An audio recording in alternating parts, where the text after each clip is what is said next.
What you cooking? Yo. I just don't know why you choose me when nobody ever put me first. Ain't nobody ever see me hurt. So I'm really trying to make it work. Oh, nobody care to lose me. I've been blowing like a loose leaf. Everybody only use me, so I don't know what you see. Say I don't know what you see in me. Oh, why you wanna be with me? Oh, why these niggas wanna take my place when they don't know what it's like being me? Yeah. You say you wanna ride. I don't wanna have to ask you to stay. And now I don't wanna have to ask you to stay in my life. I know I messed up, got stressed up. I be dressed up, we be blessed up. Wonder why you wanna be with me. I ain't perfect, so I wonder what you see. I just don't know why you choose me. When nobody ever put me first. Ain't nobody ever see me hurt. So I'm really trying to make this work. Oh, when nobody care to lose me. About to get it going. Put a one in the chat if y'all can hear me. Put a one in the chat if y'all can hear me. Anybody, don't matter. You need to know if I can be heard.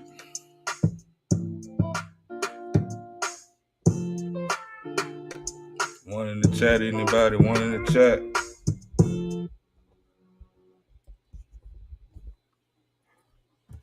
Well, I guess I'm being heard.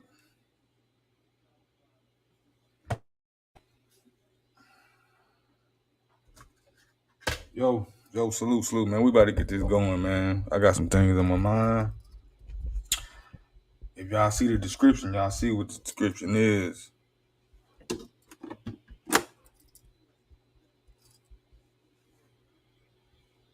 All right, appreciate that, bro. Appreciate that, Reg. Everybody a little late coming in tonight. It's all good. We're going to be here. Wait till everybody roll in.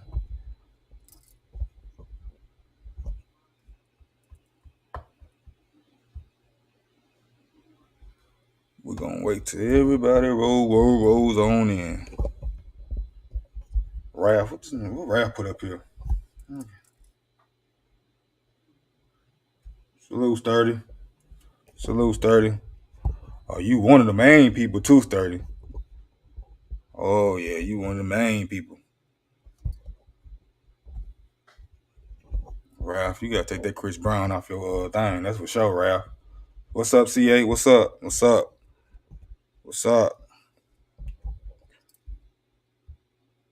Look, man, we about to get it started. Might be a little contentious tonight because I got some things on my chest. A lot of cap going on these YouTube spaces. Appreciate that, Raph. Appreciate that. You see, y'all need to respect Raph more. He be speaking the gospel. He be speaking that gospel.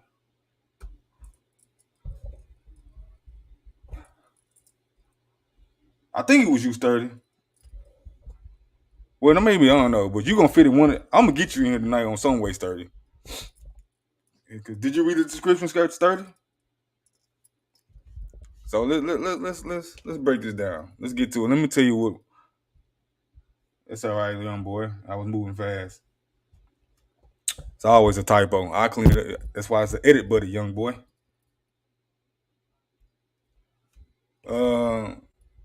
First things first, man. I'm gonna go at the talking heads on TV first before I get to you YouTube experts.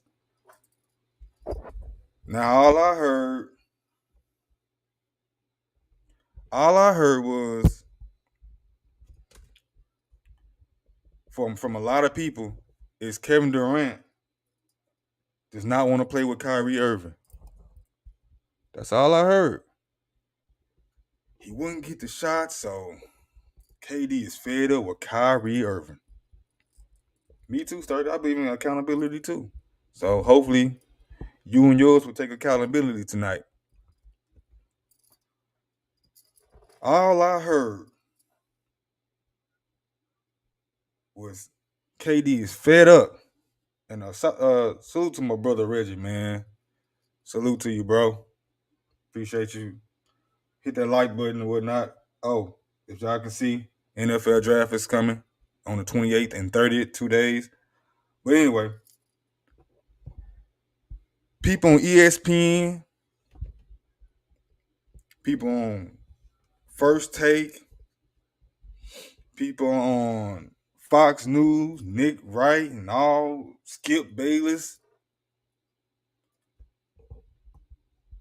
All I heard was I got credible inside information that KD don't want to play with Kyrie anymore.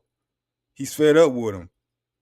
I think I even heard Illis the King last night say, it's kind of unusual. You ain't seen them even hanging out. Or night before, whenever. I heard you, Illis. I had my ear to the streets. And lo and behold, it had nothing to do with Kyrie, which I said on numerous times. Had nothing to do with Kyrie. But yet, I guess y'all want to psychoanalyze KD from a distance. I think Natalie even came over here one time and said that KD was throwing shots at one of the owner or the general manager's son, and we just kind of like overlooked that. He ain't never threw no Twitter rant at Kyrie, and we know KD. Natalie came over here and said it. What was y'all at? Y'all was too busy trying to figure it out. Is Kyrie gonna get to the Lakers? Which I'm gonna get to that too. I know, Raph, you're a Laker guy, so you know. Thank you, Raph. The narrative was nasty. Nasty. This Illis would say nasty. He's a nasty brother, Illis. Now, I think even True. I don't know. I can't remember about True. So True, don't come on here trying to get at me like I ain't say that. But I think I heard you follow that nasty narrative.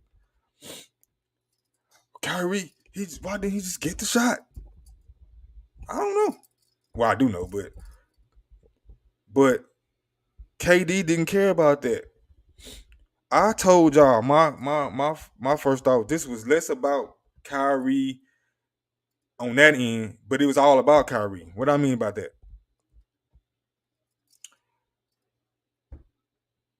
Kyrie wanted a max deal.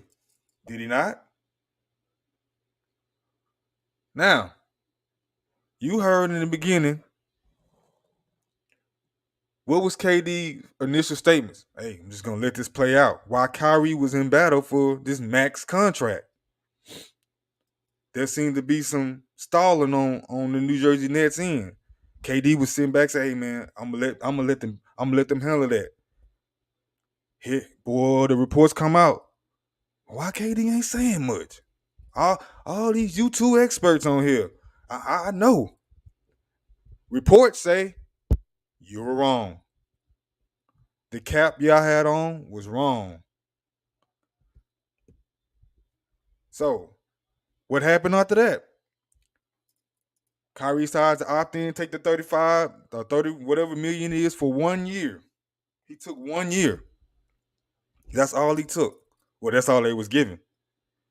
And right after that, KD comes out and says, I want to trade. All you heard was everybody from the woodworks. Oh my God. First thing was this, he's a runner. He's a quitter. He a beating. He all that. Wow. This has something to do with Kyrie. Y'all went in there and followed Skip Bayless' narrative. But y'all supposed to be independent thinkers, right? I thought y'all was thinking for yourselves. Soon as Skip Bayless and them got in there, I got inside information. I heard from a close source from Kevin Durant. What? He's upset with Kyrie. He doesn't want to play with Kyrie any longer. What up, stand on business? Assalamu alaikum, my brother. Stand on business in the house. Peace be unto you, my brother. All I heard was he didn't want to play with Kyrie anymore. He's fed up. Why would he want to leave? If the New Jersey Nets somehow get rid of Kyrie, then KD will stay. That don't make no damn sense. Because if it's just like, do y'all even listen to yourselves when y'all say this stuff? Oh, what you say, Sturdy? Let me, because I don't want to pass you up. I said KD trade would take time, and KD understand the Nets aren't legit. Okay, what is that meant for you then, Sturdy? I don't know if you're talking to Raph or not, but I'm gonna let y'all in here soon so y'all can get it off y'all chest. But for those who did say that, Sturdy, if that wasn't you, we'll let you come in and clarify yourself. But for those who did follow that Skip Bayless narrative, to come in and say, you know, hey, it's about he taking time off. And look, I'm pretty sure KD didn't have those things, but I want y'all to pay attention to things. Natalie came in here. I'm gonna say this again. Nat, if you somewhere, whenever you come around, if you do come around tonight, salute to Natalie, man.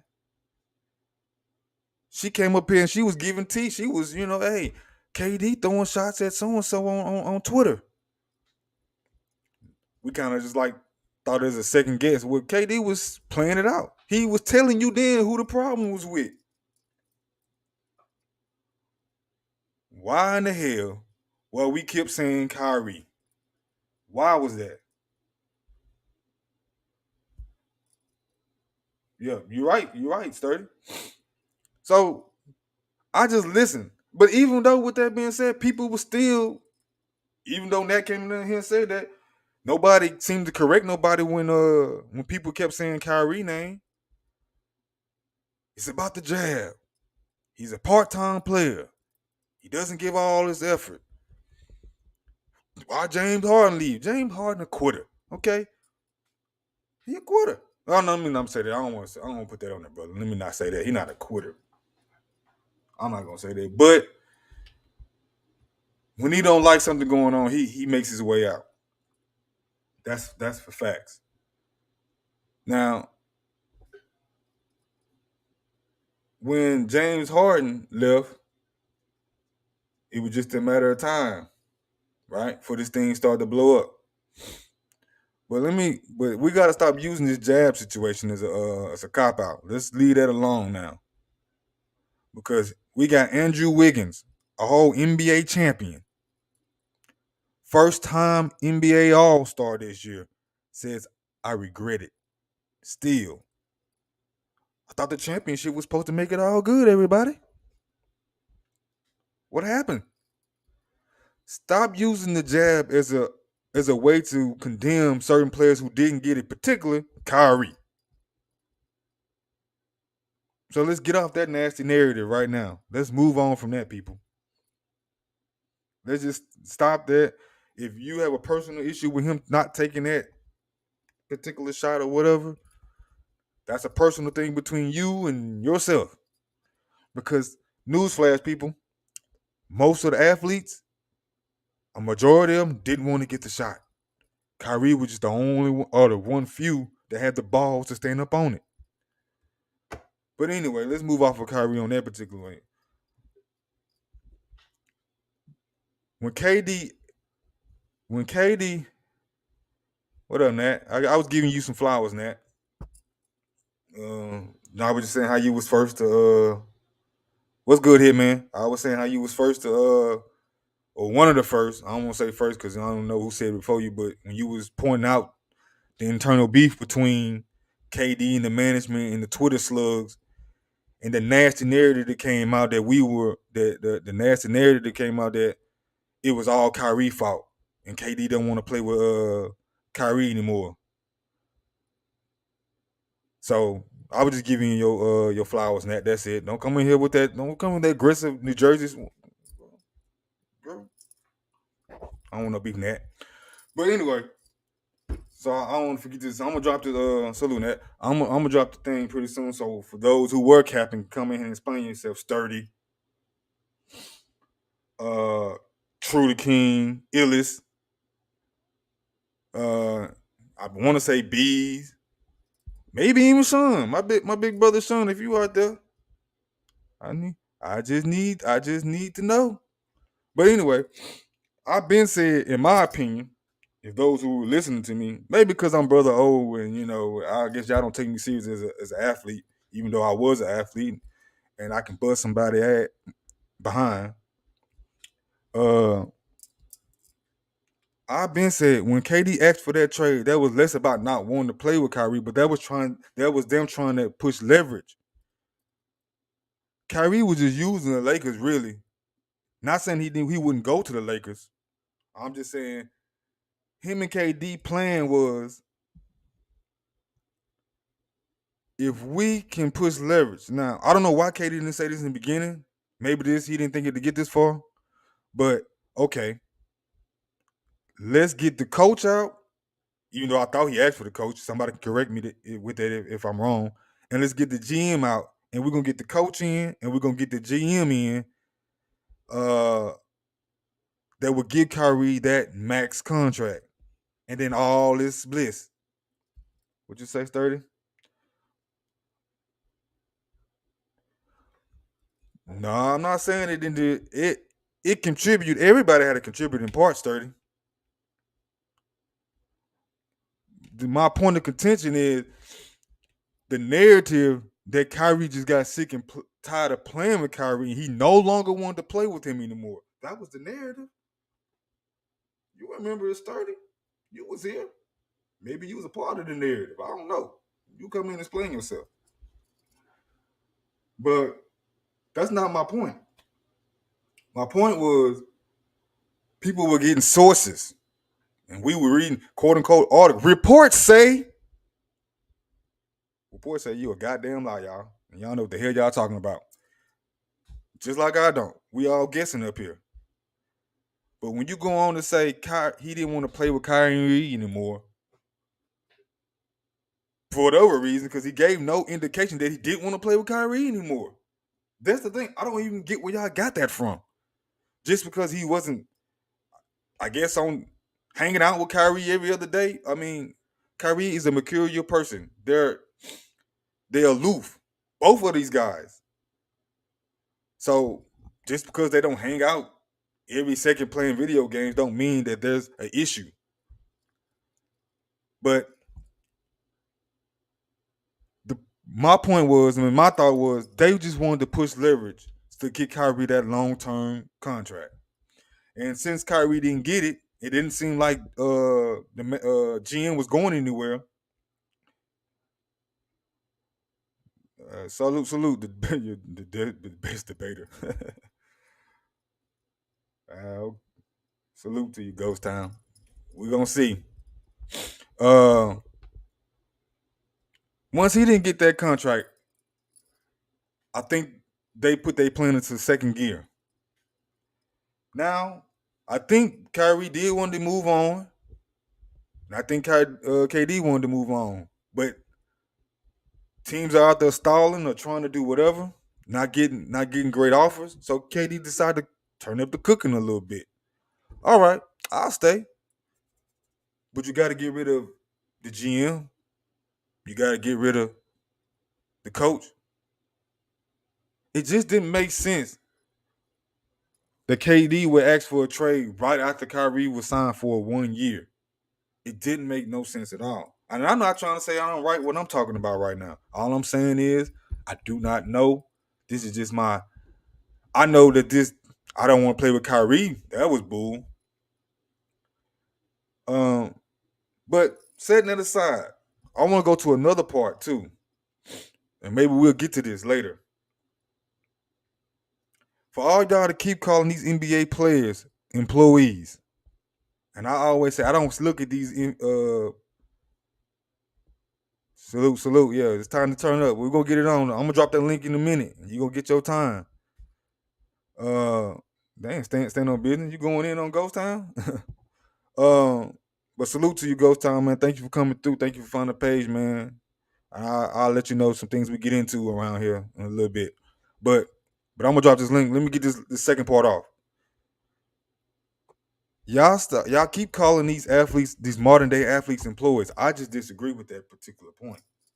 They're employees in one sense, no matter, but I call them paid contractors. And I know Sean and Bees and Cisco, they all disagree with me. I don't know no employee that can walk into his boss office or fly across London to meet with his boss and tell him, me or the general manager and the coach.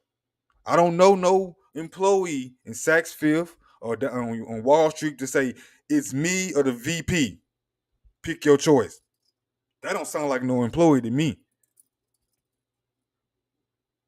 Y'all get it confused because they get a check from the quote unquote billionaire. I said that, Sturdy. But what was you, Sturdy, when they would jump? See, not Sturdy, I'm getting on your head. Because when I said that, and I said that on numerous occasions, I never heard you come up and defend me. Right? I never heard that. But I always said they were paid contractors. Because a paid contractor don't have so much say. Employee doesn't have so much say so in an organization like KD and the Kyrie does. I can't go down to nobody's job 9 to 5, overnight job, and say it's me or the VP. And then not only that, dictate what my next job would be based on where you send me, because you know what, that contract that I signed is fully guaranteed. An employee, once he get his ass can, excuse my language, ain't employment is where he going. Unemployment. So let's change the dynamic on that. Let's change the paradigm on his thinking about these guys are employees. I don't know no employees that can fly across half the world and say it's either me or the GM. You take your pick. And you know what? In most cases, they would pick the player. Only reason I think the GM, the owners is pushing back is because KD's 33, 34, and he's publicly making him look like a fool. And it's a billionaire. You know, billionaires do not like to look like no fool, particularly a white billionaire versus a black millionaire, a multi-millionaire. But with that being said, I'm gonna drop this link, man, so y'all can get in here, get it going, give y'all thoughts, defend y'all position, and see where the cap gonna start. That's absolutely true. Stand up. It depends on how valuable you are. You still think the employees stand on business? Oh, come on, you gotta explain that, brother. Because salute, Ralph, salute. Salute, brother. Going on, brother. Everything you said, right on the money. Watch how they come up here, switch their narrative. You right, sir. He isn't white. He ain't say that. Yeah, he Asian. Yeah, my bad. You right. Asian, white. You know what I mean. Right. You right. But thank you for the clarification. It's point to be correct. But go ahead, Ralph. Get it off. They flew over there to see KD, not the other way around. KD was already obligated to be in London at the concert. They flew to see KD. I didn't know that. He was at the concert with James Harden, see Travis Scott. They flew to see him. So you right about that. How ain't no way you meeting in another country on not on mutual territory. It'd be the other way around. You come into the office and we talk about this. Absolutely. No, they met on mutual grounds. Said whatever they took place, what they said. What the reports say about KD saying like it's either us or them. Point blank. You can't win with any talent.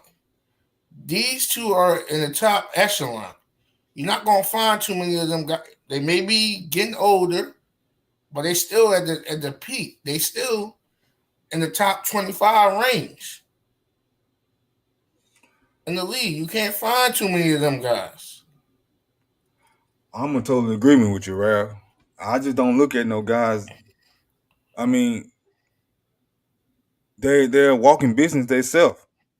And stand on business, it says what did he say? He said, depends on how valuable you are to your job. They're a specialized profession. Anyone who is elite in a specialized skills profession has a lot more leeway than the average employee, but nonetheless.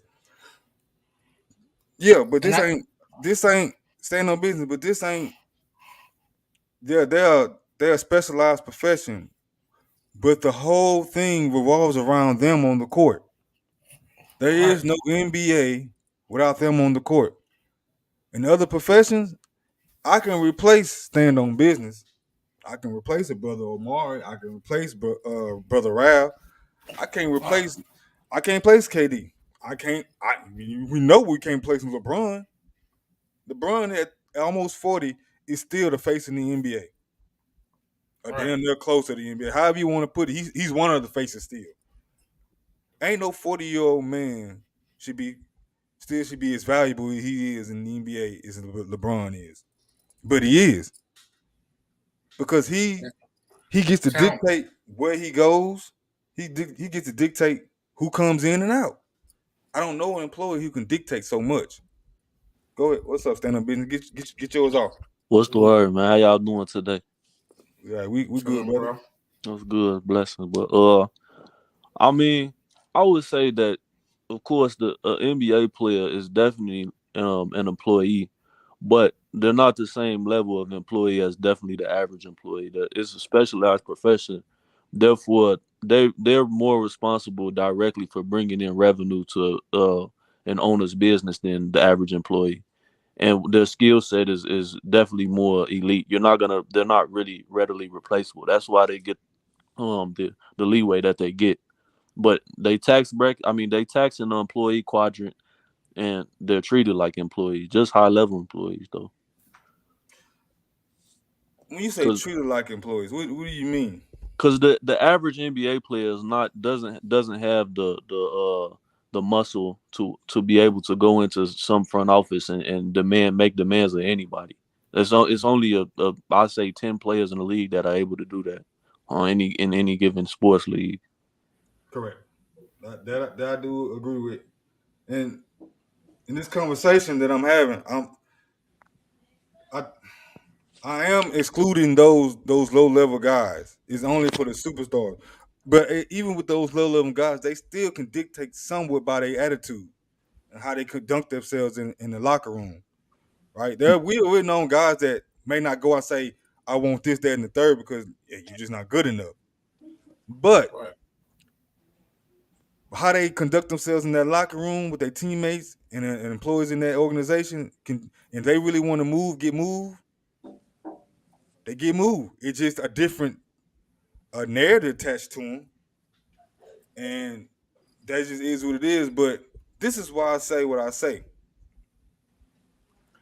When you say because they're so much into the income, the owners, they're not just so much of, they all of it.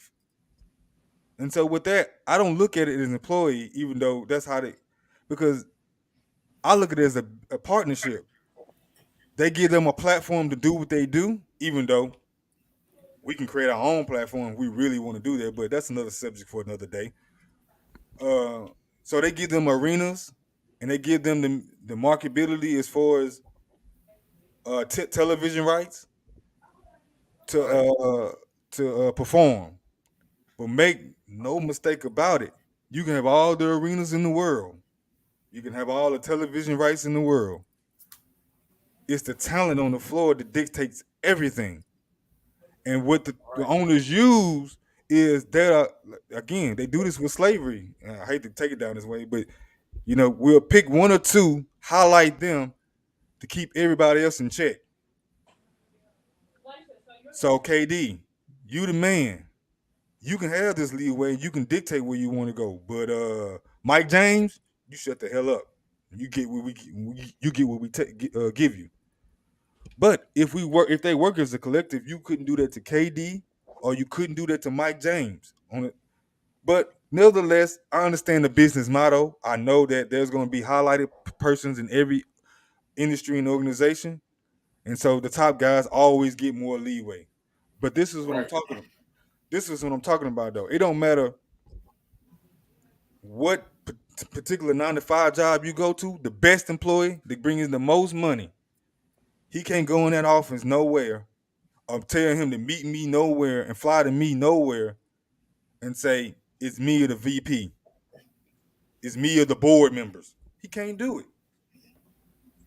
It's an automatic firing.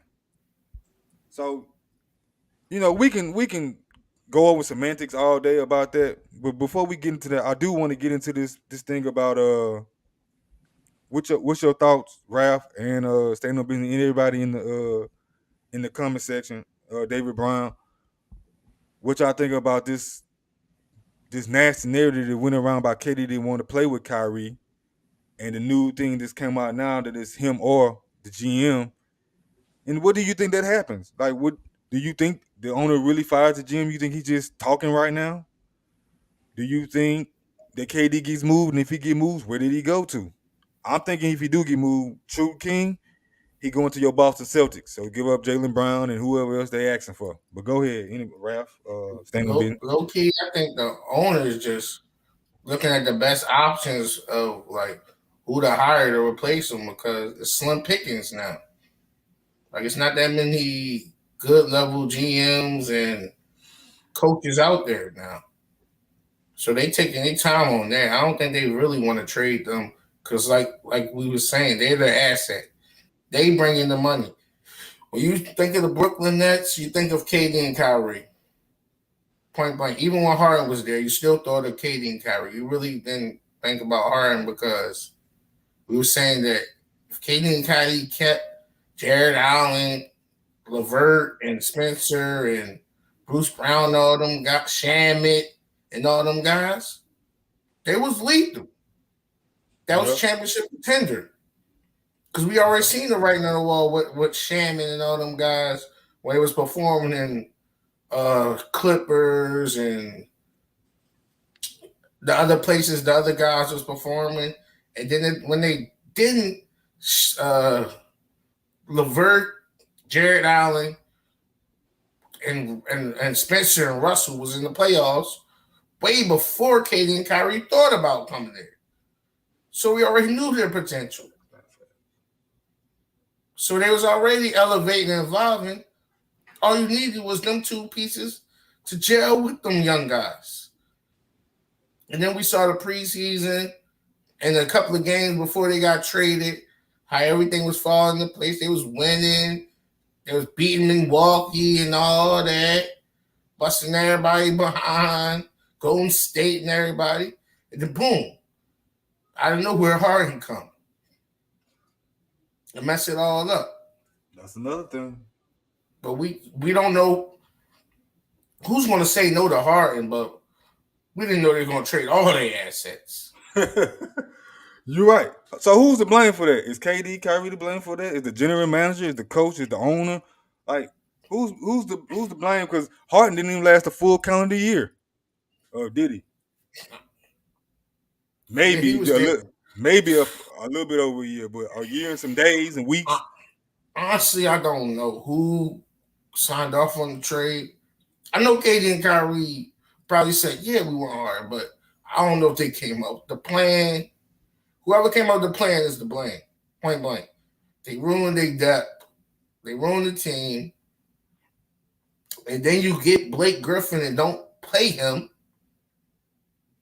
That's a fact. You get DeAndre Jordan, don't play him. You don't play Claxton. You don't play Bruce Brown the year that they went, not last year, the year before. You don't play these. You don't play Shamet. You don't play what's the white point guard they had? Johnson. You know what I'm talking about. I know you're talking about. Yeah, like come on. That's I'm with you, David Brown. It's gonna be hard for them to get control. I don't think you can start the season off with them in there, but let's just say they do. By trade deadline, Kyrie and KD has to be gone. But this is what I gotta say, Nat. You said Jaylen Brown, Kyrie, and Ben Simmons. That's a nice squad. It is. That's a very nice squad. But if KD gone, I don't see Kyrie being there. And when is Ben Simmons gonna play? Yeah, that's a different story. They got a guy who don't want to play. Excuses. Is he gonna play? That's the thing. Which I heard about this story, but now that it's really coming out again, that he left the group chat in the playoff when they asked him if he's gonna play for Game 4 in the playoffs.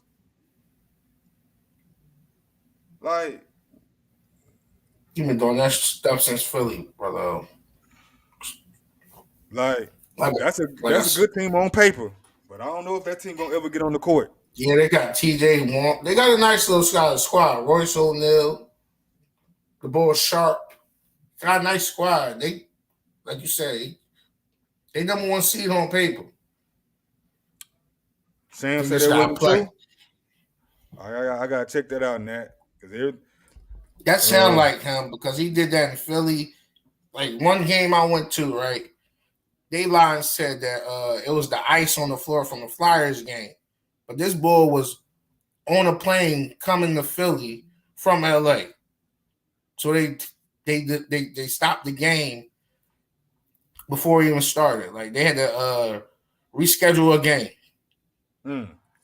That was like 2018 and stuff. They had to reschedule the game because he wasn't there. David Brown, you correct. If the owner sees it that way, I don't know what his feelings are. I don't know if he feel disrespected by what KD trying to basically punk him out his own organization. Basically, like I don't know. Pride might be on the line on this one, David Brown. We'll see. But if they do come to some type of understanding, yeah, Nash should be fired. But this the question, David Brown: will the GM be gone as well? Because there's still a thing about Kyrie need to get that extension. Does Kyrie get that extension? Again, for all y'all cappers, I'm gonna reiterate this one. For y'all not Sturdy trying to kind of clean it up. It's all good. Sturdy, you my brother, and I love you, man. But everybody was saying it was Kyrie's fault. And KD wanted to be gone. And it had nothing to do with no organization. And then y'all call him a punk for wanting to leave. Just nasty behavior. Illis, you need to show up. But anyway. He does have to have some culpability for trying to create a situation then try to leave, though. Because he signed up. KD or Kyrie? Kept both of them, to be honest. But KD has more culpability, to be honest, because, again, I mean, it's not like they had a garbage team. They timed that, bro. The general manager, Sean Marks, put them in position to compete for championships. So although they might have been doing the average front office bull stuff that they do to create rifts because they didn't like how Kyrie was handling the sickness situation, they still did put them in position to win, though.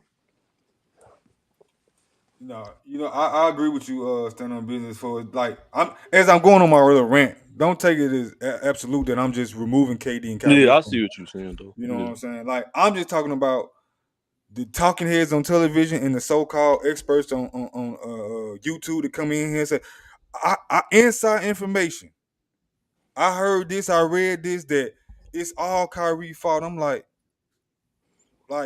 we can split this pie up, guys. It don't have to be one guy's fault. And I didn't like the fact they were saying that KD just didn't want to play with Kyrie anymore. I don't think that's to be the case. I think they were just trying to push leverage. And once Kyrie didn't get that contract, I think KD, he laid his card on the table. He laid his low joker. He ain't put the big joker yet. We'll find out what the big joker is, which is salute everybody. Salute, Sturdy. Go ahead, do your thing, man. No, I just, like I said in the chat, I kept it simple. I said it what it was. I personally think the reason why KD wants out of the Nets is because he realized the situation. His team is not winning a championship. And with the current situation of their team, 6 players already taken up. They already in $20 million luxury tax, 26 players already. So KD knows how less our roster don't have any money to get any valuable pieces. We still don't have enough bigs. The coach we have is clearly not the man for the job. And my 2 best players have a reputation of being unreliable. He sees the writing on the wall. That's why he wants out of the Nets. He's 34. He wants to compete. He said it himself multiple times. The best part of basketball, he believes, is in the playoff time. And like Stan Bench alluded to, my biggest point is when people try to alleviate any contribution that KD contributes to the current status of the Nets, I was pushing back on that. That's straight cap. And the people saying that KD has the most leverage in the situation. He does not. That man is owed 4 years, $200 million starting this coming season. No matter what player that is, that contract takes a long time to get moved. People are like, oh, Rudy Gobert got moved, but that's for what? That's to Danny Ainge. Everyone knows Danny Ainge MO since he's been a GM. He wants draft picks. You won't give him a lot of draft picks, he's most likely going to take your deal. Or if it's not a clear-cut, obvious trade like with the KG in the acquisition of Ray Allen, he's going to take that deal. Right. So this idea that KD's going to get moved because he's pouting, that shit going to take time. And the way things are looking now, there's only 2 teams that could possibly get it. At least that's what some of the reports are coming out. It's Boston still have a chance to get him if they give him enough package. They have the pieces to get him straight up. Or it's Miami Heat still trying to look for a third team to facilitate a deal to get him as well. Those are the 2 teams right now. New Orleans just gave him a package. Offered a package. Yeah, but the Nets already said they wanted more. Hold on. What's the New Orleans package? I ain't seen it. It was Brandon Ingram and it was Brandon Ingram and some other fillers around him, picks and stuff, and some players. Okay, let's do this. Which one is the best one? All right, New Orleans, Brandon Ingram, and let's just say 3 first-round picks. Because I'm assuming anybody that sends do this, they're gonna have to come up at least 3 first-round picks. I don't think they're gonna go below 3. 2 or 3. It really depends on what the Nets got to do now. Is like ask themselves, what do they want to do? They want to still remain in contention, or they want to rebuild? Because not just KD, you got to move. You also got to move Kyrie as well. Because the market, as well as they already proven, we already know they don't believe in his ability to stay on the court long term. Neither does the rest of the league. That's why the only people that we know so far asked for Kyrie were the Lakers for obvious reasons. Yeah. So Kyrie has to alleviate some of his reputation. And like you said before, Ben Simmons, we don't know what the hell is going on with Ben Simmons. That's the real Casper, Sturdy. That's the real Casper. So that same guy is the primary people. They already said this in the very beginning when KD requested trade. Ben Simmons is the real reason why KD hasn't been moved yet. That's fair. Because him being on the team, you limit the amount of trade options you can offer or ask for. Right. So me personally, KD is either going to get moved in the middle of the season, or Boston like, no, fuck it. We're going to give you Jaylen Brown, Marcus Smart, Grant Williams, and 2 first-rounders for KD. I'm with you on that. I don't think this thing gets done before season start. I'm just telling the mindset it gets done at some point. Particularly if you stand with me, if Steve Nash and the manager is still there. I don't see no other way that they can stay the whole year, because they're not going to win a championship. So, and if Kyrie and KD start missing games, then what do you do? I know you say you don't believe they'll start missing games, 30 in particular, or KD. No, I don't. I do not believe KD. I'll say this for a fact. KD has not shown any sign of unprofessionalism to repeat what Ben Simmons did last year. He didn't. He could have came back in the bubble though. Like, but that was like a lot. But it wasn't just him. It was also 4 of the teams decided not to go. It was other star players decided not to go. So the bubble was an iffy thing. I don't blame him for not coming back from a season-ending injury on those circumstances. How can you say that, those 30, when he's showing it now? What you mean? All we know is that he wants to be traded from the Nets. What does that have anything to do with saying I'm also willing to sacrifice my check to sit out? Like, what any signs have you shown of that? I never thought he would ask for a trade either like this, and I ain't That's never different. thought That's within your rights. Like that's within your when you sit out, and that's why they fine. That's not within your rights. What do you mean? You just said No. it It is within your rights within your contract to request a trade. You can't do that. Okay, not if you got no trade. If you didn't ask for no trade, then why all this complaining about he signed 4 years? Like people acting like it wasn't within his right. Well, I'm just saying. The biggest uproar about he's never showed this behavior before. No, the biggest uproar about the 4 years is the fact that he contributed to the status of the Nets. That's the biggest thing. He did endure. That what me and True was saying. Like, y'all really believe the best player in a player of KD status have no input or any pool of major trades like with Harden or the hiring Steve Nash? That's bullshit. No, so he contributed to what they are now. And and also he was on multiple platforms, including his own podcast, approving the moves that were made. No disagreement there. So that's the uproar. That's the only reason why people have an uproar with KD and he been laid as a quitter, whatnot, because he set the Nets in the situation. And before you even start, and you still have 4 years left on the contract, bro. Like you literally just started an extension. And then you willing to. That's why he's getting a big pushback. But yeah, but don't again. Paul George got that same pushback. That when he did with OKC. Yes, he did. Not really. I don't like. What was that pushback at? What you talking about? People were more going at Kyrie's. Not Kyrie. You got me now. Kawhi being a snake to the Lakers and LeBron than that Paul George situation. No, it's both. Yeah, you can say both, but okay. What led the morning shows every morning? When Paul George got traded. Yes, when Paul George got traded, dude, Patrick Beverly literally was like, "Yo, we got Paul George and Kawhi happened around the same time. It's over." Remember that? I remember that. I'm talking about you. But we're talking about the pushback that everybody was talking about, and it wasn't really no pushback because a lot of people was happy about it too, depending on which side you was on. That Kawhi went in there and just used the Lakers for leverage to get Paul George. No, I understand that was definitely the dominant headline, but I'm saying people were bringing that up. The fact that he did sign an extension just to get traded from that point, with no sign of wanting to get left. I'm not saying it didn't come up in conversation, but that didn't. And it definitely came up the more they was talking about the upcoming CBA agreement. Man, maybe. I just didn't hear that being because Paul George, the most popular he's been these last few years is about the hitting that side of the backboard and then him and them Clippers losing the 3-1. That's the most popular. Beating Westbrook. What he did to Westbrook. Like that was a backdrop to the story, him in that contract. But remember, people were saying that they had a wink. They had an understanding that if Paul George was signed there the first year, that the second year, if things didn't go right, they will move him to this place of destination that he would like, his preferred destination. That's what happened.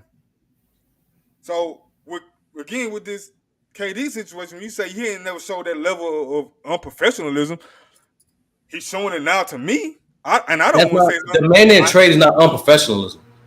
That's nowhere near the same level as sitting out because you're not getting your way. That's completely different. That's completely different levels. Well, how's that different? Because you have obligation to your contract. Unless it's a medical emergency or injury, you have to play. What? That's within your contract. But just also within your contract, you can also request a trade. So those are completely different, Brother Amari. But as soon as he signed the extension, he asked for a trade. You can do that. That's within your rights of the contract. Why are we having this? Why are we having an uproar about if he can do that? Because I said, Brother Amari, he contributed. No, he contributed to the status of the Nets.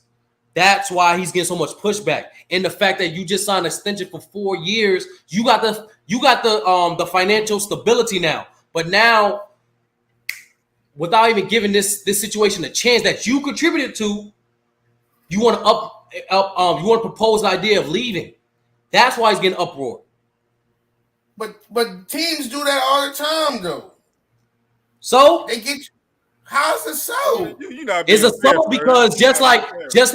just like the Clippers got heat for what they did to Blake Griffin, just like the Celtics got heat for what they did to Isaiah Thomas. It's the same shit. When players fuck up, you get blamed for it too. It's called accountability. I'm on your head, Illis the King. But we don't hold the teams accountable. As soon as they get a Ralph, what did I just say? What did I just say about the Celtics and Clippers? What did I just say? Hold up, but what about the Pacers? No. CJ McCollum and other All-Stars literally said, we're not going to Celtics of what they did to Isaiah Thomas. That's holding the organization accountable, right? So the point is, it doesn't matter. It doesn't matter at this point. The point is, KD requested a trade from the Nets. I think here's the only assumption that I don't have a fact. I think it's because he knows that they aren't winning anything. Based off the fact that their contract is already capped out, and they don't. You look at the current status of their roster is not a winning team. Their roster right now is a winning team, bro. They're not a championship team, Ralph. They're not. Yes, they is. No, they're not. We don't know what TJ Warren going to be. Dude. They have no size. You cannot go against the Bucks, Celtics, and your Sixers without any size, Ralph. And once again, Steve Nash is still the head coach. So what we talking about? With the coaching, you can't win. That team can win. No, this roster can't, Ralph. Who did you? Are you listening to what I just said? I'll have started before y'all go down that road. We need to go back because I'm finding a hard time seeing the difference between the two. Sturdy, you saying he's in his right to request a trade, and that's professional. I guess that's yes. But he just signed the extension. Yes, he committed to him. Mm-hmm. For 4 years, not 4 days, not 4 weeks. And $198 million. That's an understanding that I'm going to at least be here for, if not the whole 4 years, more than it ain't even got into the first year yet. Mm-hmm. But that's more professional than going in and saying, well, since I'm not getting traded, which you say that's right, I'm just not going to play. That's completely unprofessional. Completely unprofessional. Those things are hand in hand, brother. No, it's not. No, it's not. One is not violating your contracts. The other is literally direct violation of your contract. Unless you're injured, you should play. That's within your contract. Okay. Requesting the trade is not violating your contract. Correct. No, it's not. I said you're correct. But what do you think it leads to once I don't get what I want? I'm requesting a stipulation or some type of changes to it's going to lead to him being disgruntled. It's going to lead him being pouty. All this other crap don't matter, bro. We pay for you to show up. You show up. If you show up or you don't show up and you're healthy, we're going to fine your ass. That's within the contract. What's professional about signing a contract and then right before the ink dries saying, I want out? That's unprofessional. People don't want to deal with you because then if Kyrie is not if he can't commit, then KD can't commit. I ain't even played one dribble into this contract yet before I said I want to be gone.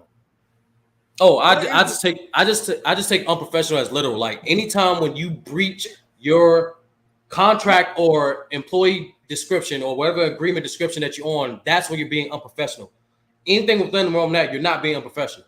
Yeah, but he's setting the tone for the unprofessionalism because, you're right. He's not in quote direct violation yet. But he's setting the tone because what you think the other side gonna say? They gonna say, "Sure, KD, yeah, we'll just we'll send y'all tomorrow." That becomes leverage and battle. Then a battle happens. Now, what are you willing to do to stand on the words of your and what I call unprofessionalism? Because you set the tone now. The New Jersey Nets were not trying to send you nowhere. They were expecting you to show up. Yeah, but that's why I said, Brother Mari, dude is really we gotta based on the facts that we know. We know for a fact KD do not have no trade clause in his contract, and he's 34 years old with 4 years old to $198 million. We know that. So based on the facts, we know the Nets as an organization have the leverage. KD still using his leverage to still alleviate to I think more so to employ to force the Nets' hand to push a trade more, and or make trades that he seen more appropriate for his goals, such as firing Nash and Sean Marks. So they're not gonna. I don't.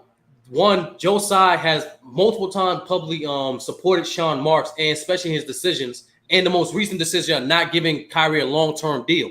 So he supports Sean Marks. The only guy that's in the gray right now is Steve Nash. That's Sean Marks' guy, though. No, that's what I'm trying to tell you, Ralph. What Nat said was true. They did want Steve Nash, but not as the head coach. They want him as a coach, but not a head coach. What you got on this, MacDiff?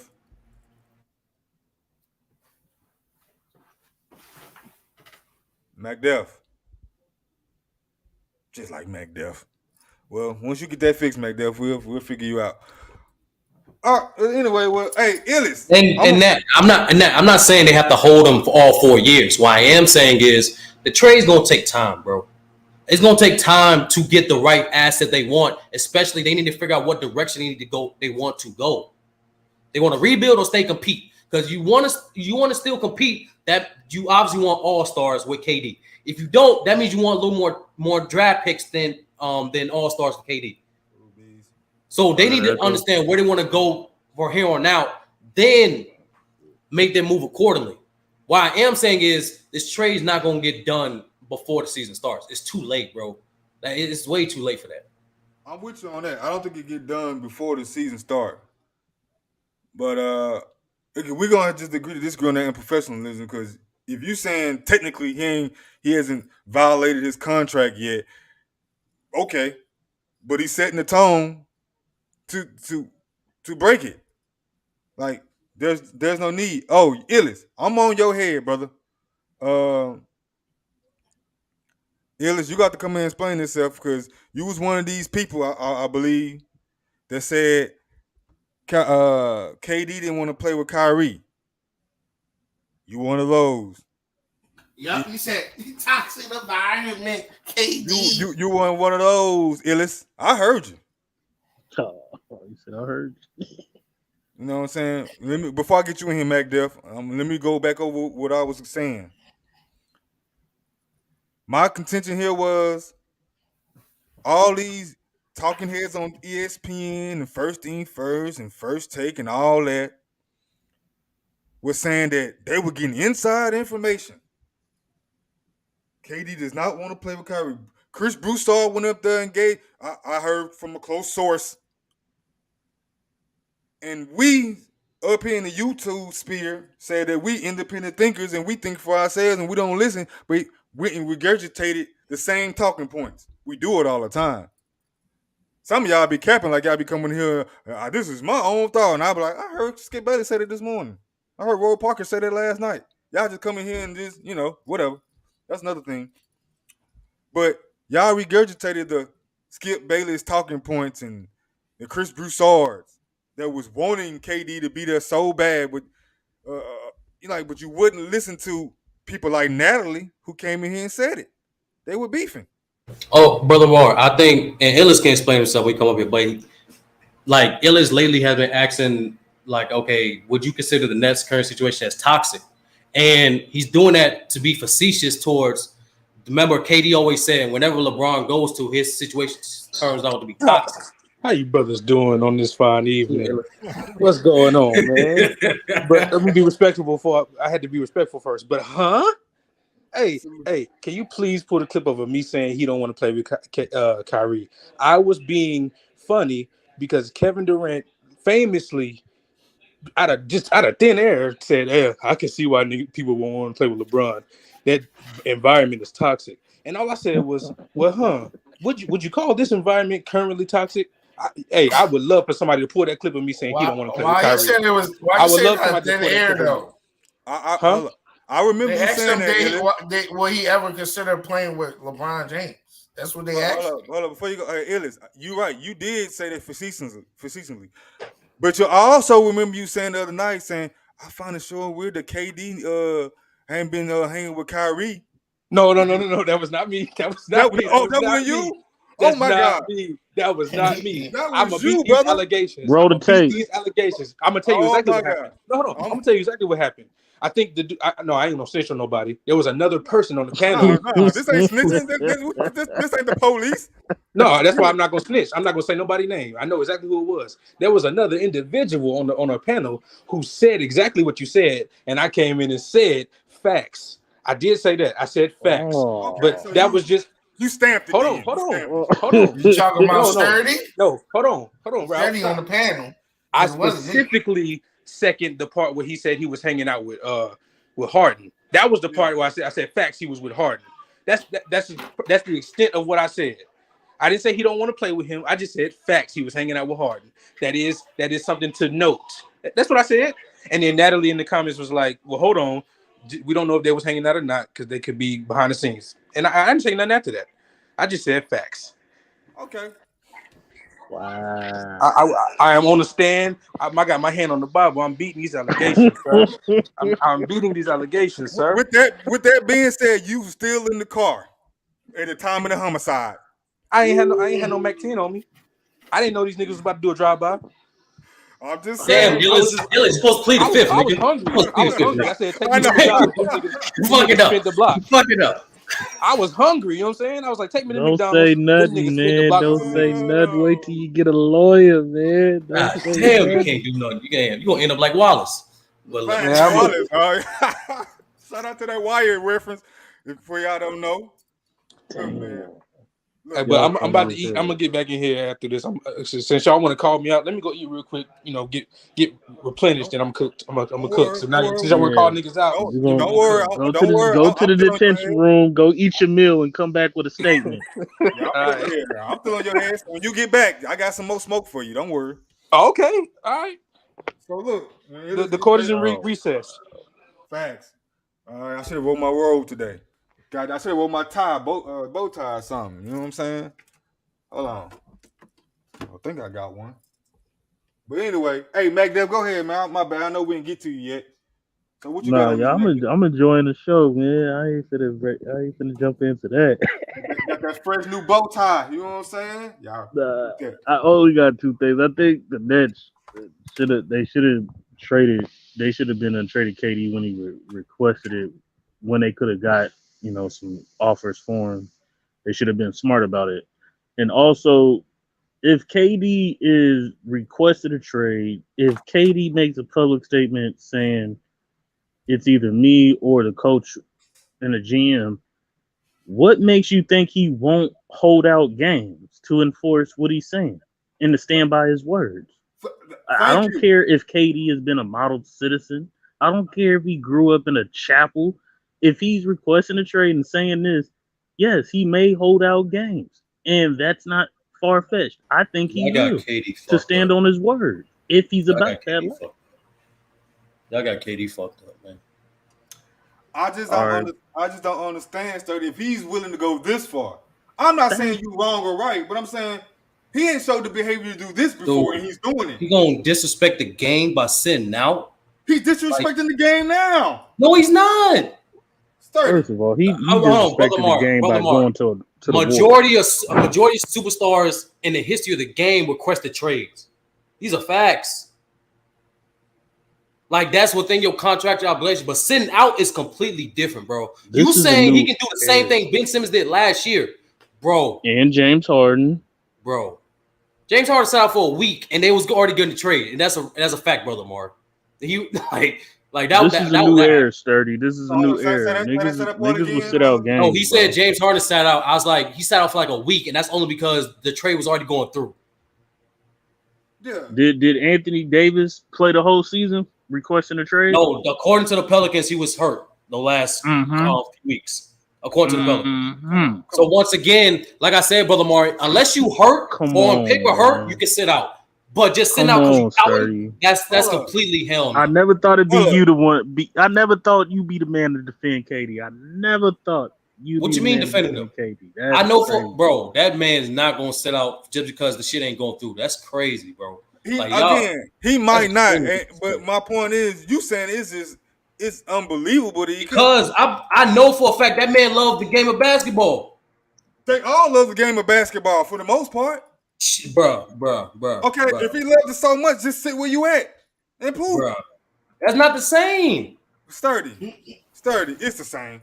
No, it's not. Because you again, I don't want to keep reiterating, but you set the tone for the quote unquote unprofessionalism. If you don't want to say him doing all this offseason is not unprofessional. No, I ain't say that. But I said it's not the same thing as sitting out. Like, that's completely drastic, yo. To McDuff's point, he's setting the precedent now. This is only stage one of it. I never seen KD do this before. Now, let's see what part two is. Because I'm not sure that he's not going to sit out because I didn't see him doing this. I'm sorry. When the season ended, did you see Kevin Durant? David Brown. I'm not speaking for no man. Why I keep asking the same question. What signs of unprofessionalism have KD shown to say he will have the capability of sitting out games when he's not hurt? That's why I said. That's why I kept asking.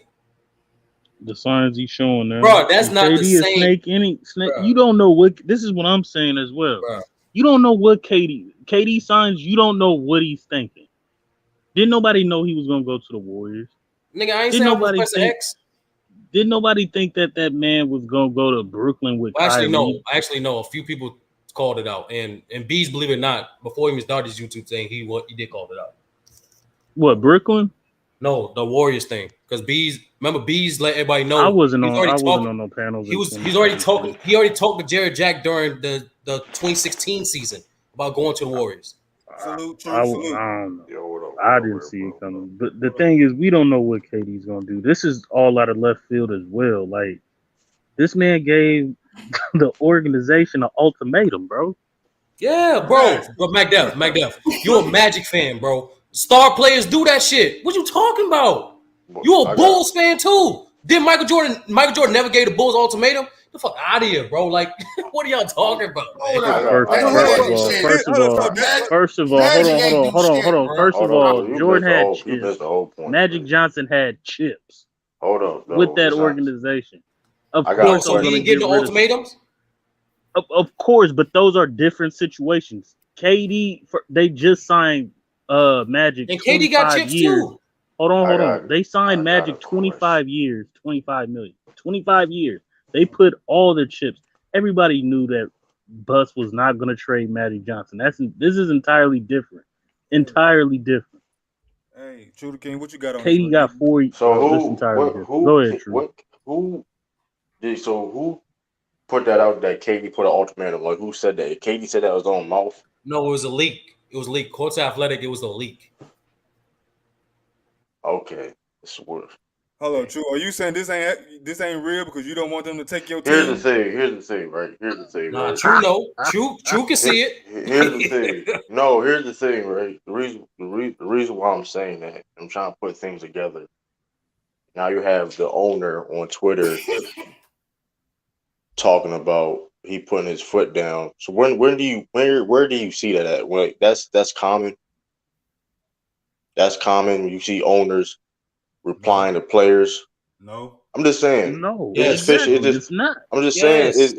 Listen, if KD now, it's a leak, right?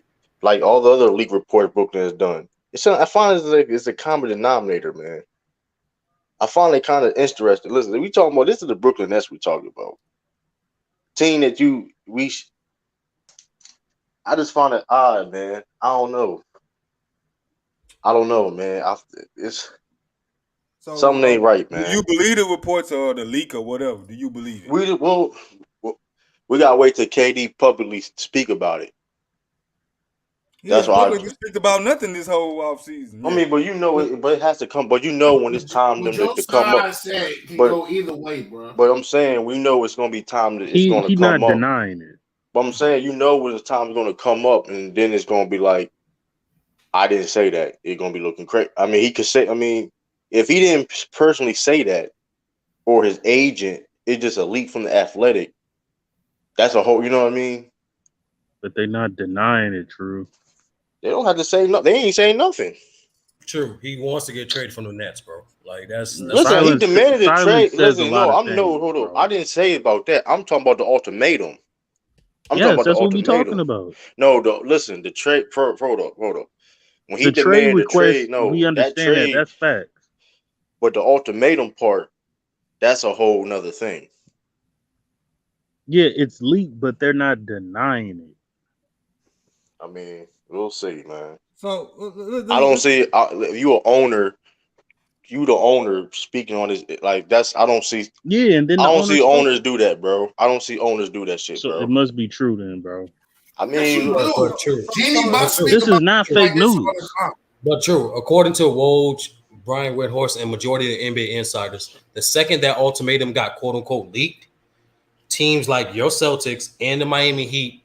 You know, Woj worked for the Nets. He buys on the Nets. That's why I mentioned Brian Whithorse as well. Other insiders like that all have said rumblings like the Celtics and the Heat are pushing more to get acquired KD. So there's some validity to those leaks.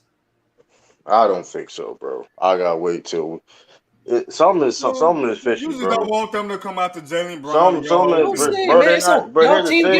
Here's the thing though. Nobody is trying to give up the franchise for KD. It's not just the Celtics. They're not giving up franchise. They're giving up Jalen Brown. It's not just the Celtics, bro. That's totally different if what he's selling or not. They're not just the Celtics. The Toronto Raptors said they're not giving up Scotty Barnes. He's not Jalen Brown, but he's the Celtics. But did the Celtics deny saying they're not gonna give up Jalen Brown? Bro, they're not gonna address bullshit rumors either, though. They're not gonna address bullshit ass rumors, bro. When it's time, I'll say this. When it's time to address those shit, it's gonna listen. At the end of the day, if he would have got traded, he would have got traded, bro. It's really that simple. No, it's not that simple. It really they don't make is the same amount of money. Listen. You don't know. Hold on. Yesterday. You don't know how. Like, come on. Hold on. You don't know how the Celtics operate. If he was gonna get traded, he would have got traded. It's really that simple. They think about no picks. That's it. It's really that simple. It's not that simple. They don't make it the really same is amount of that money, simple. bro. If he would have got traded, he would have got traded. It's really that simple, bro. He makes nearly double what he makes, bro. It's not that simple. I don't know why you keep saying I'm just saying, okay. And that being said, they're not okay. And that being said, listen, it also was conflicting reports of saying that was a real thing or not. That's a fact. It was conflicting reports saying, is it real or not real? Now it's a possibility. Now the possibility was real now. It's put out there. Hold on, Woj said that. So what are you talking about? If you're gonna bring up Woj, hold on. If we're gonna bring up Woj, talk about Woj. True. So what did Woj say? Go ahead. Woj said, they're not going to give the whole franchise. Woj and Sham have literally said it was now like a couple weeks ago. Oh, now it's a conflicting report. Now it may not be real. It could be fake. We don't know who's true or not. True. Listen, these are facts. True. Listen, Jalen Brown is not the franchise player, bro. So you're not giving up the franchise for KD. We don't know, but you're missing the whole fucking point. We don't know if it's true or not. True. What the bro? I'm confused now. Hold on. True. So who was the owner speaking to in that tweet? Like why even tweet if it's just some fairy tale made up stuff? Bro, we talking about the Brooklyn Nets. They're a terrible franchise, bro. What they gotta do with him tweeting though? That he ain't gotta tweet that. Right, he's a fucking billionaire. He don't gotta tweet that off. My whole thing is that the Brooklyn Nets is a terrible franchise. If you want to, that is true. I mean, let's just be real. What does that have to do with the potential trade, nigga? The trade, what, bro? Here's the thing: they're not trying to give up anything less for KD, bro. They're not trying to lose in any type of trade. That's what I'm trying. That's what you like. Exactly. So Jalen Brown, Marcus Smart, Grant that's Williams, not and happening, first rounders. You are losing. You're not losing. That's not happening though. That's why the whole. Why can't it happen? That's why Brad Stevens wouldn't do that type of move. That sounds. Hold on. First of all, that's why I'm saying why would Brad Stevens? No, Brad Stevens know for a fact if he talks to the net that they're trying to ask for everything besides just Jalen Brown. True. That don't make any sense. Has Jalen Brown not been KD is better than Jalen Brown, it will make your team better. Hold up, but they're not giving up just Jalen Brown. Yeah, exactly. I'll give up Marcus Dunn and the Celtics not doing that deal. The Celtics not doing that deal because it doesn't make any sense. For Why the not? It makes Celtics. y'all better. Why don't It make no don't. sense? It don't make y'all better. We got to deplete the whole team. We got to deplete the whole team for KD. You're not depleting the whole KD don't. When team. last time KD played a full season? You is depleting the team. What are Define you full talking season. about? What do you mean a How you full depleting the whole season? team? He been Hold on. playing. He been Marcus playing Smart. for the playoffs. Hold on. Say if my hypothetical trade goes through, right? Say if they give a Marcus Smart, It's Jaylen not Brown, a Grant Williams. hypothetical though. It is a hypothetical. It's not real yet, bro. That's why the definition of hypothetical. He's okay, and he hasn't played Hypothetically, full true. Hold on, season, true. and Hold on, him true. being Let me finish. injured. True. Hold on. Let me finish. This True. is Let not me a finish. hypothetical though. True. I understand it's a little touchy for you. Let You me asked finish. me a Though. question. You Let about me to get finish. cooked. I didn't finish the question. You asked me a Hypothetically. question. You asked me a question. You're not letting me You finish. let me finish. Bro, How You can not how asking can me you answer the finish. question? I I didn't put finish. the You Wolves asked link me in a the chat. question. You asked me a True. question. I didn't finish the question. He Let me capping, finish the bro. question. So, hypothetically, I put a link in the YouTube thing. hypothetically, if they trade Marcus Smart, Jaylen Brown, Grant Williams, and 2 first rounders, right, for KD, y'all still have Malcolm Brogdon, Jason Tatum, Al Horford, Robert Williams, Derek White, and Danilo Gallinari. You telling me that team is not an improvement? That's not a real even an offer. What are you talking about? You just made up an offer. Man, True. That's why I say it's hypothetical. It's a You just hypothetical. made up an offer. That's why I say it's a hypothetical I'm question. not talking Yes. about. I'm not talking about no hypothetical offer. Go Get up down. on here, Ghost Town. You can't answer the question then. Why you on brother start your head, Ghost Town? My whole this is I just answered the question. KD haven't played a full season, bro. Well, brother O got the receipts. Hold on, got the KD. receipts, So this is when you know you're getting cooked when you just can't even let me answer the question, bro. You cut me off because you know this is facts. KD ain't played a whole full season. Shit, bro. KD, hold on. KD's health has hurt the Nets. That's a conversation we need to have. What does cooking mean? But go ahead. KD's health has hurt the Nets over the past couple seasons. These are facts. His health is the reason why he was hurt. Is the reason why that it was a playing team. So true. You That's don't a want fact. it.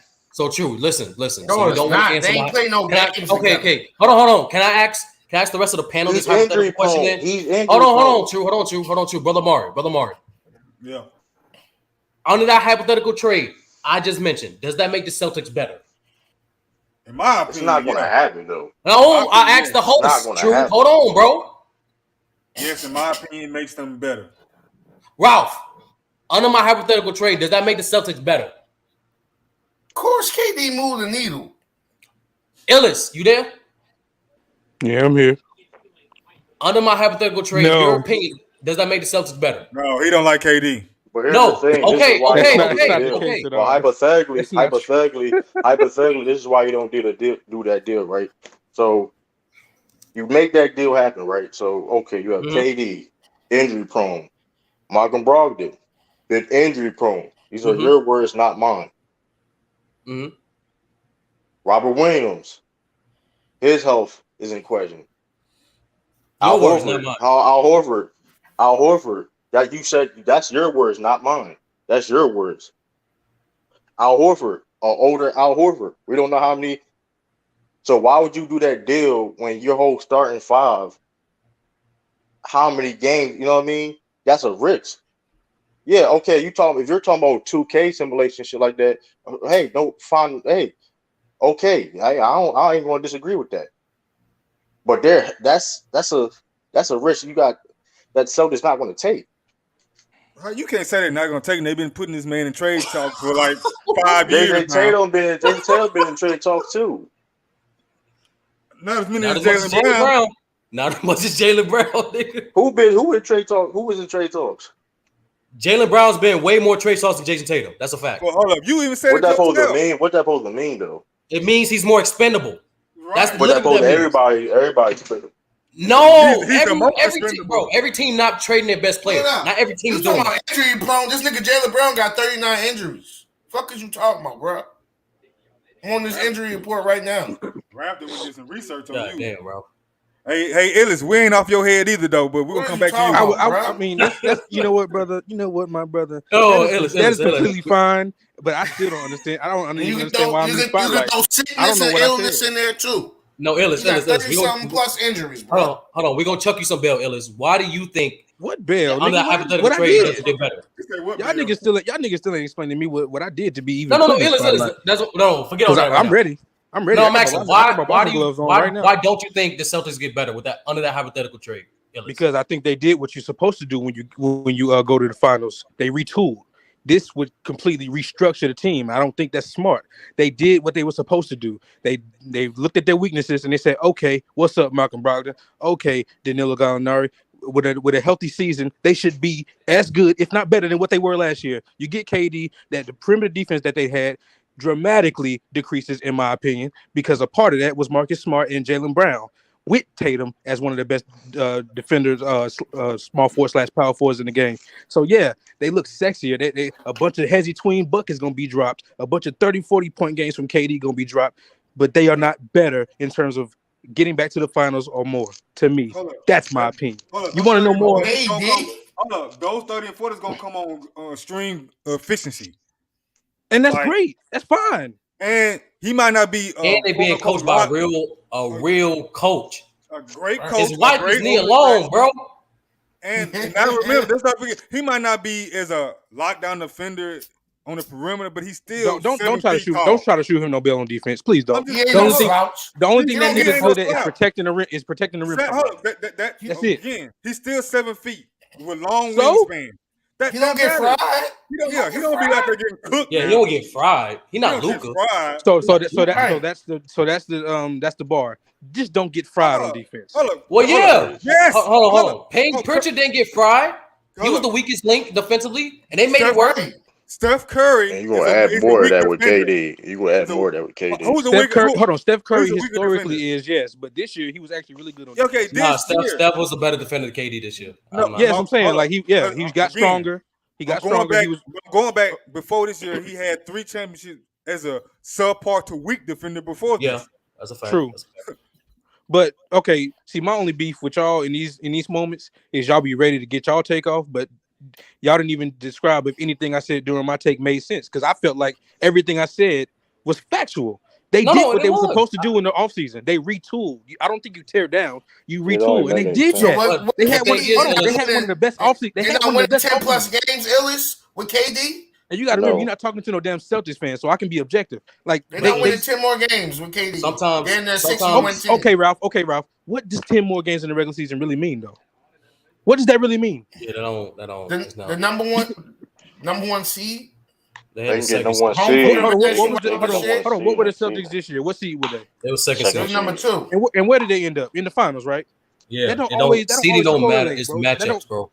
Yeah. Okay. Yeah.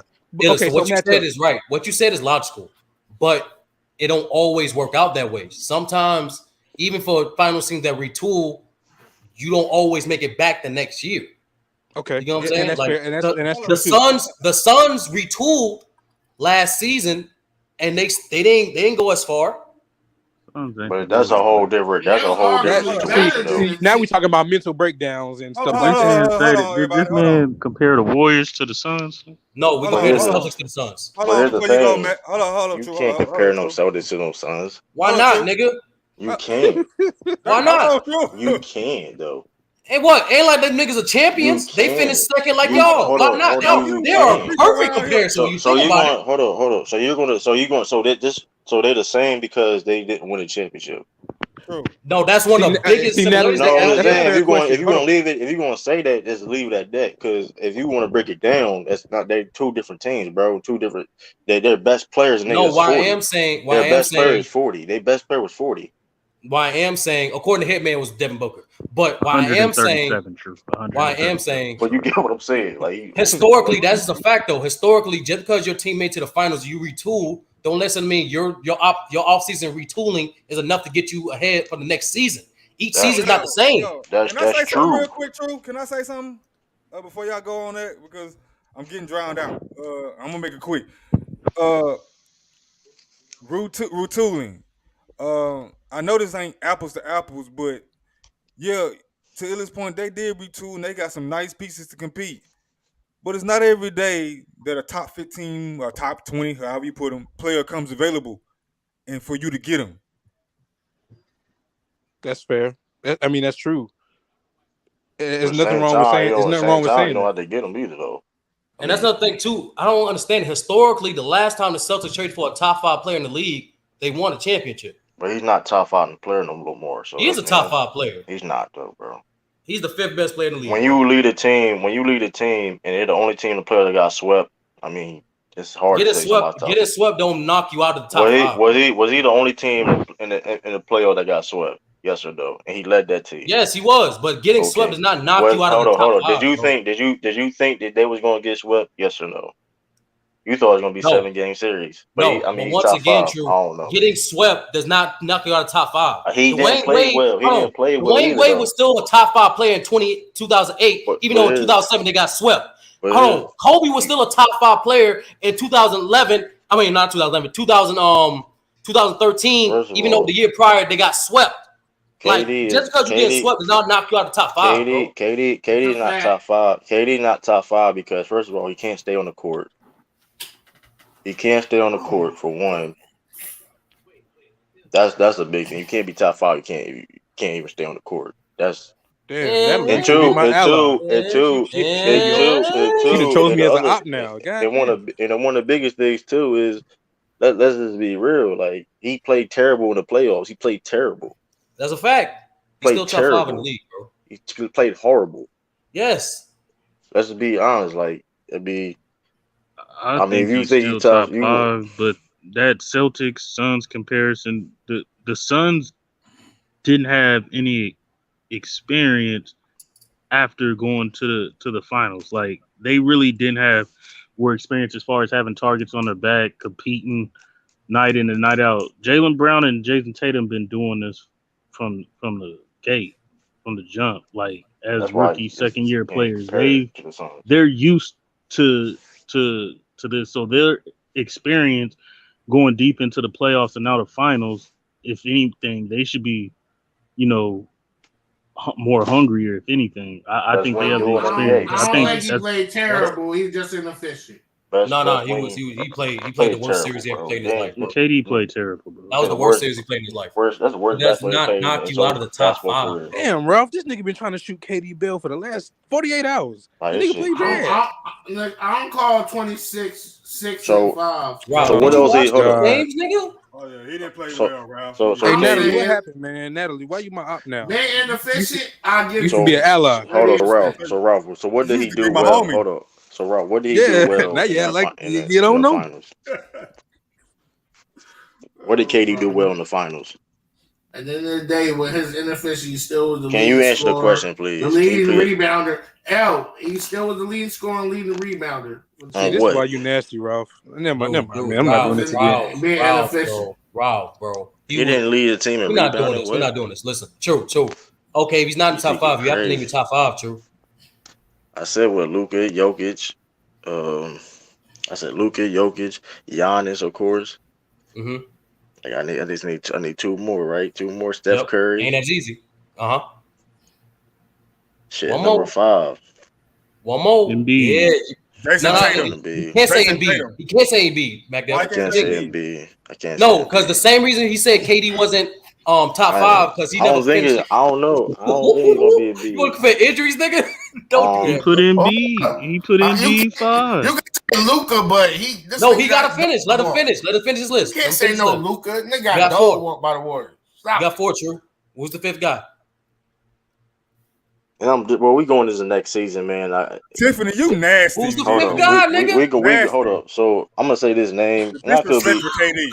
I'm gonna say this name. Hold up. I'm gonna say this name. I could be wrong, but we going in. Hold up. We going in the next season. Jason Tatum, man. Jason Tatum. Oh my God, this nigga. How did you say Jason Tatum? I'm going into the next season. In the finals, But the reason why I'm doing this though. This is the reason why I'm doing this though. That's some whole ass shit, because this is the reason why I'm doing this though. He was barely in your top 10 a few months ago, and now he top 5. He gonna jump to 5? I just said 5 people better. And then you talking about going in the next season. We don't know. Hold on. You said hold on, Mac Def. You think Jay State's a superstar? Is he top 5 player? No. I don't know. Listen, I'll say this. He put him over Embiid. The He is a superstar though. scoring champion. I have a reason though. I have a reason though. Jokic. I feel you, Natalie. I feel you. I have a reason though. Go ahead. Well, you got to explain. Give him time, yo. Here's the thing. We going into next season, correct? It's the season. It's NBA about to be right around the corner. I got Jason Tatum as an MVP favorite. So if he can have a possibility of being an MVP candidate, at least top 3, top 5. Hell, he gonna be in the top 5 conversation. Joel Embiid was the that's a white man. That's a white man's award. So hold up. So that being said, was the MVP. Hold up. So that being said, I am projecting on Jason Tatum. I could be wrong. I'm just projecting why I said Jason Tatum. That's more of a projection. They're gonna give it to one of the Caucasians. You already know that. That was nasty. But whatever, regardless, well, regardless, if whoever, just saying I picked Jason Tatum. That's more of a projection pick. I still think Jason Tatum better than KD though. Exactly, I definitely believe that. After that finals performance, that nigga's top 5. All right. Like LeBron James was, right? He was top 5. He played bad against Spurs. I know so you're not comparing Tatum to LeBron. Hold up. I know you're not comparing. We gonna use hold up. But you said in the finals, correct? This nigga's wild. Hold up. You said he just because he's not top 5 because he played bad in the finals. Yeah, LeBron James played bad. Wasn't on this where you know. No. Rob, you about to ask me a question. So when LeBron James played bad against the Spurs, he wasn't top 5 still. He was still top 5. But you know he had over Jason Tatum? MVPs. You know he had over Jason Tatum? He was an all-around better player. Like, he didn't have MVP. He did not have an MVP in 07. He didn't have MVP in 07. Why are you lying? He played the Spurs 3 times, bro. Be specific. I'm talking about specifically in 07, bro. Don't lie. You didn't say 07. You not say year. You said the time he faced the Spurs. Hold up. No, you said the time he faced the Spurs. Let's do this. Everybody knew what I was talking about, right? McDev, you knew exactly what I was talking about, right? I didn't know the year. You know exactly what I was talking about, right? When I said when LeBron James played bad in the finals, you said 2007. You said 2007. I just rewound the clip. He had 2 of them. He had 2 bad ones in a row. He had 2 ones. The Spurs one in 07 calm down, and 2011. I ain't say nothing. I didn't say I'm going over 30 points. This is not no you're right. No. 30 you in the corner, nigga. Nigga want to be on my head, nigga. Nah, true on your head, nigga. If you want to compare, let's do it then. Fuck you on your fucking head right now. So Illis. You think, hold on. You think Jason Tatum's on the same status as LeBron in 2007? Don't do that. See, he trying to switch it up. Why would you just compare them two, nigga? Hold up, Illis. So you say you went to the store at 10:30, right? You know you left up. Oh Lord. Okay, I'm ready. I told you I still got my gloves on. But no, true right though. True right. See, it's different when you want to bring up. Did Jason Tatum win the All-Star MVP? No. Yeah. Illis. You just missed it, bro. Hold on, Illis. You just missed it. He said KD's not top 5 because he's. No, I ain't saying nothing about that part. I'm talking about the Tatum one. I'm talking about the playing. No, that's what we. The point is, I'm using his logic for him. He said because the way KD played in the playoffs as well. That's what he said. But that was that's why he's not top 5. That's what you said, bro. KD played atrocious, bro. He played atrocious. Fact, but it takes more than that just to get kicked out the top 5, bro. But let's be real too, though. Let's not act like Jason Tatum also like one of the he had like 600 points, like how many rebounds, like only what he had like 600 points. Hold on, let me see. Let me double check. Did have a good playoff.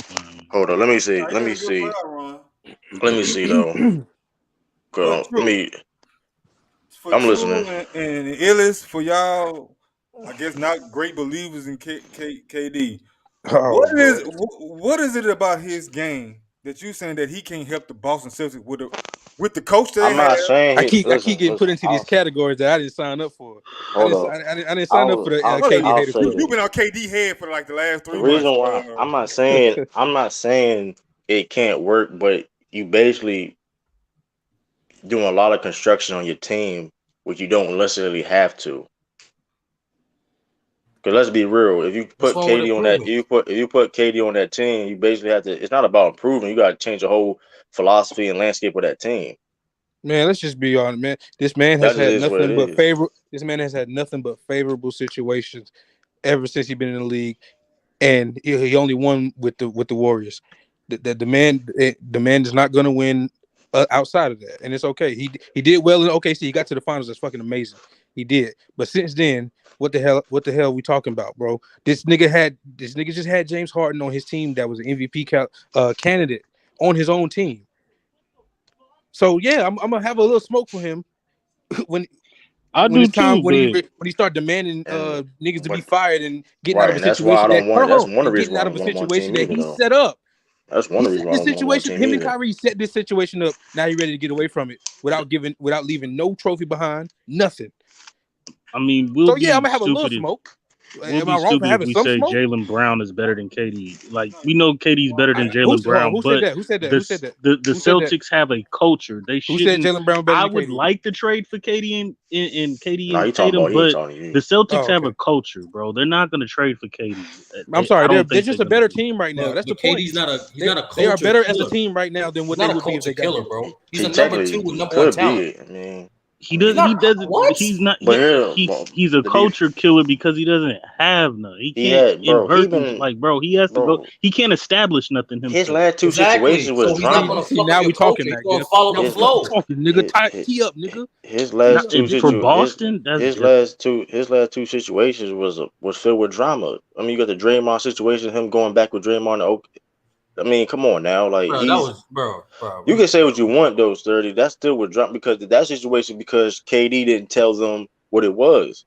He was leaving or not. They got sick and tired of the media asking him questions. KD get majority of the blunt for Draymond acting that way, bro. No. But it was tension because it was tension before that because they was asking them, Steph Curry and them and Draymond them, yo, when is KD gonna resign back? He gonna sign back, whatever case may be, and they got sick and tired of that shit. I got you, Tiff.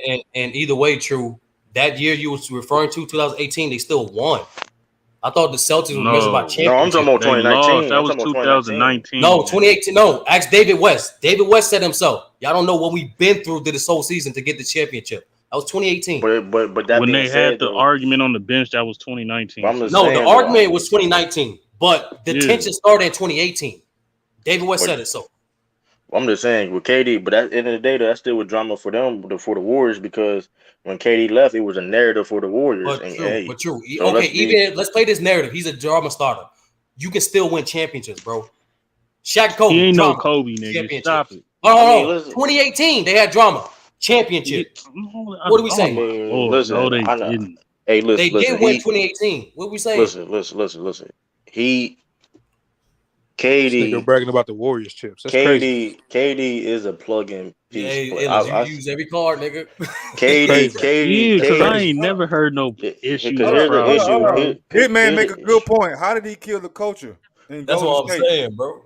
When he left them with Wiggins and Kuminga on his way out. I mean, you talking about? I mean, a care package. In OKC, for him to leave OKC the way he did with Westbrook, that was crazy, and they were supposed to be best of friends. That was a snake move. How did the Warriors move? He just left OKC because they were a champ. Okay, if Jason Tatum is a free agent now, you just got out the finals, bro. You think Jason Tatum is going to lead the Celtics? Like, no, but if his contract is up and he leads the Celtics, I'm not gonna blame him for leaving the Celtics. Defending KD, that was a snake move. Let's not act like that was a no. Him going to the Warriors make a snake move to the Warriors. No. To the Warriors is a snake move, but him leaving OKC is not a snake move. It's different, bro. Yeah, but here's the thing. Him just leaving OKC is not a snake move. Him going to the Warriors is a snake move. That's a snake move. No, that's a difference. Number two, for him to act like a hoe and let Draymond get on his helmet like that on the bench, and for them not to resolve that issue in-house, yes, he messed up the culture because everybody fights with Draymond in that building, but everybody understands their role. And the best player on that team is Steph Curry, and Steph Curry is unselfish. You blaming Draymond for acting like a was acting like more feminine than KD. What the fuck? Bro, No. Draymond, that's Draymond Green. He's gonna get in your face. He's gonna talk shit like that's Draymond Green. What that mean? That don't excuse the behavior. Hold on. What that means is that the Warriors have a culture. That's Draymond Green. That's part of the culture. Let Draymond call you a bitch on the court, nigga. That's part of this shit. Well, hold on. Time out. You don't think Draymond Green has done that behind the scenes to his teammates? Practice in the locker room. Stop it. The whole thing is that KD didn't know how to resolve that. The culture was set because it was KD off to the side from the. It was called the KD Warriors for a reason, bro. Like it was called the KD Warriors for a reason. He wasn't a part of that culture. He was just a hired hitman. He goes to Brooklyn. I thought him and Kyrie was the best of friends. I don't know that now. I thought James Harden and him was the best of friends. I don't know that now. Why would I want a 34-year-old KD? You don't have to be best friends to win. Let me bro, he's not Kobe, bro. But let me say something. They're not Shaq. Bro, like you just said it, my nigga. They didn't have good. According to you, he didn't contribute to the culture, and yet they still won in the Warriors. What are you talking about? Right, they won because that happened in 2019. That 2019. No, it happened in 2018. I don't believe that. I'm gonna say this personally. I don't believe that. But 2019 happened where we all can see. Then okay, because that behind the scenes stuff is nothing like Shaq and Kobe. Why did David West say that right when they won the championship, bro? That night, the podium. He said it night. Bro. Whenever KD's dirty laundry gets on Front Street, and you know what's crazy, McDuff? It's a culture killer. He went on That's Undisputed all First I'm Take, and he elaborated on that. Like I don't understand, bro. Yeah, years later. Not a year later, he retired that season. They're on Front Street now. We'll see what happens. I'll say this for the KD. Let's be real. Defending Kevin Durant. KD only won a championship. KD won a championship on a team that may not even need him to win a championship. Let's just call it how it is. Now, would they would have beat? Hey, it's all speculation. Where they would have beat the Cavaliers with or without KD? I'm not going to argue that, but they was good enough to win a championship without him. That's a fact. But you can't lie. With the acquisition of KD, he made that team from a great team to an all-time great team. I'm not denying that. I'm not denying that. I'm not denying. And they were not a top 5 team in the history of the game. Hold on. Were they a top 5 team in 2016 of all time? I'm not denying that. Nigga, that is debatable. 2017 is the top 5 team of all time. The only reason they wasn't viewed as the number 1 team is because they only lost finish the job. Exactly, nigga. 3 games. Exactly, they lost. That's why they're not considered top 5 all time. Hold up. But here's the thing, though. Okay, hold up. Did he make it OP? Yeah, but you said great to. You said all-time great. Yes, there's a difference between you being.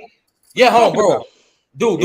You don't hold on. Stop it. You don't win 73 games and don't be an all-time great team. What the hell are you talking about right now? No, what I am saying is, like I said, that's a great team. You're not an all-time great team. That's a great team. There's a difference between you being bro. That's crazy. There's difference between you being a top 5 team all time and just a great team. Defend them light-skinned ass niggas, man. Hold on. I'll say this. Here's the thing. Like, what you got against them, Ellis?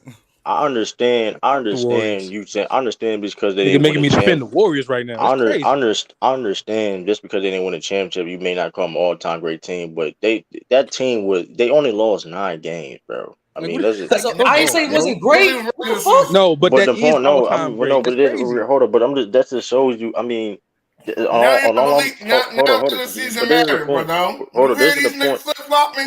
All right, that's what's up, Ned. I never, bro. First of all, this is the point I'm trying to make. KD went to a situation, a super excellent, not even a perfect situation, an excellent situation.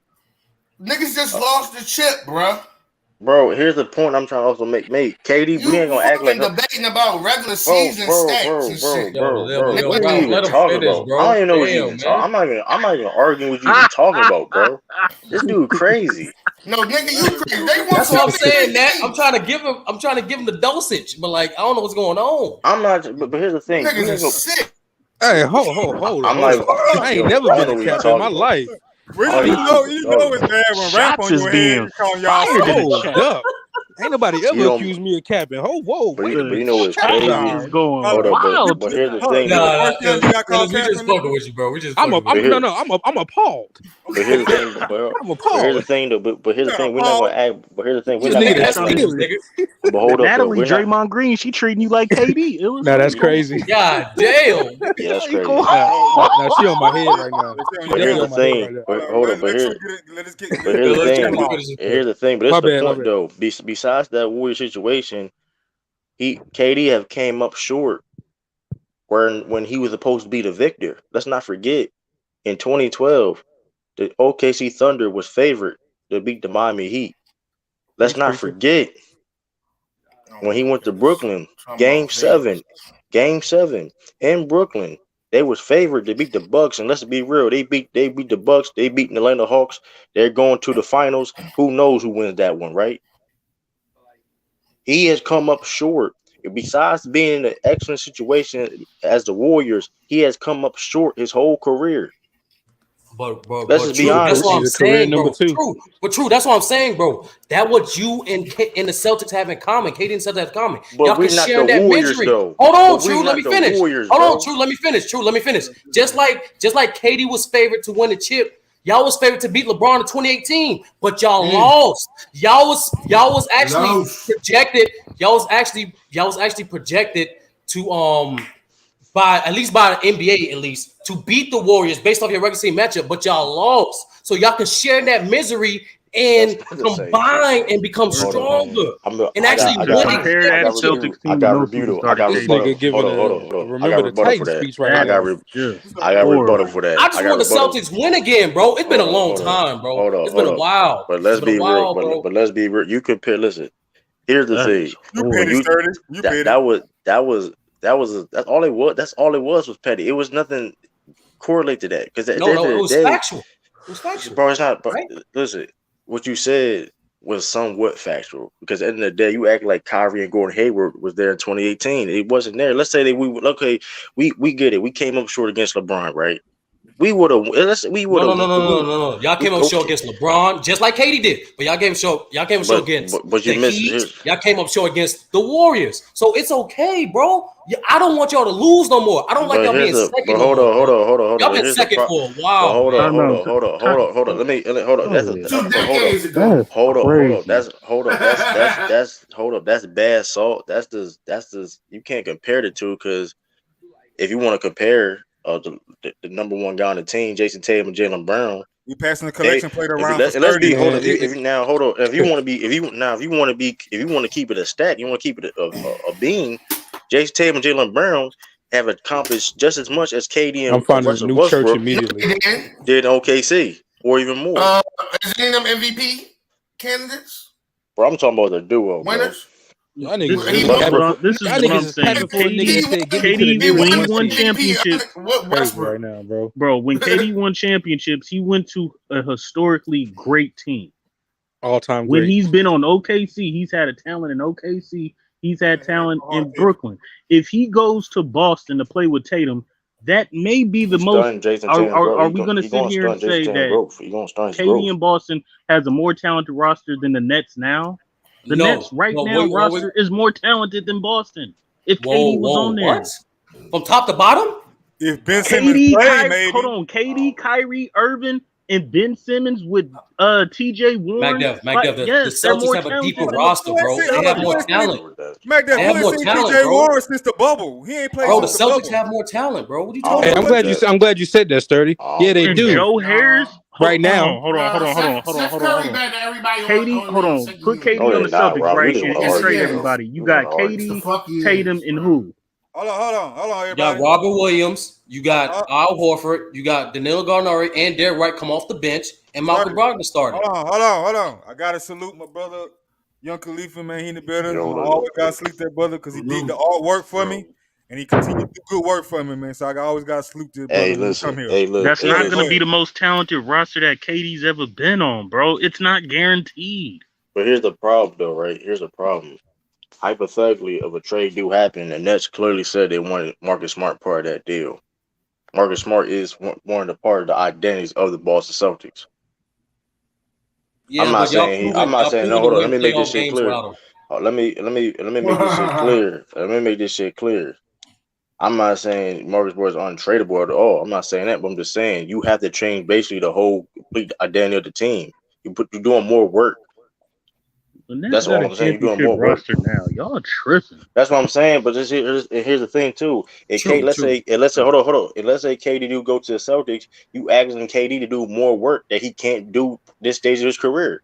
Nigga, This what? is bro. You telling me he can be the second scoring option on the Celtics? So you hold on. So you trying to act, bro? I'm not talking about the scoring, bro. You had to ask him. And his team is still gonna be better defensively than the Nets. That's a fact. Right. Defensively, yeah, but not talent as far as talent wise, no. First of all, that's what I'm trying to say. You had to KD would have to act. Imodoka gonna have to ask KD to do a lot more They defensively. got Malcolm Brogdon out there. He better than Westbrook, according to True. Bro, you know, I don't know what I had to correlate what I just said. Yeah, I don't know, Ralph. Just let him finish, man. Like I don't like KD would have to play tough nose defense, has to rebound more than he did in the past. And in this stage of his career, coming off that Achilles injury, I don't know he's capable of doing that. Why he got Al Horford and he still got the Time Lord back there. Robert Williams, yep. He don't got none of that in the Nets.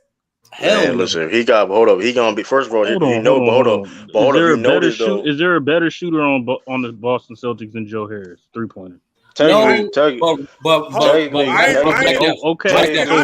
So hold on. KD cancels each other out. KD and Kyrie cancels each other out. You don't have the 3-point shooting. Hold on. And the key is Ben Simmons. You do not know what Ben Simmons is going to do. I guess that question. Technically, the Celtics got more shooters. They got more players shooting 40% from three than the Nets do. I said better than Joe Harris. I mean, technically, hold on. I would say this. Technically, we may not have. We'll see how he do this upcoming season. Shout out to Sam Hauser, second year in the league. We'll see. Seth a better shooter than all of them niggas.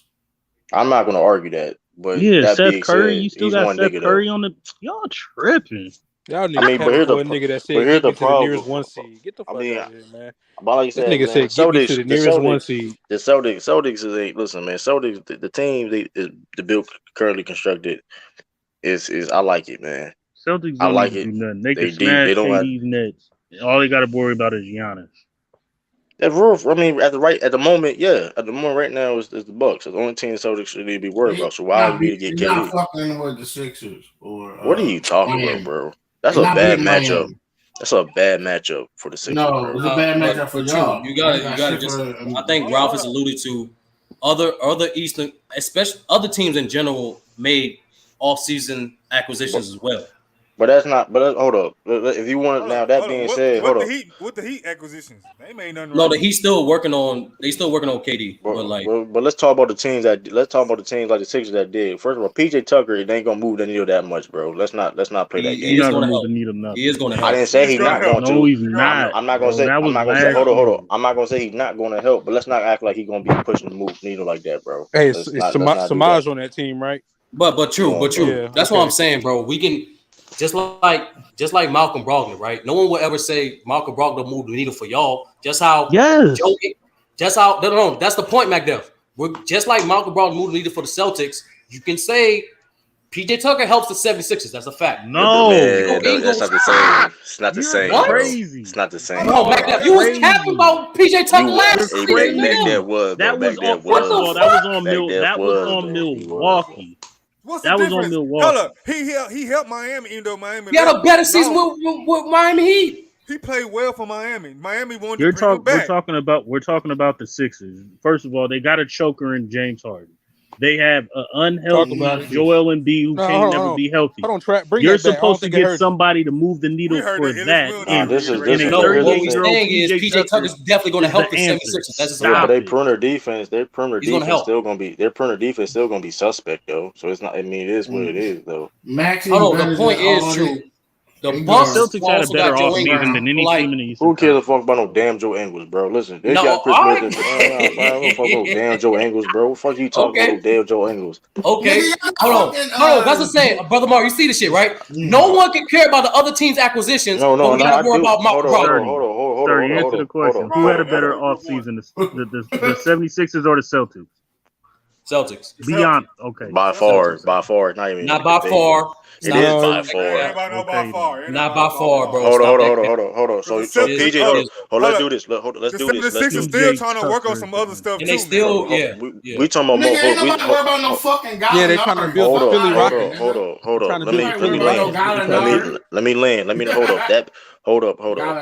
We're talking about as of right now who by far had the best moves. So it's clearly the Celtics, bro. Let's be first of all, Gallinari is better than PJ Tucker, bro. So let's not even play that game. He's not. Nah. He really is though. He really is. Hold on. They both specialists. Hold on. Oh well, technically, Gallinari can create his own shot. He can't play defense though. He can't play defense. Hey, how many? Okay, and how many 6'10" niggas that can shoot and score on all three levels? Ain't a lot. So he'll rare come out. Again, PJ Tucker, 3-point he could defend your best offensive player. You can't be suiting up Gallinari. And he shoots a high percentage for that. I ain't Super Bowl Gallinari. I'm just saying Gallinari is a good role player, bro. Let's not act like every team would benefit having Gallinari on their team. Let's not act like they better off with Joe Ingles. He's a career 38-39% 3-point shooter, and he put the ball on the floor. He's 6'10". And Joe Ingles shoots 40% from three on a career basis. That nigga coming back like in March. He old as shit with a torn ACL. It don't matter. You saw Brook Lopez came back. He was still a factor. Don't ever compare. It don't matter.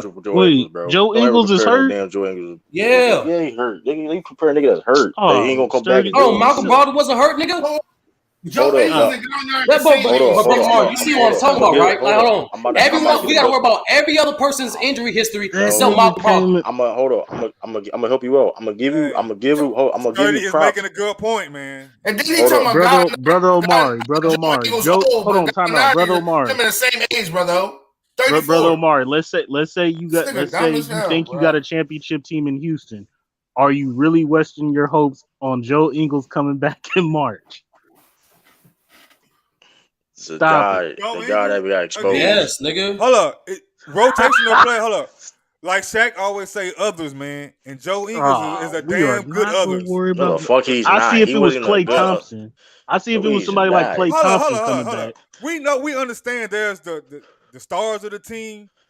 But again, you still need competent role players. I understand that, but that's a role player. He's one of the better. Joe Ingles and PJ Tucker ain't no needle mover. Hold on. I'm not gonna sound biased, right? Again, role players anybody except for not needle movers. But hold up, though. Hold on. I'm gonna give you a name. Let me say this real quick. Yeah, y'all not even saying the name the Bucks got though. In the context of the team, those guys are needle movers. The Bucks are a well-oiled machine. And if you got great role players around Giannis, that moves the needle. No, I'm saying role players play like garbage last in the playoffs, bro. Let's not do that, bro. Them same niggas. Your role players play like garbage, okay? That's what I'm saying, bro. Like, why we pretending Gallinari got this exceptional history in the playoffs? I didn't say he was. I didn't say he players did what they were supposed to do. Hold on. I ain't say he did, but let's be fair. This is the best team Gallinari ever played on. So let's not do that. Ralph, you just want to argue, bro. What team Gallinari played with Barry on this team? Did he go to the Hawks that went to the fucking Eastern Conference Finals? You smoking crack cocaine. What is you talking about? You got it, bro. I don't even remember the Hawks going to the Eastern Conference. What Hawks? Last year. You talking about not last year? With Trae Young? Yeah. He disgusted, bro. Hey, Ralph, you gotta... Hey, he was on the team. He was on the PCP. That PCP. You gotta move on. You got to move on from that team, bro. There's not no move on. He was a key part of that team. That bombing fluid, man. But true. The Hawks are better now than what they were that year. That bombing fluid, man. With the black I'm not gonna lie, True. I'm not even gonna lie. Combination. I'm not even gonna lie. Hold on. McDowell, what do you think of your Bulls acquisitions this offseason? We should be a top 5 seed in the East. No, but how would you grade your offseason acquisitions for the Bulls? Who did we get? Nigga, you don't even know who you got. We didn't get nobody. We just everybody come back healthy. No, you picked up Dragic, you picked up Drummond, and you picked up another dude. Gordon Dragic, the guy who scored 16 points against the Celtics, then Steve Nash didn't play him for the rest of the series for some reason. That's an F. Go ahead. That's an F. All right, you got it, bro. That 38-year-old jogger, he ain't no needle mover. Yes, he ain't gonna get no playing time. All right, you got it, bro. Go ahead. But I'm just mind you though. We didn't have no good off season. Hold on. But mind you, all the people you name Gordon ain't Dragic. nowhere near. All the people you name that got all the new teams got nowhere near on the level of Malcolm Brogdon, bro. Nowhere near on the level. Are you saying nowhere near, nigga? What you crazy, bro? Have I missed Malcolm Brogdon's career or something? Look at his numbers compared to everybody else. Hold on, the people you name. Look at his. Hold on. He's another good role player. You telling me Joe Ingles? You think he's far way better than Joe Ingles, nigga? Like far way better, bro. Let's not do that. Y'all disgusting. You just said it. Hey, hold on. Malcolm Brogdon is debatable. Top 10, top 15, top 12 point guard. When he was healthy, bro. He was healthy, bro. He's not top 12. We not top 12, bro. Do you know what 12 is, nigga? When did Joe Ingles ever average 19 points a game? Wow. What is? Hold on. Let's all jokes aside. Hold on. I'm not true. Hold on. Let's do this. You're saying he's far and away, bro. Why are you saying this? Why are you adding hyperbole to it?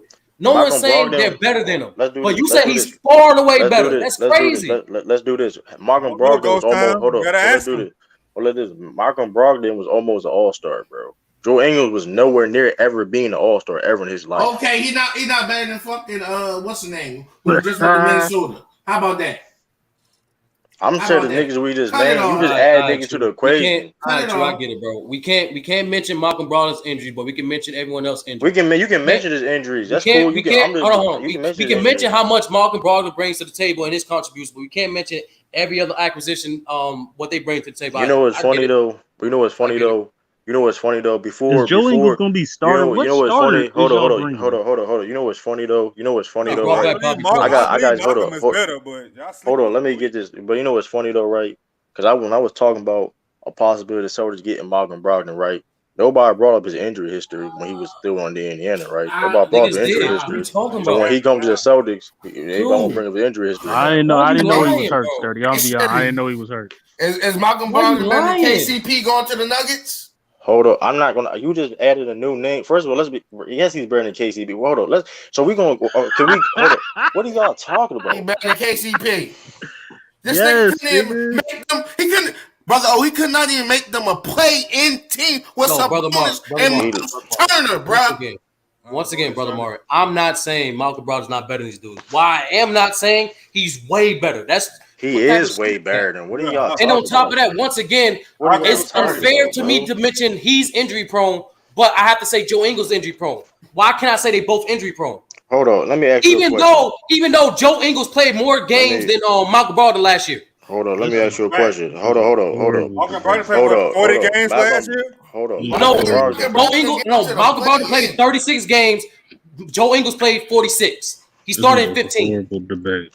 That's fucking big. Y'all niggas wilding, bro. I'm keeping the same energy, bro. That's all I'm doing. You can talk about injuries, bro. I'm cool with that. But when we talking about who's the better. Yes, young boy. DeAndre Murray was the best offseason acquisition in terms of individual player for a team. Yeah, that's fact. I'll give you that. Okay. I think the Warriors had a better offseason than the damn Sixers. Y'all tripping right about. They had a better offseason than the Celtics. Who? The Warriors. No, they did not, bro. Yes, they did. We're not going to talk about Joe Ingles. They only got Dallas. They only got. I'm not gonna They did. They got. No, they retained. Didn't they retain Porter as well? Otto Porter? No. They didn't retain him. They got DiMancino. They got DiMancino. They got that Jermichael whatever. They got another Jermichael Green. They got Jermichael Green. They got some decent moves. They got Jermichael Green. Let me see. No, they still better than Celtics. That's all we know. DiMancino and Jermichael Green. I mean, I know this though. DiMancino's nice, I see how y'all deflection though. I know Malcolm Brogdon is way better than Joe Ingles though. That's what I do know. Not way better. Why is this way better? Hold on, let's do this. What does Joe Ingles do? What does Joe Ingles do better than Malcolm Brogdon? Shoot better. Is it by far? Is it by far? What is by far, bro? No one's saying he's by far. Even though, Joe Ingles shoots 40% for three, and Malcolm Brogdon shoots. Malcolm Brogdon shoots 37. Hold on, let's do this. I've seen Malcolm Brogdon be at least the second best player on the team on a playoff team, correct?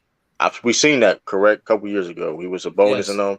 He was can Joe Ingles ever be a second best player on any type of playoff team whatsoever? No. KD. Okay. We have seen Joe Ingles get quality minutes. That's a fact. We've seen Joe Ingles play good defense with Paul George. That's a fact. Seen Joe Ingles body LeBron. That's a one-time thing. That's not a one nigga. Thing. He played him multiple times. Every time he played him, he was actually one of the best defenders against Paul George. His defense is nowhere near on Malcolm Brogdon level, bro. Let's not do that, bro. That's not the point, True. What we is saying, he does play good defense. We gonna see better than Malcolm Brogdon. So all we saying, bro, we're not disagreeing the fact that Malcolm Ingles has made the cut. You're saying he's way better.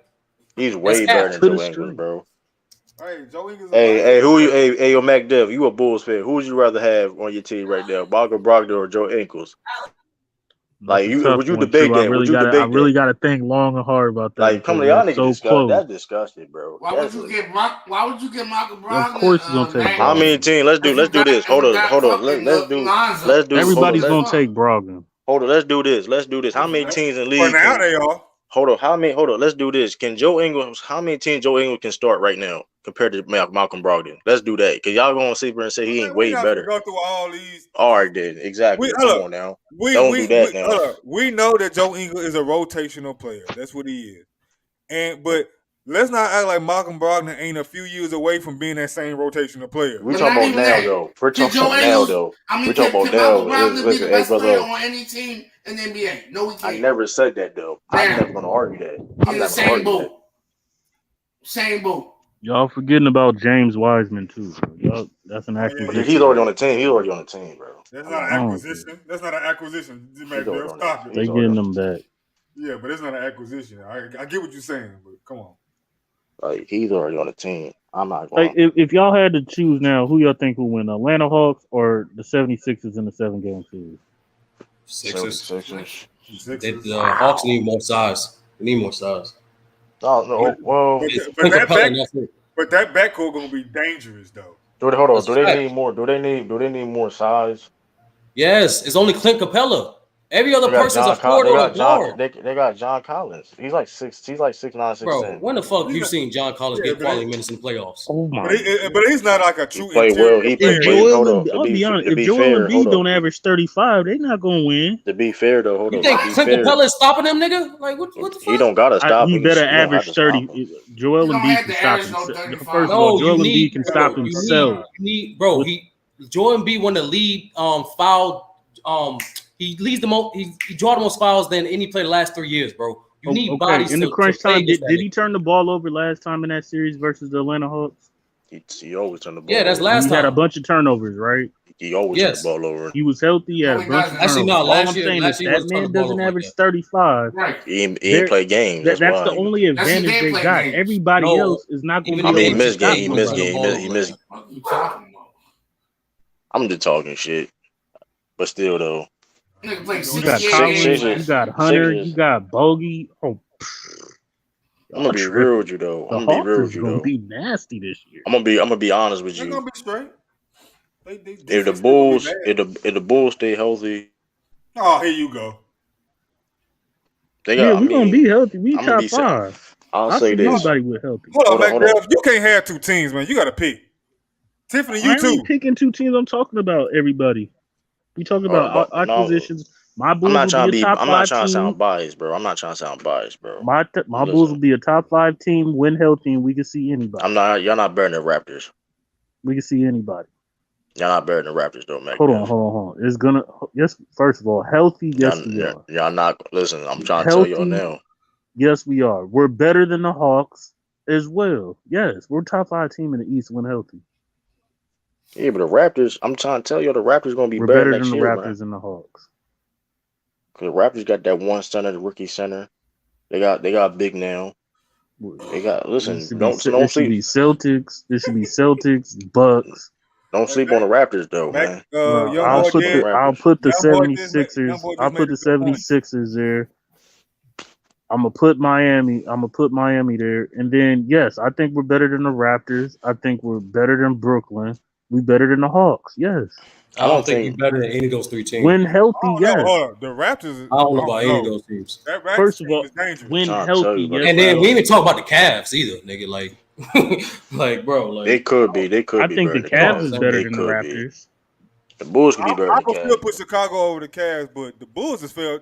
Y'all dropping No, this year. the Cavs, the Bulls and the Cavs are the dark horses to be an upset to one of those top 4 teams that I just named. Why they become dark horses? Last year you had them as a top 4 seed. Now because last year we didn't see them. The Cavs. Last year was the first year. I'm talking about that for these Bulls.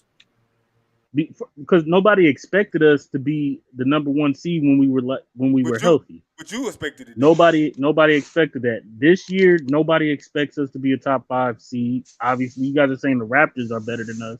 You guys don't know what Brooklyn's going to do. So we're a dark horse if healthy now. We're not an elite team according to Brooklyn. If all their players play, they're better than y'all. That's not exactly what Sturdy said. Brooklyn plays exactly. We don't get no luck, so we're a dark horse. I think the Hawks. I'm not counting on Brooklyn to do anything this year. Everybody predicts the Hawks is going to be better than us. The Raptors, the Brooklyn Nets. We in the play-in. I'm gonna tell you why the Raptors. According to y'all, I'm gonna tell y'all. I'm gonna tell y'all about the Raptors. They might. Listen. If you look at the Raptors' talent, they got. Listen, Pascal Siakam is like in his prime right now.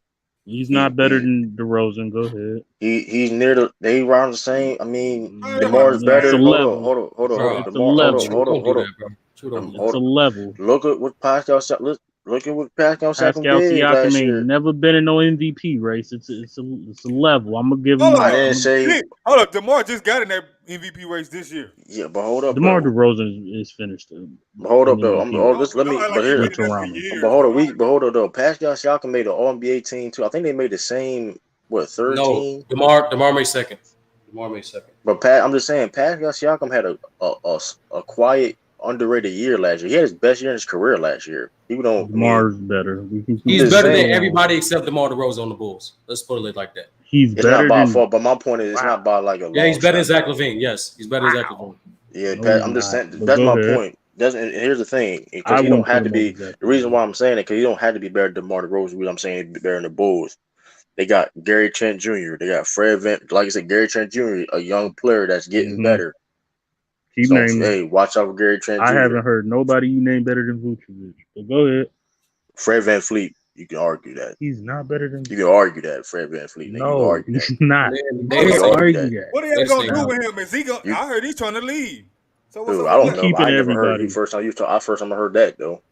We keeping everybody. Everybody's locked in their contract. That's the first time I heard the that. niggas just got to hit the weight room and get better. That's all. Now they drafted a good center though. We healthy. We stay healthy. We good. Pat got Siakam better than Zach LaVine. I'm sorry. That's a fact though. That is a fact though. You're really taking? No, you're not. Yes, he is. Why is he not really better than that nigga though? No, why is he not better? Make your case. Don't say no. You're not. Bro, you better look. You better. Bro, I watched. Listen, I watched. He's not a better ball handler. I watched like 8. He's not a better scorer. He's not a better shooter. Just because of his length, I'll give him defense. Because of his length, I'll give him defense. You don't try to say he's better defense because he's better rebounder, better playmaker. That's what I just said. No, I wouldn't say playmaker. I would say Zach LaVine. First of all, Can Pascal run the point? Is he a point forward? He can't do that. I just know it was a simple. Pascal underrated. Yes, he's a point forward. He's a third playmaker. Third. Yes. They got multiple playmakers. They got multiple dudes, bro. Do you see them play? That's why they dangerous, bro. That's why I'm saying their coaching scheme are versatile enough defensively and offensively. They have multiple guys that can score and play make, bro. That's what makes them so dangerous. The only thing they lacking in is a consistent interior force. That's it. I'll give them defense, but playmaking is even. I'm not giving Pascal just no. You just don't watch. You just don't watch Pascal ain't never been that nigga as a point forward. Zach LaVine has ran the point for the Bulls. Let's look at his numbers because he's not a better shooter. He's not a better scorer. He's not a better ball handler. Listen, hold on. I'm gonna say this is what he averaged last year. Pascal averaged 22.8 points a game, 1.3 steals, 5.3 assists. That's a career high. That's I mean his playmaking. Listen, That's what I'm saying, bro. Like 8.5. Now he's a playmaker, but we wouldn't call Kyrie He been a playmaking. playmaker. Don't do that. He been don't do that. He been with playmaking playmaking since Lowry was there. Don't do that, bro. Don't do that, Mac. He been with playmaking. He would play. He would. Don't do that. And that's and people been saying Pascal was better than Zach LaVine though. So let's not do that too. People been saying Ain't that. nobody ever said that. That's nothing. Bro, that's new. crazy. No, That's crazy. ain't nobody ever said that type of season and still be questionable. Ain't nobody ever said that. So Nick, when they won a championship, they wasn't saying that. Pascal, the best player on Toronto, is better than the second best player on the Bulls. Man, them niggas, man, Bulls would trade that nigga for Pascal right now. They would trade Zach LaVine for Pascal right now, nigga. They would trade that nigga right now. They could. No, they crazy. They call him a playmaker. They ain't in the same. They not in the same tax. I ain't never said. Hold on. See, Ralph, you always trying to. What the fuck? Zach LaVine and Pascal not in the same tax bracket. What the fuck? Shut up. I'm not arguing. You got it. I'm not ignoring it. You got it, bro. The all-time shooting guard. Tax bracket. We can move on. Assist the ball more than any shooting guard in NBA history. Ralph didn't say nothing for 10 minutes and bring up Kobe, bro. He didn't say shit for like 10, 15 minutes. But it doesn't matter. Y'all niggas Hey, you know what Ralph sound like? He sound like a WWE superstar, bro. It doesn't matter. They nigga just cut people off, bro. You do this shit for fun, bro. Nigga cutting promos and shit. Hypocritical. Nigga, I never said Kobe couldn't play make it all. Ralph need his own promo, bro. He be interrupting niggas. Ralph should have his own theme song when he come out. I didn't say Pascal was elite playmaker. Who said he was elite? Pascal was elite playmaker. He's not a playmaker, period. Point blank. All right, bro. He's not better than Zach LaVine. Don't swoop up Pascal. Unfortunately, MacDuff, majority of the coaches, executives. I don't know. Hold on. What, Ellis? What you say?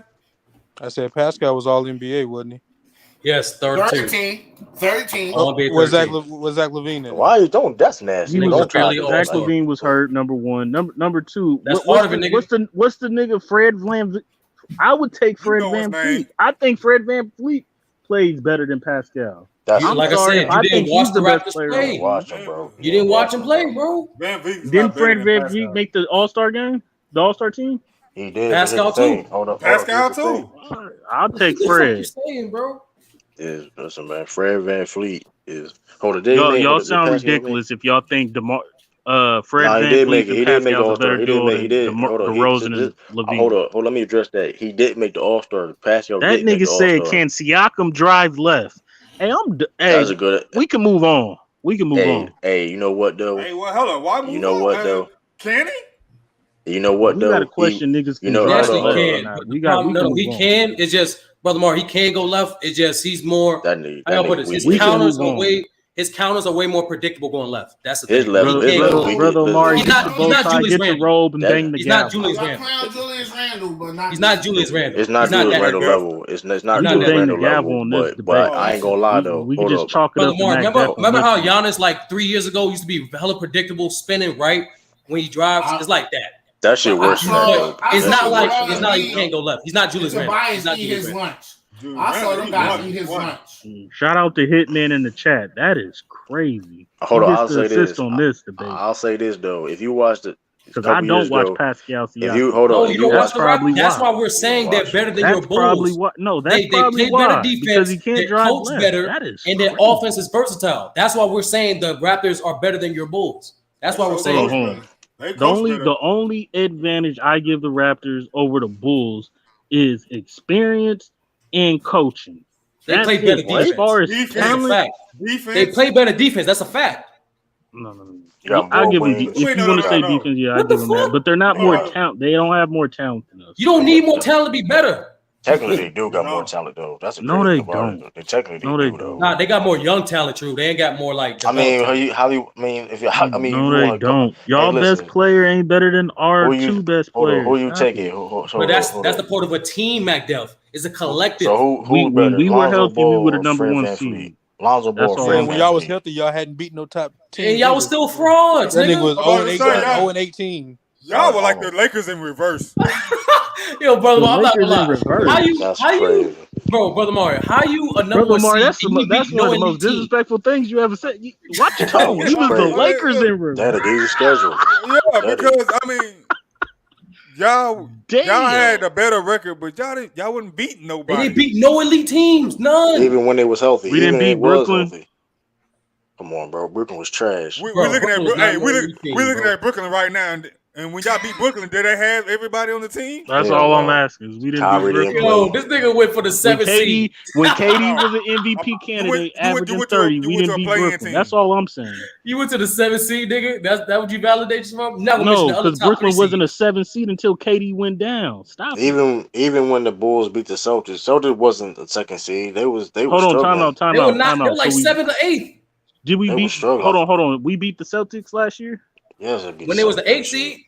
Oh, We were blown. okay. I remember we didn't beat we were nobody. blown.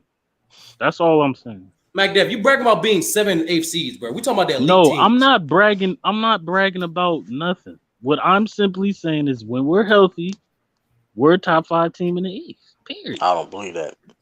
Period. Are y'all gonna be healthy? The Raptors was the Raptors healthy all season?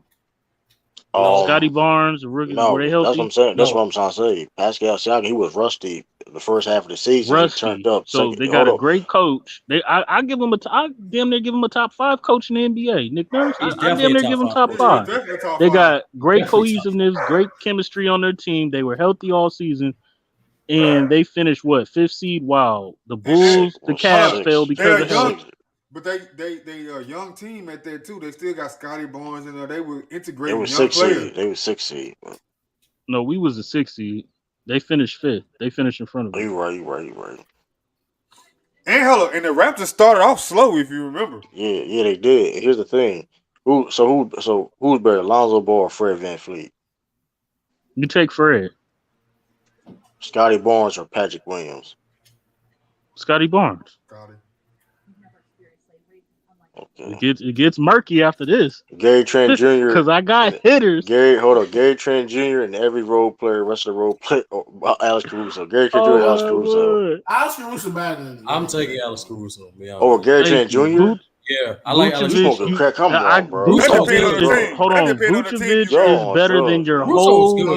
You can make a case for Vucevic better than your whole team. I ain't saying Caruso ain't no bum. Man, listen, you Gary Trent Jr. I watched like 8 Raptors games. Listen, I watched 8. That's not enough. Fire this season. That's more than y'all. That's more. Hold on. How many Raptors games you seen? That's not. I'm not including. I'm not talking about playoffs either. Though. I watched 8 Raptors. I watched 8 Raptors regular season games. True. I'm gonna be honest with you. I'll be completely honest with you. I'll take Caruso over Gary Trent Jr. You wildin'. I'll take Caruso over Gary Trent Jr. You wildin'. Yo, true. Caruso is nice, man. I'll take Caruso over Gary Trent Jr. Listen, I'm trying to tell you. Listen, I'm trying to tell you now, man. Gary Trent Jr. averaged like 20 points a game last year. Y'all wildin'. It got murky after Fred VanVleet and that nigga went to Trent Jr. That was your next.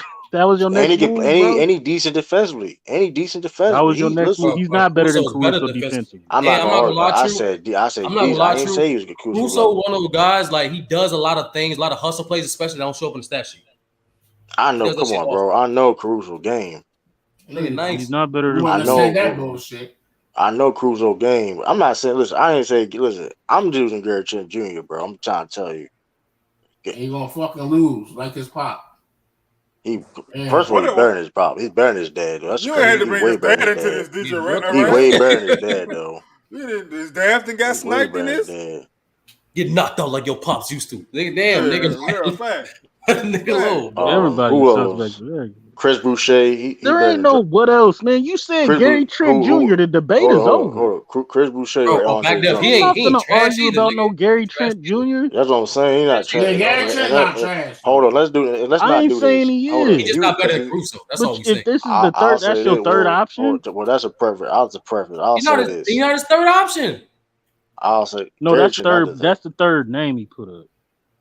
Your 3 best players are Scotty Barnes, Fred VanVleet, and Pascal Siakam. I'm not taking none of them niggas over DeMar DeRozan. Better in the playoffs than the Bulls. That is young. That is young. Better a lot of niggas on the Bulls. That's not obvious names. Thaddeus Young bearing a lot of shit. Like I said, none of them niggas is better than Hold on. Y'all niggas got Derrick. Hold on. DeMar DeRozan. Mac Dip, y'all got Derrick Jones. Hold on. Y'all got Derrick Jones is Jr. better. in your roster, bro. Vucevic Chill out, is man. better than all your role players and half the starters. I didn't mention him. But we're talking about, once again, MacDuff, we're talking about the team. We're not talking about just talent, bro. Talent don't make you win. I just said Caruso. He comes off the bench. But I'm saying you're naming talent. Talent don't make you win, bro. It doesn't. No, I'm saying health. First of all, he started with talent and saying who's better. Who would I take? No, so I said multiple times, bro. We said the Raptors are better because they're better coach, play better defense, and their offense is versatile.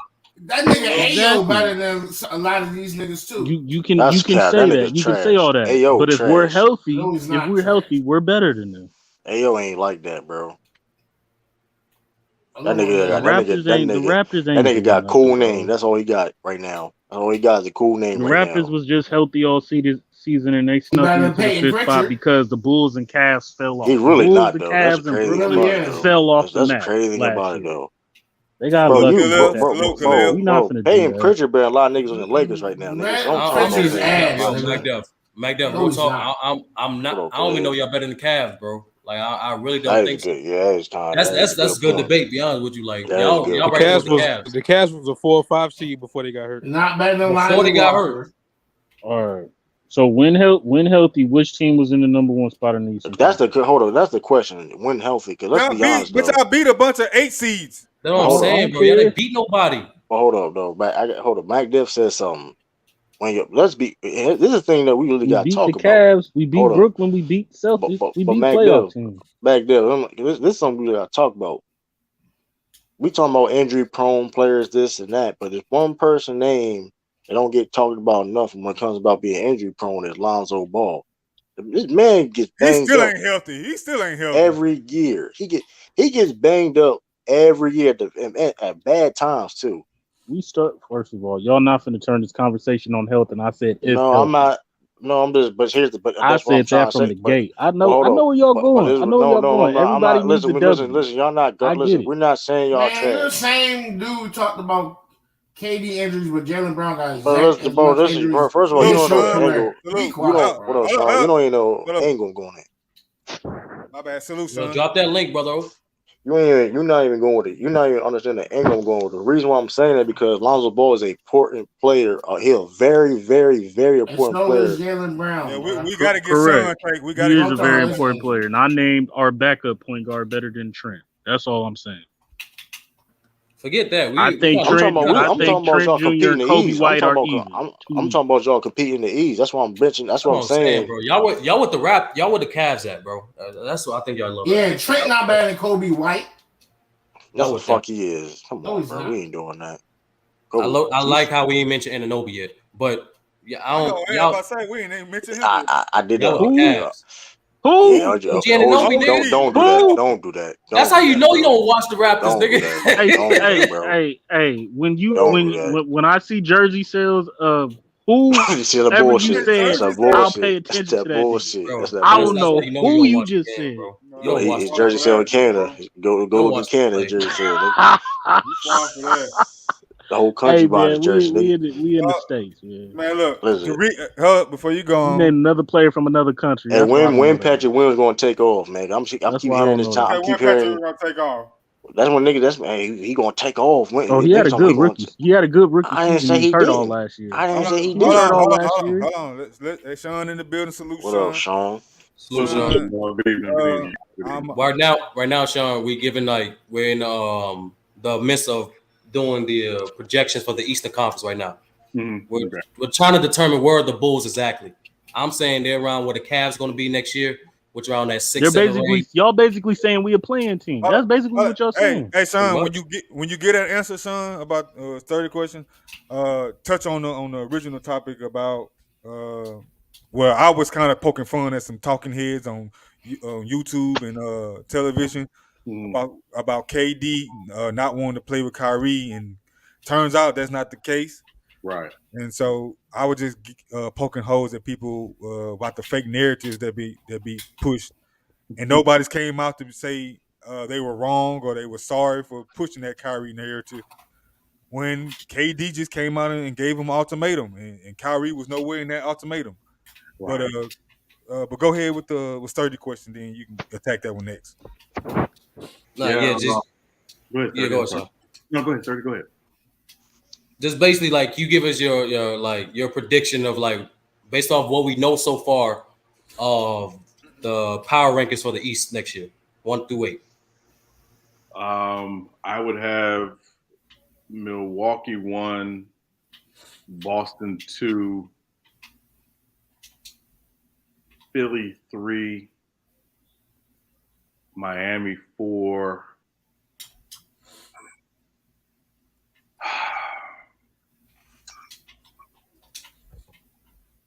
Go ahead, put the Hawks. I'm not as high on the Hawks as people are. I'm not as high on them as people are. The Heat? No, the Hawks. I'm not as high. Oh, no, I'm talking about the Heat. You didn't say the Heat yet. No, I got the Heat. Yeah, he put him fourth behind Philadelphia. That's why your takes has been bad today, Sturdy. Cavaliers. Who number 5? I'm gonna say Toronto 5, Cavs 6. Number 6. Yeah, I'm gonna say Cavs 6. Yeah. So Bulls a playing team. The disrespect. I told you, y'all got us as a playing team. Yeah, I'm gonna remember this. The Bulls are a top 8 team, but I think they're a playing team. I think they're gonna be a playing team. I'm taking a screenshot of this. I got the Cavs 6. Oh, okay. 7. I'm putting cases out on all you. I'll say Chicago 7, and then Atlanta, 8, and Atlanta 8. You got the Nets missing the playoffs? Oh shit! Yeah, I do. Yeah, you can't. I don't think you can have all this dysfunction and be a playoff team. Yeah, especially that Ben Simmons shit. That shit wild, man. It's a lot of dysfunction. It's like General Hospital over there, man. And hold on, Chu. Let Sean take off. So, what's your opinion on the current topic? KD's ultimatum. Well, I mean,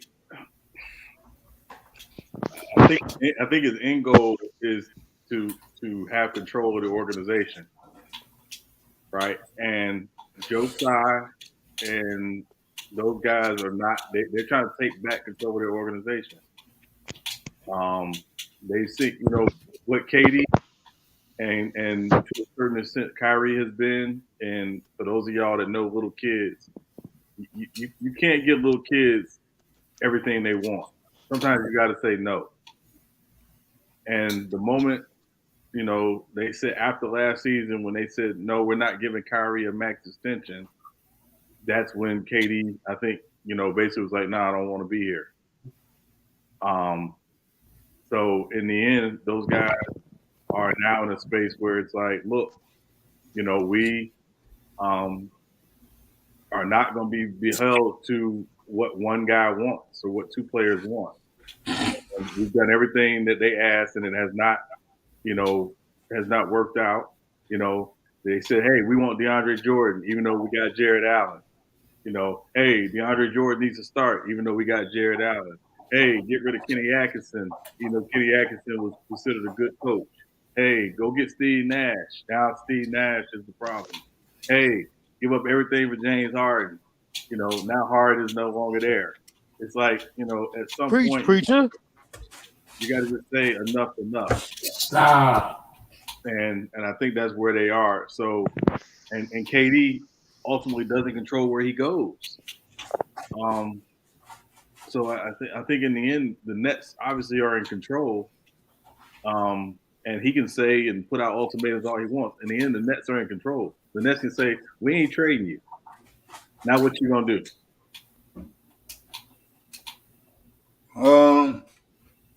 Hey, son, but you just said it's General Hospital over there right now. Yeah. So, I mean, and KD and Kyrie are Luke and Laura. Hey, I won't even disagree, but this whole thing it's a dumpster fire. Yeah. Now, if you ask me, there's no winner or losers.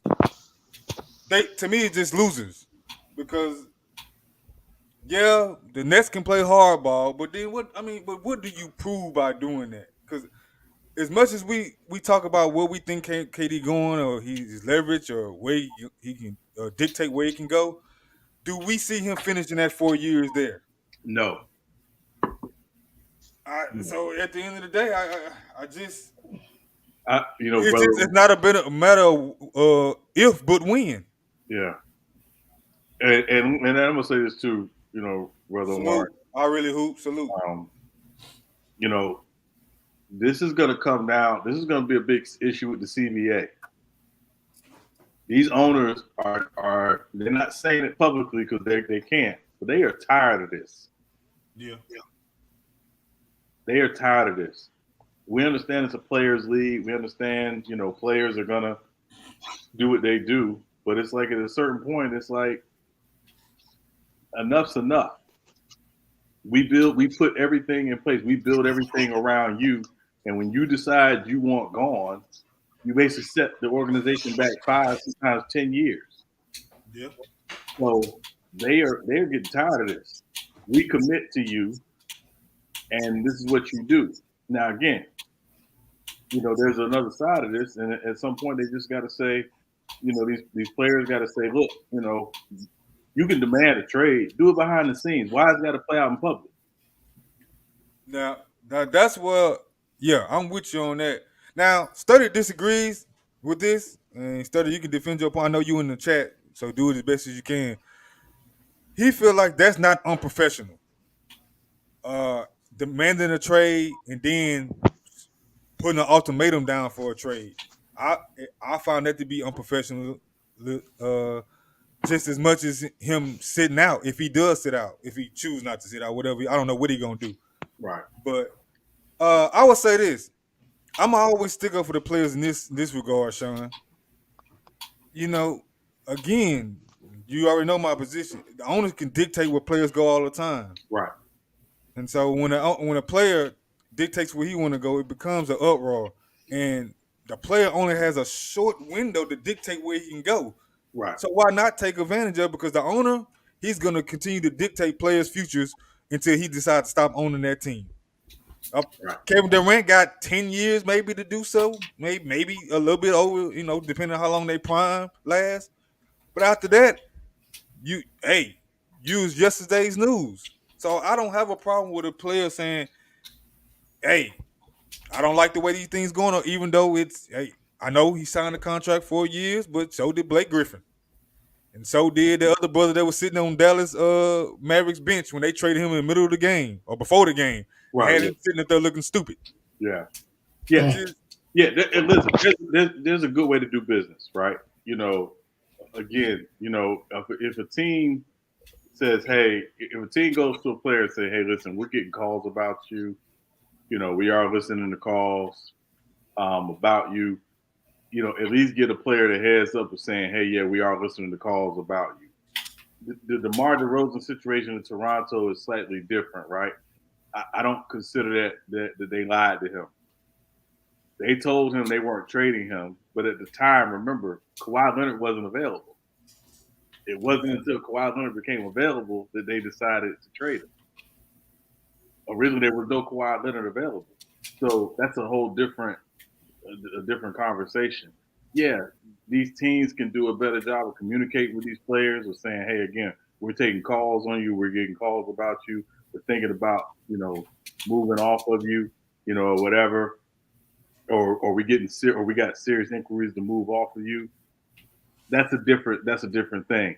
Some organizations do it, some don't. I think there's a good way to do business, but once you demand a trade publicly, you really kill a lot of the leverage that your team has, because a lot of teams. So I give you an example, right? Juan Soto from baseball. The Nationals knew they were probably going to have to trade Juan Soto. Once he turned down their extension offer, they knew they had to trade him. The way their GM works is he reaches out to a team, a specific team, to say, hey, we're thinking about moving this guy. We'd like to move him to you. Let's talk about your prospects. It's not them saying, hey, we're putting Juan Soto on the block. Everybody call us to see you know, if you want wine soda. That's the way to do it to keep it in house. You know, so it was 24 hours hit, man. It was longer than that. It was right after the season that they told me they weren't trading him. So I get your point, and I'm not gonna argue against that as far as doing better business. But that entails the problem. They aren't doing better business, right? Yeah, and I don't never see them. I don't predict them doing better business in the future. Right. Only time you can make somebody do better business based on leverage. This is what this, like you said, the CBA agreement gonna be about. It's gonna be about getting that leverage to dictate what you want. And let's be honest, the owners dictate mostly everything. This is the only real power that players have and not all players. Like it's only a 1% of the players that can do this. Yeah, like some hoes. Shut up, McDuff. Yeah. So it's not even like all players have the right to, or the leeway to do this.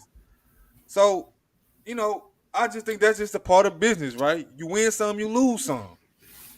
Like, because the owners that's getting that player ain't complaining. It's only when that player's leaving your team. Right. But go ahead, True. But here's the thing, though. And this KD situation is an interesting situation because they have listened to KD in the past. How do you know? Bro, they okayed the James Harden trade. Bro, you don't know if he wanted it or not. You going off speculations. Listen, and show me the clip when he said he wanted James Harden. This is the reality of the situation, right? It's all cookies and creams when you're winning, but when you're losing and underachieving, look where everything has turned out. That's the same thing about this wouldn't happen if they would achieve their goals or even close to achieving their goals. This wouldn't be coming out. So this is all about bitterness of failure.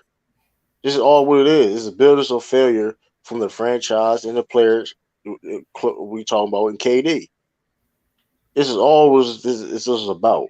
If they made it to the finals or whatever case may be, would he be doing this right now? Even if let's say they would have lost, would this would be coming out right now? No, he just signed an extension. So they had been doing some type of good business. Him to sign that extension, he could have left. So let's not act like. I mean, just like I said, when it's all good and gravy. You know what I mean?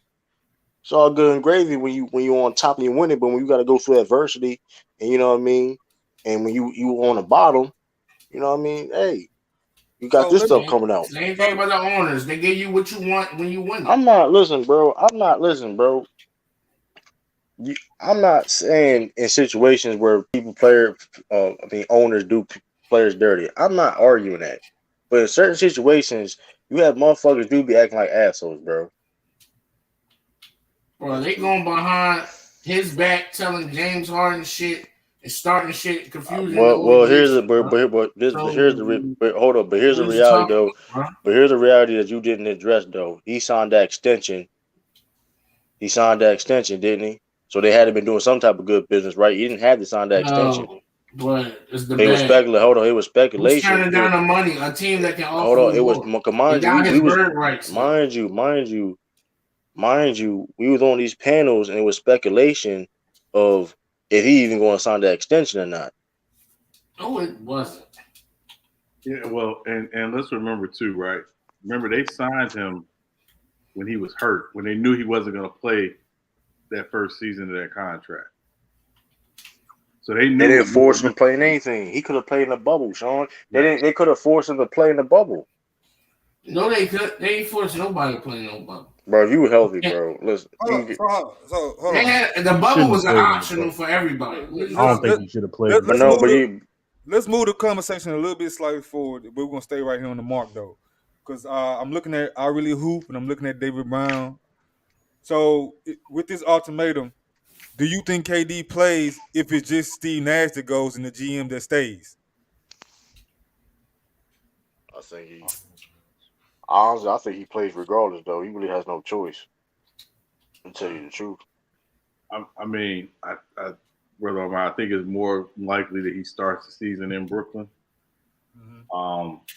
Y'all know KD. KD loves the hoop. Yeah. I don't think he's gonna miss an opportunity to hoop. Even if he don't want to be there, he ain't gonna miss an opportunity to hoop. It's not even that, Sean. You seen the Ben Simmons situation, right? You're not gonna lose money and then also kill your brand, right? You lose it because you can't sit here and say I'm not gonna play. They're gonna find your ass. They have no problem finding them, right? And then it's gonna be bad for your brand and you're not playing. Yeah, he makes almost his brand can't take no hit, good or bad. Yes, it fucking can, bro. If he sits here and he's not doing he the got best a half game. $1 billion, bro, in the bank account. Hey, you think James Harden wanted to play in the fucking Houston? His last games in Houston? You think he wanted to show up? Guess what that motherfucker did? Hey, brother, guess what he did? Guess what his owl-shaped ass did? He fucking showed. He clocked in. Hey, you cannot compare two different levels of guys. You talking about James Harden? Yeah, remember what did James Harden do? That motherfucker, hey, he showed up last minute. Hey, listen, he got his. But he was a cancer though. I'm not, but you get what I'm saying. But here's the thing: it'd been worse though if he simply said he was a butthole. Listen, I'm not saying, and I'm not saying that wasn't a bad look either though. But listen, he still played though. You're not going. If you are able to play and you just refuse to play, that's bad business, bro. That's bad for you. That's bad, bro. That's why I said there's only losers in this because let's just say you give him to play. I mean, what are you doing by making him play? Because he ain't gonna play to the point where y'all gonna win a lot of games. Well, we've seen disgruntled players play all the time. Win a championship. I mean, you paying them anyway. You paying them. Yeah, I get it. But now you're paying for half-hearted effort. If you Brooklyn, like I said, they should have been done traded that nigga when he was acting ass, talking about requesting a trade. I'm not gonna have KD and Kyrie on the same team with this nonsense going on. I would straight up sit KD. I'd be like, KD, you're gonna sit. You're not playing. We'll find a trade for you. You're not playing for my team. You're not gonna just be having. You're not gonna have my organization out here in the cold. You requesting the trade, giving me ultimatums. The organization got to put their foot down on this. Not be like, well, you're gonna play for me anyway. I understand the business of it. You're gonna play for me anyway, no matter what. But fuck all that. I'm trying to win a championship. I don't fuck you, KD. I'll trade you. You know you're not playing for my squad. But here's the monkey wrench at, and like you said, there's reports now saying that Miami, they say they don't want to. You can't say he respect the game too much, Sturdy, and yet he doing all this. I mean, I never heard nobody say give an ultimatum publicly. It's me or the GM and the coach. I ain't never seen nobody actively ask for the GM openly. Yeah, because I'm gonna say, because here's the thing. That's not respecting the game, man. Because here's the thing, like, that's behind the scenes stuff. It's just a crazy situation, and a monkey wrench in it too because of Ben Simmons. Ben Simmons being there makes it even harder, and it's an up situation, and that's the end, and by both sides because like it's really not a lot of options they can really do on both sides right now because Ben Simmons' contract is because the CBA rookie max it gets. I mean, and as crazy as that, you have to get rid of Ben Simmons. That's going to be kind of hard to do, especially the new reports coming out talking about. We'll see, David Brown. So I don't know, man. It's really is an effed up situation, and it's a dumpster fire. KD on this. Like I can't defend KD on this. He acting like a hoe to me. Like real talk. Even when Kobe said I'll trade me or get some play, like he was a 7 seed. He didn't have nobody. This nigga, what is KD playing for? But this is why it's whole shit though. He got TJ Warren. He got a squad in Brooklyn. But here's the thing. This is why it's whole shit. It's whole shit because, like I said before, though, if they was winning and doing what they were supposed to do, right, at least going to the finals, whatever case may be, they ain't made it out of the second round since KD been there. If the reports are true that he said trade me or fire Sean Marks and Steve Nash, to Mac Duff's point, the issue ain't the roster. Right. The issue is we can't get things the way we wanted them, the way we've always wanted them. Because go back to what True said. This time ago last year, they were in the Olympics. He signs the extension while he's at the Olympics in Tokyo. Everything was cool. They get back. Kyrie doesn't take the needle. He's in and out, or basically told he's not going to play. And then all of a sudden, again, after the season, once the season's over, all we hear about is, oh, y'all want to do whatever. All we hear is y'all want to do whatever, blah, blah, blah, yada, yada, yada, to get the organization on track. And then the moment it comes out that Kyrie's opting in and they're not going to give him a max extension, that's when 2 or 3 days later it comes out that you're demanding a trade. So it appears that, again, because again, they got some pieces. Not like they're a playoff team if KD and Kyrie are there with those pieces. Whether they're a championship team is a whole different conversation. But they're at least a playoff team. What it looks like from outside looking in is the issue is they no longer get to dictate what goes on in that organization. And remember too, Sean and everybody, Kyrie ended the press conference of the first round talking about he's going to be part of the front office decisions and stuff like that. Right. Or I'm paraphrasing. I don't know. He says those type of basically like I'm like what. So it's just some weird stuff going on, bro. And it's like that's what I'm saying. The problem is that KD want more control like they had before. They taking away, and now he's doing this. It's really that simple. I want to say that I think that's true, but I think it's more so about Kyrie not getting that max extension. I believe if the owner were to fire the GM today and the coach, or not, I just say particularly the GM. I believe because then that means that KD and them gonna get the GM they want, and that means they're gonna get the max extension for Kyrie. I think if Kyrie get that max extension, you don't hear nothing. I can't prove that, but if you remember, right before when Kyrie was going back and forth with his extension talk, KD was he was saying I ain't gonna say no, I'm gonna just let them handle business. I'm just let them handle it. Yeah. And don't think to that point, Brother Omar, don't think Joe Tsai is not on board with them not giving Kyrie a max extension. Okay. Because if Joe Tsai steps up as the owner and says, "No, let's go ahead and give him a max extension," Kyrie's getting that max extension. Yeah, the owner say so. The owner, it's the owner. End of the day, you the owner. You got the last say so. That's true. Say, hey, that's true. Hold on. By the way, we're talking about the same GM that got them every single thing they ever wanted, right? Ever since they put them Nets jerseys on, that same GM got them. We wearing white today. No, we wearing white today. All right. I mean, Ellis, what did they give him? What did they give him, Ellis? We don't want to practice. We taking off day. What the hell are you talking about? That's for one. Pull up the receipts. Nobody still ain't pull up the receipts. Right, bro. They're saying that they wanted it. But here's the thing, though, Ralph. Them niggas had DeAndre Jordan starting over there. But here's the thing, though. Here's the thing, though. Y'all don't have the receipts, bro. Hold up, Kyrie. Hold up. But here's the thing, though. Kyrie, it was willing to resign to. If they were doing that much bad business, Kyrie was open to resign to the team if they gave him a max contract, bro. They couldn't be doing that much bad business if they want to be on the team at certain point. Now certain things change. Ain't nobody turning down no fucking money at the end of the day. No, you're missing a point though. No, you're missing a point. You're missing a point. It's all about money at the end of the day. Fuck that's good. The morals and all the bullshit you're talking about. But you're just bro. At the end of the day, ain't that part of business, bro? I'm talking about money is part of business, right? If Kyrie, it's the main reason they play, bro. Okay, and you missing a point. If at the end of the day, if Kyrie, the whole point of them doing good or bad business, they had to been doing some type of good business. It's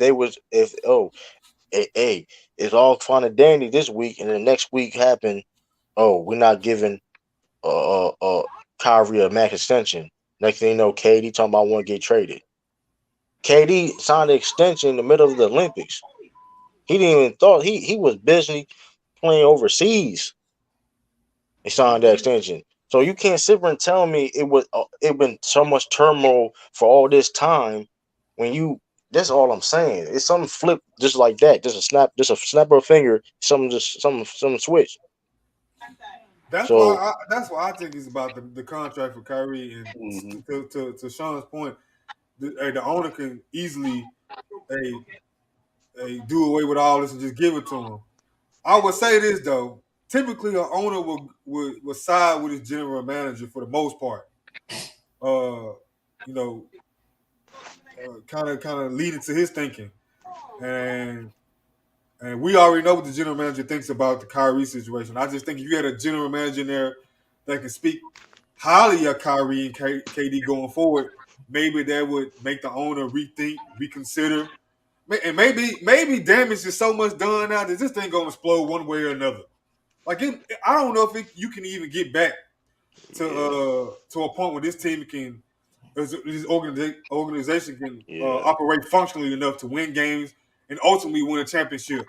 And so if it's not a championship that's on the line, then what did they do then? Let's go with it. If a championship is not on the line, what do they do next year and the next year going forward? What's the best outlook for them? We don't even know. Hey, brother, can I read this quote for you? Go ahead. From the transcript from what he talking about, it doesn't say none of the shit that he talk about Kyrie, bro. It says, so I think those things matter. Starting in October, 82 games in the playoff, they definitely matter. And in terms of my extension, man, I don't really plan on going anywhere. So this is like I said, this is added motivation for our franchise to be at the top of the league for the next few years. And I'm just looking forward to the summer and just building with our guys here. So just to follow up on that real quickly, you mentioned a few weeks ago you don't want to leave Kevin. You're going to be with him. Do you see you guys together for the long haul here? I mean, I think I kind of answered that, the last one and my last answer. But when I say that I'm here with Kev, think that I really entails us, managing this franchise together alongside Joe and Sean and just our group of family members that we have in our locker room in our organization, so it's not just about me and Kev. I don't want to make it just about that. We're cornerstones here, but we have a few other guys that are on contract. And I think we just got to make some moves this offseason and really talk about it and really be internal about what we're building and have some fun with it and make it enjoyable. Like, what the fuck is y'all talking? I ain't gonna lie. Listening to you read is tough, bro. No, I don't give a fuck what you read is tough. This is coming from the transcript from the words in his mouth. I don't want to go nowhere. But that proved my point though. That point, you proved my point though, bro. Like he said, hey brother, this is right after losing. But you proved my point. The point I was made was the fact that it was fine one day. Now it's not fine the next day. That's my point. No. All right, you got it. Ralph. Did you hear Ralph? What some of the Nets brass who were in the room when he said that, when he was making those comments right after they lost? What? Did you hear what some of the Nets brass said who were in the room while he was making those comments? They basically said, and I'm paraphrasing, is this N-word serious? What? I don't give a shit. He was saying the response to it. The response to what he was saying from the Nets brass was basically, is this N-word serious? What that means, Ralph, is the audacity and the arrogance for you to do what you did this season, to sit up here and be like, yeah, me and KD and Sean, and we're gonna get and Joe gonna get in the booth and figure out how to get this organization on the right track and blah blah blah. He's not talking about the organ. He's talking about the team as a whole. No. The point is, Ralph. Ralph, how you gonna read something and not even comprehend it yourself? No, you're not comprehending what I read. Ralph, it's not the message. It's the messenger. It's not the point. It's not the message. It's the messenger. You of all people who can't bring your you know what to work, ain't got no business talking about sitting up there talking about, oh yeah, we're gonna get in the booth and figure out how to get this thing on track. Bring your you know what to work first. Because here's the thing, Kyrie. At the end of the day, Kyrie. You still gonna have the same coaching problems. You're missing the point. No adjustment. No, you're missing the point. You're missing a point, but no, hold on. Forget about the coaching, bro. Because at the end of the day, forget about because at the end of the day, they were favorite. Hold up, regardless of education, you all right, bro. You gonna keep cutting me off, bro. We let you read for a whole fucking book. What are you talking about? We didn't. You keep fucking talking about favorite Vegas bullshit, bro. And keep cutting me off. You done, bro. All right, man. We gotta get some order, man. Because I want everybody. Like, brother. Oh, the favorite shit don't have nothing to do with them on the court. Right, it's a 50-50 chance they win or lose. That favorite shit is out the window, bro. Yes, it is. Hold on. Because I want everybody to hear it, and everybody yelling. So that shit don't make sense. So hold on, Ralph. Let True get his off, and you can respond. But allow True to finish it. And Sean, if you want to go out the Ralph, you can. But True, go ahead, man. Did Kyrie did what he was supposed to do for the Nets? Anybody can answer that question. I would say the Nets don't think so. So when they signed Kyrie, because let's be real, since Kyrie, KD been there, it's been a failure. We all can agree with that, right? It's been a failure. Yeah. And that was the point Sean is talking about, and they were saying, "Are you serious, bro? You doing all this, and you brought you in here to do this, and we ain't been nowhere close to it." That's including KD too. It ain't just for Kyrie, including KD too. Like, what the hell? Hell no. They came out and said, bro, all right, bro. You got it. I still don't see no Joe Tsai, You got it, bro. Sean Marks, it's a Ralph no show. Steve You got Nash it, bro. Coming out saying any of this You got it, bro. that you and Sean said. You got it, bro. Come out and say any of it. You We're got just it, bro. speculating right now. You didn't, bro. These are words that come out of Kyrie mouth. But you know what's crazy though, right? You know what's crazy, bro, Ralph? You didn't say shit about this head coach. First of all, let's talk about this. I've been saying Steve Nash was garbage. I said Steve Nash was the worst coach in the league for 2 years now, bro. So don't use this shit about this coach did, because you didn't care about that shit. So don't do that shit now, bro. All right, bro. First of all, you try to flip the narrative talking about this bullshit that he didn't say. Not a narrative. I just read the transcript of what he said. You talking about I'm paraphrasing, and that ain't shit that he said. You can't comprehend what you read. You can't comprehend, nigga. Let's try to keep the cussing to a minimum, man. I comprehend what he said. What? This man can't comprehend and get mad over talking. He said that him and KD ain't just is not just KD and his team. He said we got Ben here, we got a whole team. We gonna figure this shit out. Right. That's the problem. They ain't been figuring shit out. That's the problem. The problem is, Ralph, and again, here's I just said keep cussing to a minimum, Ralph. You went on the cuss. Ralph, here's the problem, Ralph. It ain't the message. It's the messenger. It ain't one of those things where you sit up and be like, yeah, we need to fix things. You want to fix things? Come to work. That's me. It is what it is, man. Okay, so like I said, man, we ain't gonna get nowhere on that part.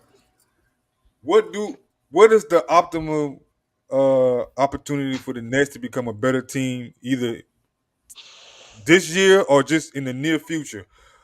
True, we know you don't like the Boston Celtics trade, but it's a possibility. It is on the table. Here's the thing, though, right? This is the interesting reason why. Because I'm now seeing reports. I don't know, Sean. They talking about Jimmy Butler and Bam is out now on the table now. Well, Bam can't be on the table. Well, Bam can't be on the table. Now they're saying Jimmy Butler not on the table either. Well, he never was. They weren't. I'm just saying, but I'm looking at these reports, right? They talking about Toronto saying they're not getting rid of Scotty Barnes. So right, yeah, they're in a weird situation. Like, I'm gonna be real with you. My bad. Nets, I really hope the link in the chat. I'll say this: the Nets may have to take an L and just blow everything up. Get assets. Now, here's the thing: if they get assets and draft picks and stuff like that, then okay, rebuild. They have a smart rebuild. Just blow everything up because I don't trust Ben Simmons to be a guy for the future. Kyrie, like I said, hey, you know that, and KD. They may have to blow it up. Get young assets and players. You know what I mean? Y'all getting spicy in the chat. Yeah, and let me say one thing to what Natalie's saying. The roster construction is not great in Brooklyn. Nobody's disputing that. The problem is part of the reason why the roster construction ain't great is because them two was asking for stuff. So if you go out and you asking for stuff, or you saying, "Hey, let's make this move," you're going to give up a lot of your core pieces that would have made you a balanced roster. They didn't need the James Harden trade. And now you got Ben Simmons, and that's domino effect for James Harden. Got Ben Simmons, and now you ask for a trade. That Ben Simmons in your roster is making that trade even harder. You get what I'm saying? Like, because if Ben Simmons wasn't there on that roster, Kevin Durant would have been easier to trade. So I mean, I don't know, man. I really honestly think they got a good skeleton right now. If y'all do come on and start to go each other, please try not to cuss each other out, man. I'll say this. I think honestly they may have because they may not got blown up. Because let's be honest, no teams want to help the Nets, right? Because no teams trying to help the Nets. I mean, that's true. I mean, let's be honest. They asking for too much. It's not. It's like that. It's like that's a good question. Is the Nets asking price reasonable? Too much? Not enough? Like, go ahead. What y'all think? Well, they're trying to be like Boston with all these draft picks, but they can't. I mean, they not even. They just want. They're not even necessarily the draft picks necessarily. I mean, that's a part of it, right? They ain't asked for like 6 first rounds, like Rudy Gobert or anything, but they want somebody. Like I said, they want a Jaylen Brown, that Marcus Smart, whatever. That's a hypothetical deal they want, but like nobody's going to give them that. So if there ain't no multi-team deal that makes that don't make sense, whatever, they may have to just blow it up. Get stock them on draft picks. All right. Yeah, I mean, their desire is to stay competitive because they don't own their draft. Houston basically owns their draft for the next 8 years. So they want to stay competitive. While accumulating assets. Sean, do they still got the Sixers picks that they got for Seth and Ben?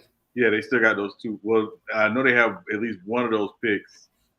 They did remember they traded the first rounder to get Royce O'Neal. I'm not sure which one they traded, but they did trade the first rounder. Yeah, first rounder to get Royce O'Neal. But they in a tough situation. I don't know. Like I said, people, because like let's be real, like the 3 teams that we're talking about that's favored to talk about, they're not willing enough to give. Well, if they keep guys to get KD at all, they're not. Miami's not trading Jimmy Butler to get KD. That's not. They're not going to do it. Boston's not trading Jaylen Brown for KD. They're not going to do it. Don't say they're not going to do it. Don't you say that. But here I'm going to give you. But I'm giving you an example. I'm giving you an example of 2 other teams that was favored to get KD. I get that. The Brooklyn Nets is The Brooklyn Nets is listen. The Raptors can make a deal for KD right now. They can make a deal for KD right now. Without Scotty Barnes, they're not giving up Scotty Barnes. But that's the same thing for the Celtics. They're not giving rid of Jaylen Brown. Yeah, but you can't say. I mean, I don't know that to be true. The thing is, right? This is where it's going to get interesting. True. The Celtics don't want to make the deal now because the Celtics love their roster right now. Exactly. But if January comes around and the Celtics are hovering, they're not playing as well as they thought they would. That's a different conversation. That's a different story. So it's not really advantageous for Boston to make that deal now from their vantage point because they love their roster. Toronto's in a different situation, Brother Omar. because Toronto realizes they're not among the top 3 or 4 teams in the East, realistically. So it makes sense for them to make that KD deal. But again, to True's point, they don't want to give up Scotty Barnes because Scotty Barnes is a big part of their present and their future. So he's that transitional guy. If they trade for KD, that once KD is gone, that they at least know they got that guy that say, yeah, this is our franchise. Hey, Sean. Yeah. I just wanted to get your take on it because we all gave ours. With this proposed trade was that Sturdy made, he specifically said Marcus Smart, Jaylen Brown, and Grant Williams. And Grant Williams for KD. Is that Celtics team better than what is currently constructed right now? I said no, and I explained why. I would say no. I would say no. It's not. And what would your reasoning be for that? I mean, you lose a great deal of your defensive identity trading both Jaylen Brown and Marcus Smart. Mm-hmm. And I would not want to give up both of them in that deal. So yeah, I would not want to give up both of them. God dang. Okay. See, I guess when you said in that relaxed voice, you don't get no smoke, but they was on my head. But okay, that's cool. Hold on. I was just about to respond. Hey, I was gonna respond to it, but first, say niggas real calm. Niggas real calm when Sean said. Nah, it ain't that. I was saying, hey, that's the big bro, Sean. Yeah, you be capping so much. Oh, okay. But I want to give the brother Brown to get in here. He just got in here. What's going on? What's up? Salute to the panel. How y'all doing? What's up, David? How you doing, What up, David? Right. Man, I'm here waiting on your boy, man. He talking a lot of shit.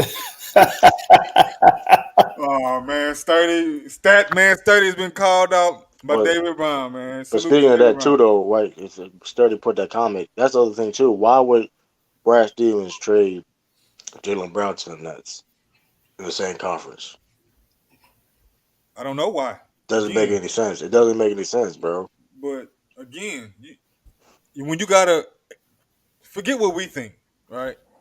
In the Celtics brass, whoever that might be, do they think that that's an upgrade and makes them better? That's the only opinions that matter. They would have done, but here's the thing, and like I said before, what Sean said, if the Celtics are struggling and going into the next season, they're struggling, then okay, then you hey, that's a deal that you could do. But if they just this offseason, what they did, it don't make any sense. You don't do what they did this offseason and just get KD.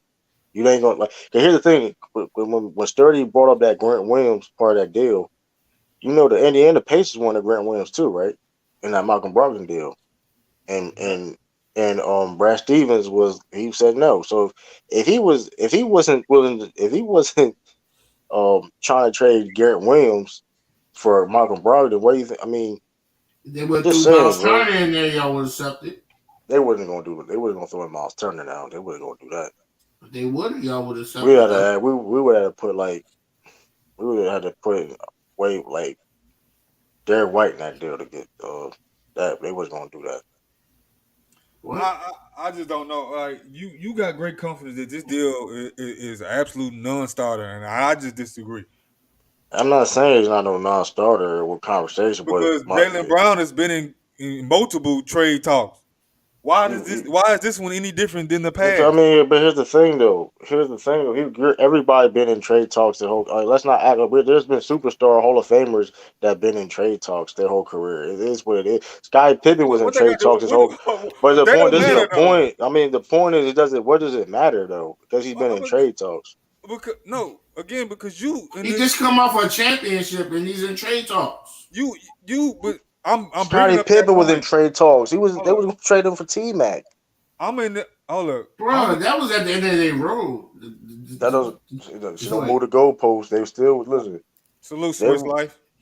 I'm just saying, we're not gonna act like superstar players. They ain't been in trade talks for all their career. No, we're not gonna act that. That ain't the point. Shit. True, but Swiss Life, you can go ahead, man. Go ahead. What you got on this, bro? Swiss. What's good with you? Can you hear me? Can y'all hear me? Yeah, we can hear you, brother. We can hear you. Oh yeah, I'm on this Bluetooth shit. I think like I said in the comments, I think either KD getting traded or Nash gonna get fired. KD went into that meeting, you know what I'm saying? He like overreached by asking for the GM and the coach to be fired. So I think the owner's just gonna fire the coach. And KD might run it back with them or he might get traded. But I definitely don't think that the owner and the coach is getting fired. I don't think that. But I think he went in there for overkill, and I think the owner is gonna fire Nash. Salute, Tracy. Well, that's a good point. Do y'all think that was strategic? Did he go for the overkill just to get one or the other? No, and Joe Tsai's already said that he stands behind the front office and the coaching. So man, it doesn't even. It's not going to budge. What up, Tracy? It's not going to budge. I mean, so I don't know, man. And then, like I said, if both of your superstars don't want to play for the coach, something got to give, man. No, it don't. Something got to give. That's my opinion. You can have your opinion, bro, but like if you the owner of the team, it's all opinions, bro. But here's the thing, though. You can say what you want, but you under contract, you're obligated to play if you're not injured. You do realize that, right? I signed contracts before. I know about contracts. Hey, I don't think you do. I don't think you signed contracts I played pro ball, bro. You can Google me. Hey, I'm not. Hey, listen. We don't gotta do all that. But I'm saying, right. Guess what though? But when you sign a contract to play a 82 game season, go to practice and media obligations and all that, whatever case may be, you can't sit up here and do what Ben Simmons did. Cause look what Ben Simmons he lost $20 million. I'm talking about Kevin Durant, man. I'm just saying. Hey, listen. The man went into the meeting with overkill. That's my opinion on it, man. I ain't saying it's factual. That's just my thoughts. That man gonna shoot jumpers next year. You gonna see that man shooting a jumper next year. First game of the season with a warm up on. Again, but what does that do for you? What does that benefit the Nets to have him play? I mean, Nets gotta deal with it. The Nets gotta deal with it. They're gonna have to find somebody a right trade for their liking or whatever, and what it is. So you would keep Steve Nash over keeping KD? They got no choice, bro. I'm asking you. It's always a choice. What would you do? First of all, if I'm the owner, if I'm the owner, well, if you talking about if I was the owner or I'm Joe's side, that's two different. If I'm Joe, if I'm the owner, if I was the whole owner, I've been thinking Steve Nash was a garbage coach. But if Joe's side, if Joe's side, he's for Steve Nash and Sean Marks. It is what it is. He gonna stay here then. But he didn't hire them guys though. Hey, he's standing by him though. It's easy to replace a coach than a GM, in my opinion. Hey, that shit ain't easy, bro. It's easier to replace a coach than a GM. Hold on, real quick. Hold up. So to nail this point right, you said Joe Tsai is the same person that bushed for Kyrie and let him play part-time. Joe Tsai is all talk. What do y'all say to that? Who said that? You can say that now. Everybody has a breaking point. You can say that now. Everybody has a breaking point. I can't say she wrong. Hey, I'd say that. Hey, but she is wrong because they would have given that max. They would have given that max extension, wouldn't they? No. That's Sean Marks. You mixing people up. Sean Marks. The owner. If you're the owner of the team, you have the last say so. If he can tell Sean Marks. No. Sean, the owner, gave Sean Marks the job. He don't get in his job. And don't do that, bro. If you the owner of the team, sometimes though. Don't do that. If you the owner, listen. If you I don't give a fuck. I don't know shit. If I'm a soccer owner, right? I don't know shit about fucking soccer. If I tell you to pay that motherfucker right there, you gonna pay that dude right there. As simple as that. No, that's don't do that, bro. Why you gonna butt into a business that you don't? I'm gonna give you an example. I'm gonna give you a prime example. Sean know what I'm talking about. Hold on. I'm gonna give you an example. Give it to you. I'm gonna give you from the NFL. In the NFL, I'm gonna give you an example. Remember, hold on. Remember Bill Belichick, right? Hold on. Remember Bill Belichick, right? He's a GM, bro, of the New England Patriots, right? Who? Bill Belichick. He's a GM of the New England Patriots, right? Yep. What they got My fault too. Cousin, Bill Belichick.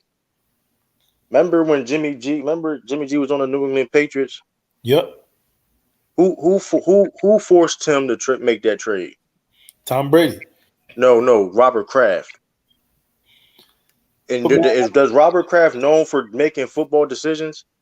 No, but guess what? He's the owner and he got the last say so. Let me Let me know when you Joe finish. Stotts will give him a new contract after the next season if he stays in line. I mean, look, listen.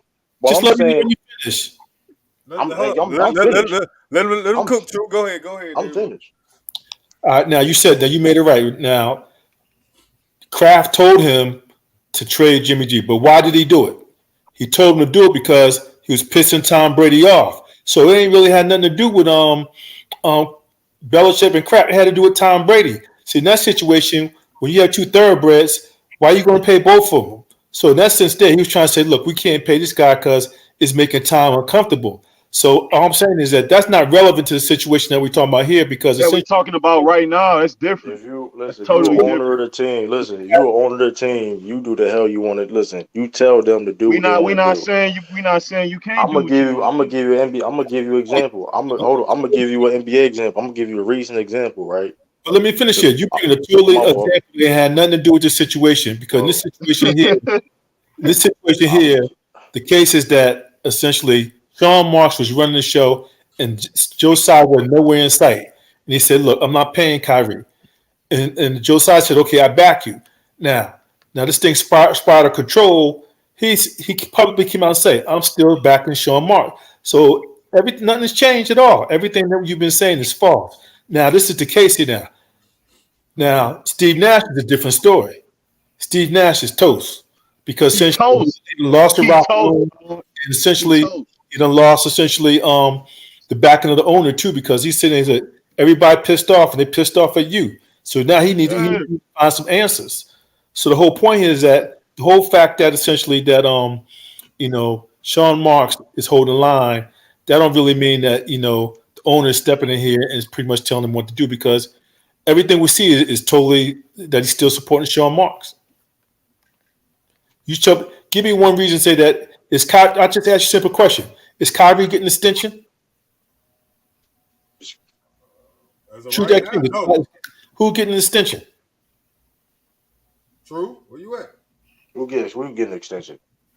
I'm asking you, who's getting an extension? Who get an extension? Kyrie don't got Kyrie extension. getting an extension? No, he can get extension. No. So what that mean? That mean that Sean Marks still got the power, Bro. Sean Marks has got an extension though. Hey, listen, Yeah, no GM does not have more power than the owner, bro. I don't know what you trying to. I didn't When say did that. he say that? When did he say that? I didn't say that. All I'm saying is this, though. The When whole did he thing is say that? this. The whole True. thing is this. Don't get cooked, True. Here's the thing. Here's the thing. That's what my whole point with this. Joe Tsai has the power at the end of the day. That's basically what I. So don't do that. Of course, he got the power of the owner, but we're saying here is that in this case here, let's go over the whole thing. All right. He backs him. Hold on. He backs him because he's agree with him. You're not going to back somebody you don't agree with. But this the deal. Let's go over the thing. Sean Marks at the end of the year came out of his mouth and flipped the script on Kyrie and KD because he promised KD at the beginning of the year that if you sign your extension now, first one up, I would definitely sign James Harden and Kyrie Irving. And then what happened? Kyrie started acting a fool. James Harden bounced. And so at the end of the year, Kyrie went in for an extension. KD still expecting him to honor his word. And he said, I'm not going to honor Kyrie's long-term extension. And so KD saying, well, how you not going to honor an extension when you told me to sign my long-term extension? So now you lying on me because I'm not going to be here long-term here by myself. That's where the whole thing starts. See, everybody blaming KD, but y'all realize here that Sean Marks lied to KD because he got him to sign the extension first. And then all the other dominoes was to fall in place. That's why KD's saying he don't have no credibility in the front office. So David, let's put some context around why KD got the extension done first. Remember, KD was a sign and trade from Golden State to Brooklyn. So they could do his extension because they had his bird rights. Yep. Kyrie wasn't extension eligible, because he was a free agent signing. They couldn't do an extension with him until after his third year, which is when they would have his bird rights. So obviously, after this last year together, with everything that went on, there's no motivation for the Nets, Sean Marks, Joe Tsai, or anybody in that front office to do an extension with Kyrie based on how last year went. So it's not apples and oranges in this particular case. There's some different factors there with why KD could do the extension when he did it, and Kyrie was not extension eligible to this year. Had Kyrie shown up and played, which again I thought the Nets made a big mistake by letting him come back and play this year, we probably having a different conversation. But once they let him come back and play, they put themselves in a bad position as it relates to now he's extension eligible.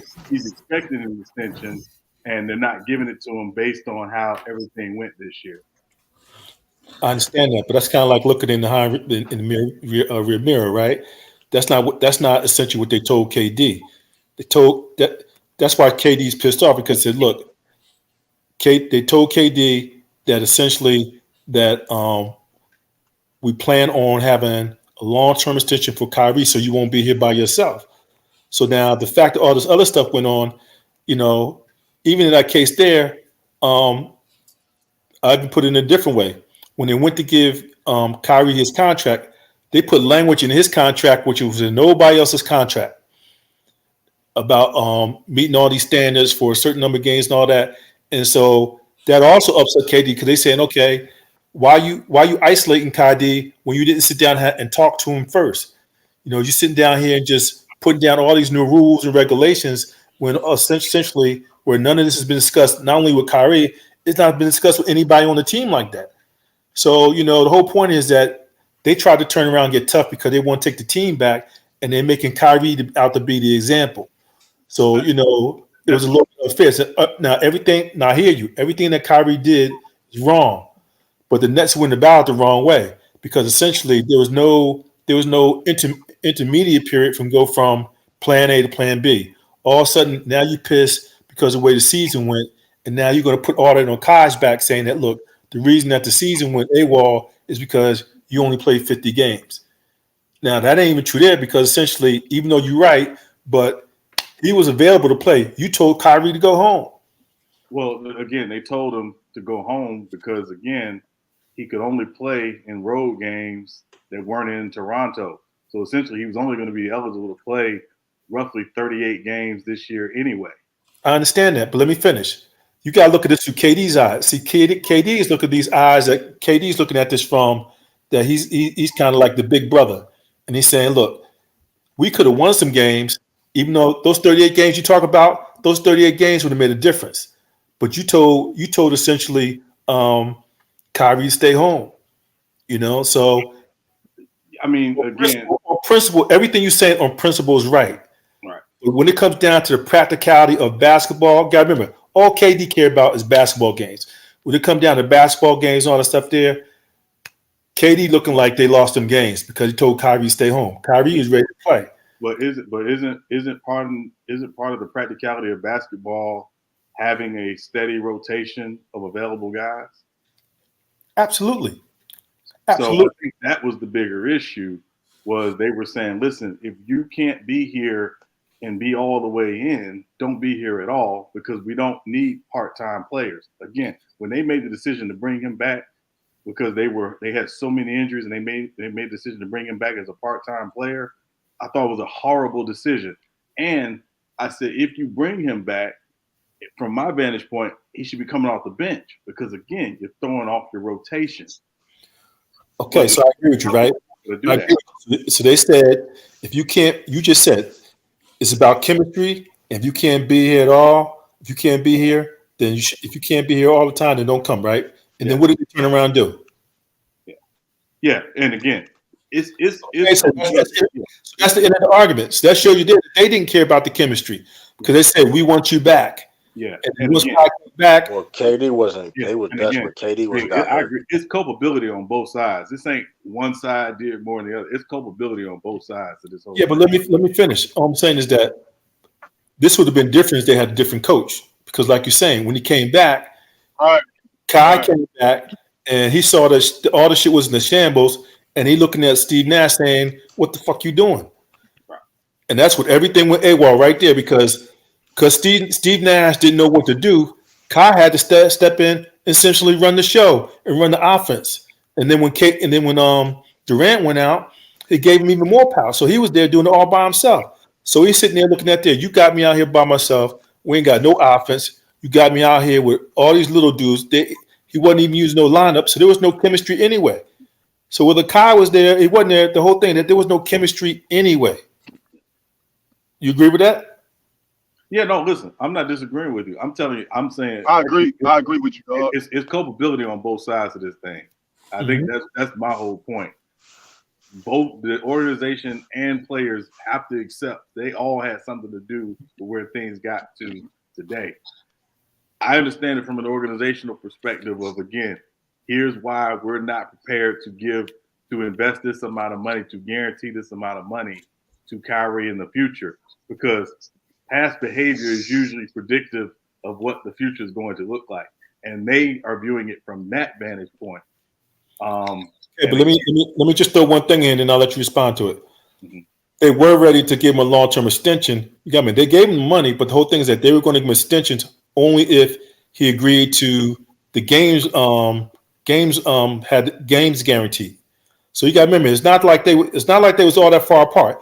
If Kyrie said, "Okay, I'm gonna sign this," they gave him 2 contracts. They gave him a 2-year contract if he met a certain amount of games.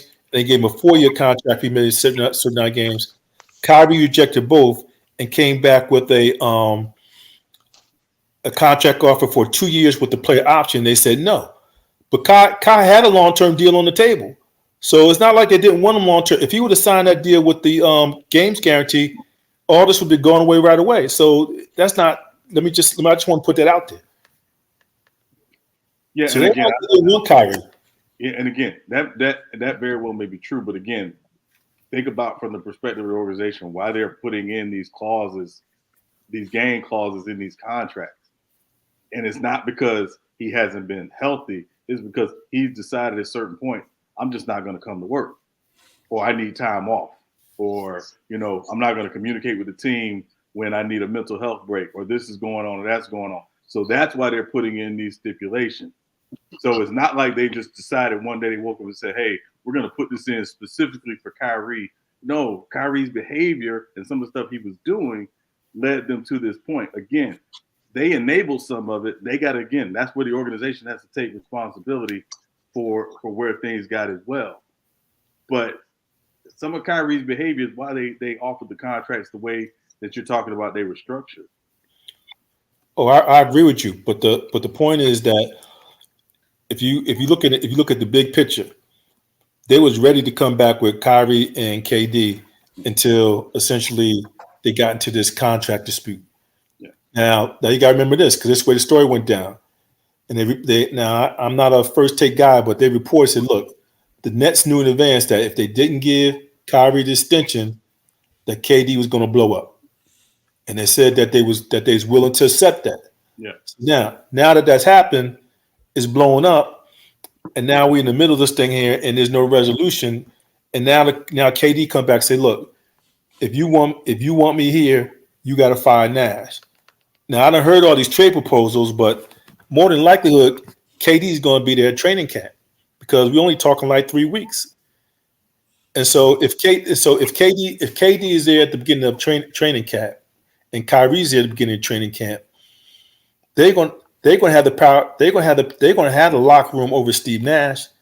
Now Steve Nash going to go through the motions and put everything in, but it's still KD and Kyrie's team because they on the floor. And that's even when Nash was in full control, they were still in control. And there's all kinds of wild things that was going on. There's all kinds of wild things going about what the Nets was paying for Harden's girlfriends, all these things that they was paying off the court. So Sean Marks don't have no credibility in here, because they were doing all kinds of things, letting these boys wild out, paying for houses for girlfriends, all these things. How you gonna pay for somebody's house for a girlfriend and all that kind of stuff, and talking about you have a disciplined organization like it's some regular corporation? Right. They doing all this crazy stuff. So I ain't know nothing about all that. Like, hold on, they reported that some. What was that? Some. No, this ain't report. This is Scuttlebug or something. Scuttlebug. So if you in the loop of certain things, you start to learn about all these other things that they're paying for these players off the books. So now they're going to say that the house is for Harden, but it's really for his girlfriend, And so, they got stuff that going on. And so, they got like a little expense budget that is, just off the record, just to make sure to keep people happy, because you gotta remember, they want to make sure they keep these players in their pocket. So they don't mind paying a little money just to make sure that they're happy or they got a little something here, and it's all kept quiet. But you can't turn around. So that's why I got a problem with Sean Marks, because all of a sudden he's going to turn around at this press conference and say, look, I'm tired of this bullshit. We want to make sure that everybody here is all in, everybody available, and we're going to do this by the book. It's too late for that. You don't let the cat out the barn house, Yeah. And so and that's where I agree with you, David. They didn't start out as a disciplined organization. Exactly. You start out as a disciplined organization, and then you kind of realize, okay, yeah, we can loosen the reins a little bit. But if you start out soft and then try to get hard, most guys ain't gonna get by, and they're not gonna roll with that. They never. Exactly. So, all right, let's do this. Everybody give their opinion. Let's start with True over here. True, you still here? Yeah, I'm still here. All right, give your opinion on where. First things first. Who has a better chance of being moved, Westbrook or KD and Kyrie?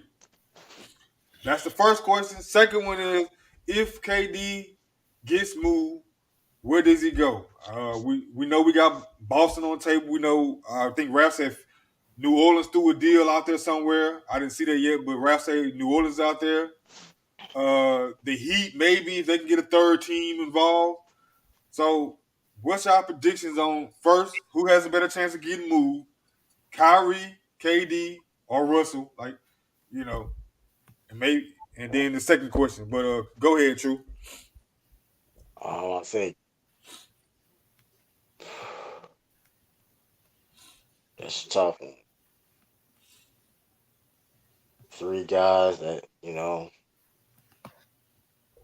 headaches. 3 headaches. 3. I don't know. That's a good question, man. Damn. Who said I got answer each who of those 3 that's gonna get traded first? Yeah, just on the whim. It gotta be. I mean, we ain't gonna hold you to I it. got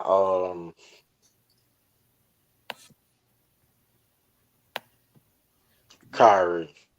All right. Can you think Kyrie be moved before KD or Russell?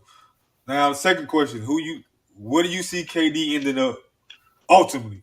Whether it's by trade down line or if it's next offseason. Let's just do that. We'll span this all the way out to next offseason. Where does KD ultimately end up?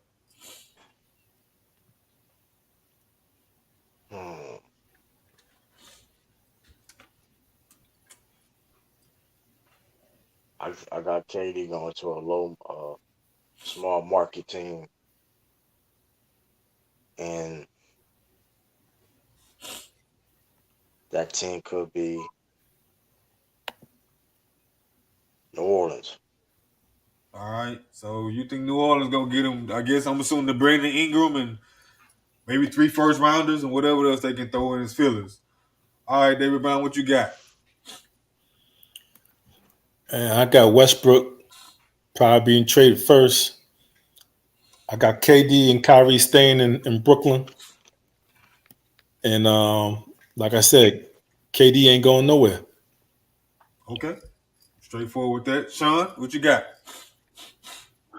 I think KD gets traded first because he's the one of the 3 more people want. Nobody don't want the other 2. And I think he ends up in Toronto, but I like New Orleans as a sleeper. I think he ends up in Toronto. Yeah, Toronto, yeah, I ain't gonna hold. Toronto really could like just they got package right there. Well, I mean, they love Scotty Bond. So if KD Gill goes to any one of these teams y'all named, Toronto, Pelicans, or he stay in the Nets, like David Brown said, does a championship follows KD soon thereafter? Specifically, like you go like New Orleans, right?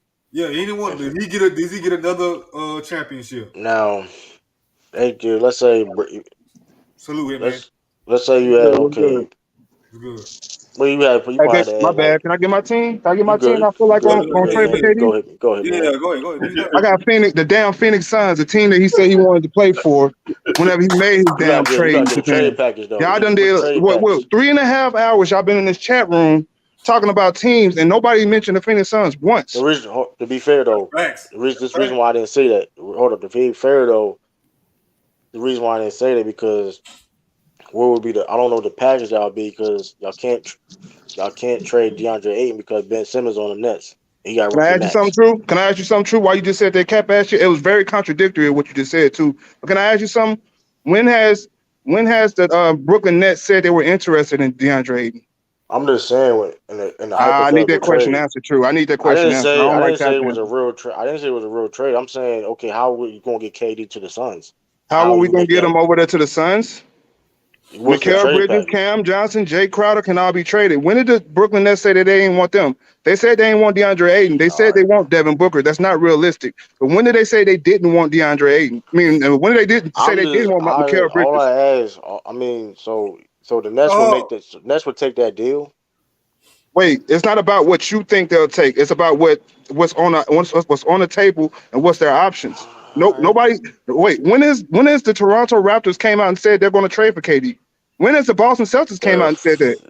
The New Orleans Pelicans, the team you just named, when did they come out and say, "Oh yeah, we're going after KD and we're going to give up Brandon Ingram and a bunch of our young players for KD"? When has KD said he wanted to play for the New Orleans Pelicans? See, that's my point. It's like we all making up these scenarios from our perspective. Another man's trash is somebody else's treasure. Well, just because the Brooklyn Nets didn't come out and say, "Oh, I want them in," just because he's come on now, let's just be honest. Hey man, but if that was the case, why the trade hasn't been made yet? Exactly. Why hasn't it been made yet? Because the Nets are playing politics. They're doing their best to try to get the best offer they can. KD is putting pressure on. If you read the tea leaves, you saying that's the best offer though. You saying that's the best? No, I said that's the best they got. That's the best option they got right now. Because KD is not going to these other teams. I don't believe he's going to sign off on a New Orleans team. That's not the best offer, bro. He doesn't have a no trade clause. It doesn't matter if he doesn't have a no trade clause. Superstar level player. Hitman. Hey, hold on. Is that Hitman X talking? Yeah, it's Hitman. Yeah, I agree with you. Superstar players got to say so where they go, man. I agree with you on that. Fuck they done. They don't? Hold on, wait. They don't? A top tier level like LeBron, Curry, Giannis, you got that say so. AD even had to say so. AD even had say so when he wanted to go to the Lakers. Hold on. AD had to say so, Hitman, because he was an expiring contract. Okay, all right. Now it's expired. Oh, so what about James Harden? James Harden had to say so. Expired contract. What he said might be true though. What he said true. The reason why is because James Harden had 2 years left on his deal, and then he had a player option. So teams are not going to give up massive assets for a guy that they don't know is going to be there.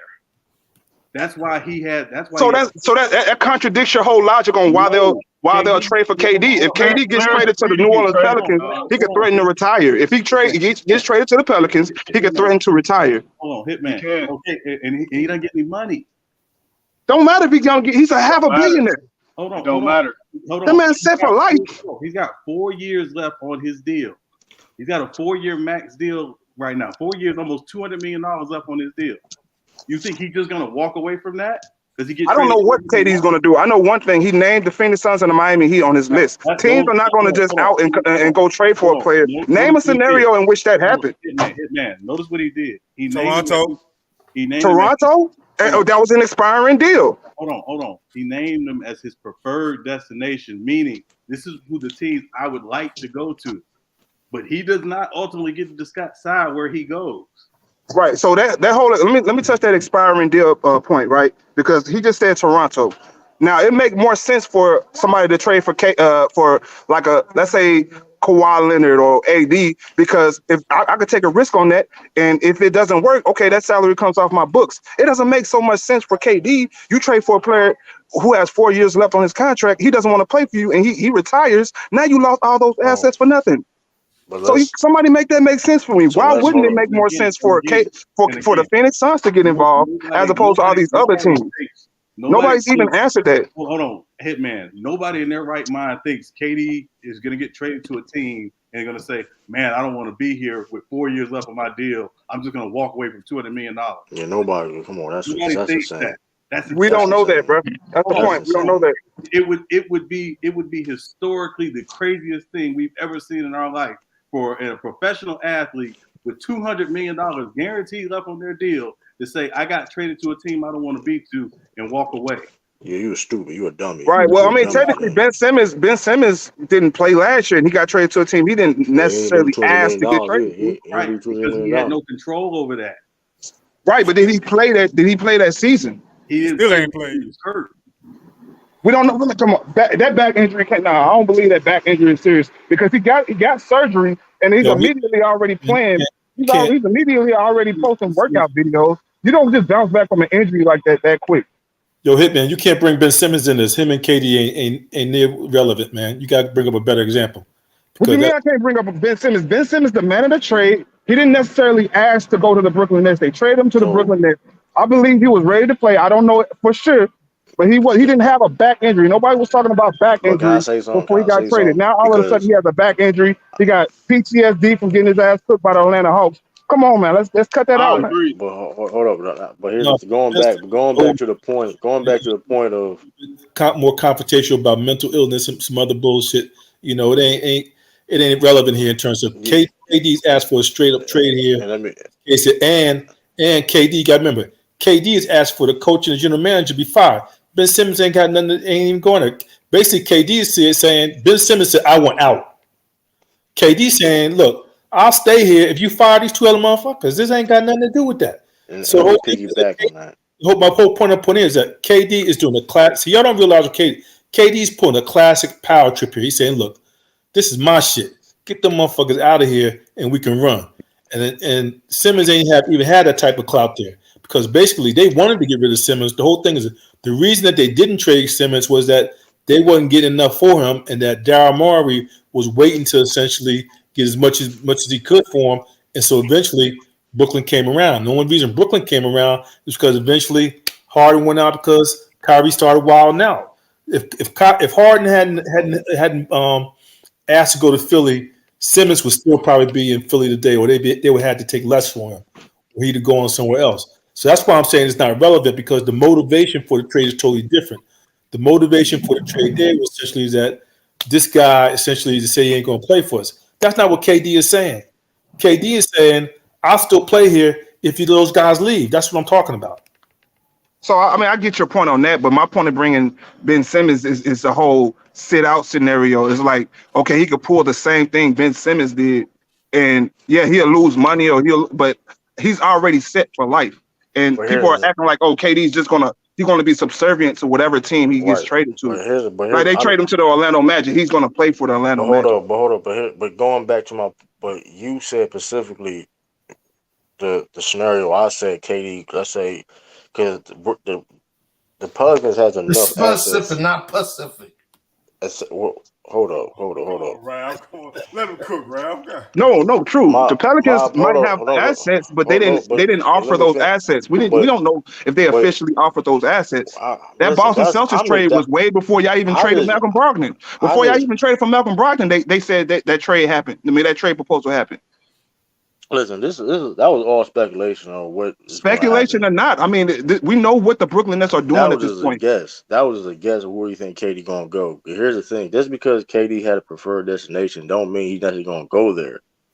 That's all I'm saying. But hold on, true. My thing is this, and this is my last. Hold on, but here's the thing: because you going back saying that, he can just go here and retire. Okay, let's say the Pelicans do make an offer, and let's be real, right? And let's be real, it's a lot of teams that made an offer for KD. It's a lot of teams that made an offer for KD. A lot of teams made an offer for KD. It's only like a few teams in the league that didn't make an offer for KD. Why haven't we heard about Phoenix offer? Because that shit ain't a real. Because it's still in negotiations. Man, that shit, bro. They don't want no. Man, I'm telling y'all what we've been knowing over here in Phoenix Suns Nation, bro. We knew about this KD trade before y'all it even made national news. We knew about the KD trade. That's what I'm telling you. Like, I've been telling you y'all this for months. KD's coming to Phoenix. Y'all didn't want to hear me. Y'all thought I was capping. And here's my point to your this whole superstars. Listen, name me one scenario outside of the Kawhi Leonard, because that was an anomaly. Name me one scenario where a player demanded to go or preferred to go to a team and didn't get traded to that team. James Harden did it twice, and he did half the shit KD did. Hey, Kevin Garnett did it. Ray Allen did it. They preferred to go to Boston. They pulled strings to get them players to go there, man. That shit been happening, man. They got where they want to go. That's a bad example. Especially when you're of that ilk, you're going to go to whatever team you choose. Simple and plain, bro. Well, unfortunately, Hitman. They can make that shit happen. Unfortunately, Hitman. Sean Marks hasn't showed that level of how can I say it, idiocracy or stupidity or low IQ to trade fucking KD for Jay Crowder and Mikal Bridges and Jim. Wait, stop it. You're not going to do that. You're not doing that, Sturdy. We're not going to act like Mikal Bridges wasn't runner-up to the Defensive Player of the Year. We're not going to act like Cam Johnson wasn't runner-up to Sixth Man of the Year. We're not going to act like 5 first-round draft picks and 3 expiring contracts and Jay Crowder, Dario Saric, and Torrey Craig is not enough.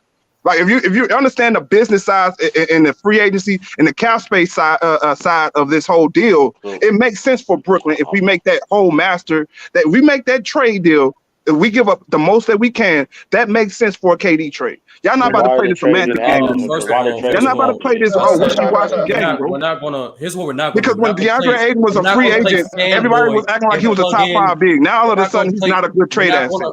We're not going to play fanboy and plug in different trade scenarios, see what sticks to match up to $200 million. We're going to be realistic and see what the facts that we have and work with it. Number one. Number two, in regards to this, my prediction was KD is not going nowhere this offseason because on the current conditions that we do know of, with Ben Simmons being on that's the Nets, it limited trade options. And on top of that, $200 million is not easy to move around. Especially that long of a tenure, is not easy to move around.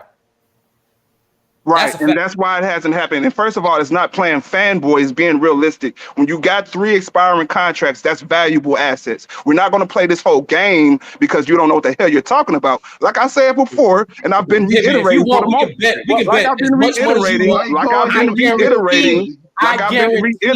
deal has been in the works. This is not new. KD with Mikal Bridges, I guarantee that trade you. It's not just Mikal Bridges.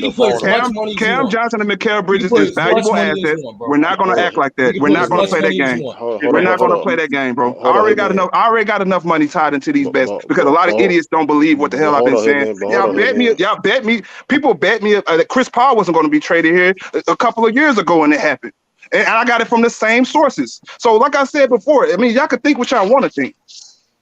Y'all listen to ESPN, Woj and Sham, who worked for the Brooklyn Nets, by the way. What happened, man? We're going to see what happens. We're going to see where the dominoes fall. Time will tell what's going to happen. So, before we get into all that, Switch Life, what do you think KD end before we get back into it? Because I didn't get your opinion on where do you think KD end up at? Switch Life. Yo. So what do you think? Where you think KD ends up at ultimately? Before I let you man go back and forward again.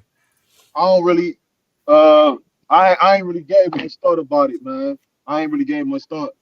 But like I said, he getting traded or Nash is gone. I don't see the GM getting fired.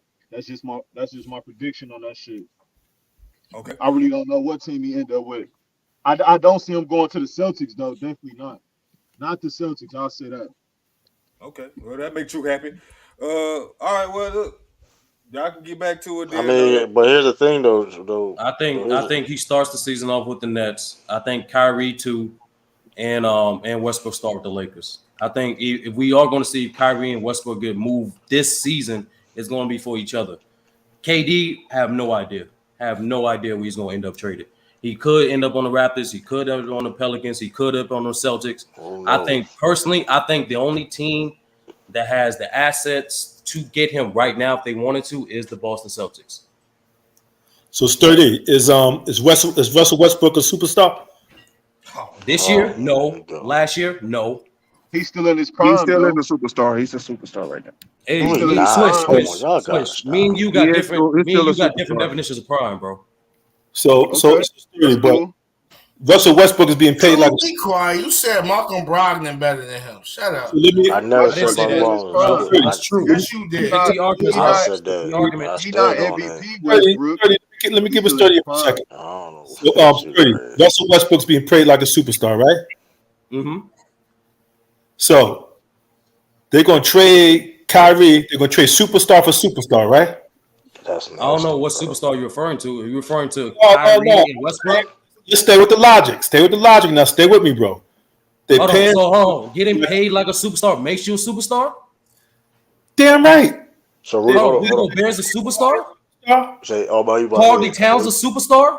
At one point during their life, they got their contract to be paid like a superstar. Answer the question. Is they superstar? You got to answer that question, bro. I think Kyrie Irving is a superstar for sure. Now they escaped that, bro. David, you got to listen. So what makes you a superstar if he's not a superstar? Oh, hold on. But here's Kyrie Irving is a superstar. Hold on. But here's the thing. Just because you're getting paid a lot of money don't mean you're a superstar. You got superstar. Right, but what makes you a superstar? Nobody's answered that question. What makes you a superstar? That's a subjective opinion. I mean, it's an opinion. They don't know what they talking about. I define a superstar as having a fan base and generating, being a franchise type player. I believe. Hold on. So that being said, I believe Luka Doncic is a superstar. A lot of people would disagree with me on that. Well, hold on. Zion Williamson's a superstar. Hold on. If you can't be a superstar if not a lot of teams want you. For one, you can't be a superstar. Not a lot of teams want you. Bro, it's not about wanting him. It's a contract. How the fuck you a superstar? Okay, if he was such a superstar, they would have no problem trading for him. Nobody wants no big contract. So Kyrie's not a superstar? Kyrie's not a superstar, true? He's not. No. Oh, y'all crazy. Opinion, man. I ain't arguing niggas. All right, bro. I mean, your opinion. You know what's funny? If you look, there is no concrete definition of superstar. What we can go by, the history of the league. And typically, history of the league-wise, superstars are typically like the top 7 players. That's the only commonality that I found. Every other one is literally in the definition of is a case-by-case basis. So it's by definition a fluid definition of what a superstar is. So if David Brown wanted to come up here and say Kyrie, Reggie Miller, Rudy Gobert are superstars, then I'm gonna say no, because based off not only their production on the court, but also their impact on the court, not permit them to be a top 7 player in the league. Hence, they're not superstars. We just seen Kyrie impact made them a playing team when he was on the court. Wasn't he a top 7 player in the league, bro? That don't make sense. Is he a top 7 player in the league, bro? That don't make sense what you're saying, bro. Are they a superstar every year? Or, you saying here that, okay, at one point, Reggie Miller led the Pacers to the final. You going to say he wasn't a superstar that year? No, he was not the best part of the team. He wasn't the best part of his team. He wasn't the best part of the team. 30, who's your top 7 players in the league? When he's not on the team, they say what? Playing. Who that? Who's your top 7 players in the league, 30? Not him not being there if he's not a superstar. Because by your logic, everybody who's in your top 7 should be superstars. No, we talking about. They ain't answer the question. Why they crying about Kyrie not being there if he's not a superstar, right? Exactly. All-star. You didn't say you was a bomb. No. I don't understand that logic, bro. Yes, bro. I understand that logic, bro. If you're all-star, it shouldn't matter, right, Hitman? Ralph, it's the same reason why. It's the same reason why me and True argue of why I changed my pick why I changed my pick from picking the Celtics to win instead of the Bucks when Chris Middleton got hurt. He's an all-star. I mean, we ain't say Kyrie's a superstar. Changed the game though. No. He's an impactful player. He's an impactful player. I'm stand on my square. Right? I feel like a franchise player is always going to be a superstar. Hold on, let me say this. So Ralph. So you're not making sense. Hold on. So you basically saying that only superstar players can only impact the game. To his degree. That's not what I asked you. His degree, he literally set out half the season, and y'all cried all season. He's not taking the care of Actually, Ralph. Actually, when he wasn't there, they were in a better seating. When he wasn't there, according to both Patty Mills and Gordon Dragic, the team had better continuity. So why after the season over, y'all cried and said he should have been there? I didn't say shit. Yo, you said it today. You say he's not taking accountability. Hold on, what do you mean? No, I said he's unreliable. That's what I said, which is a fact. Why you gotta rely on a role player? Don't do that. He's an all-star. Ralph. To impact the game so much. Yeah, he's an all-star, Ralph. She talking about Chris Middleton, right? Why you gotta rely on the all-star that don't? Let me have for a second. Let me have him for a second. So, Sturdy, Milwaukee Bucks got 2 all-stars, right? They got Giannis and they got Middleton. Which one's more important in terms of closing the game? Giannis. Closing the game? Oh, statistically, Giannis was literally the 3rd guy in 4th quarter points. Statistically, oh man, come on, Saturday. Come on now. No, these are facts. I don't care how you feel. I don't care how y'all feel, bro. These are facts. These are facts. I don't care how you feel. I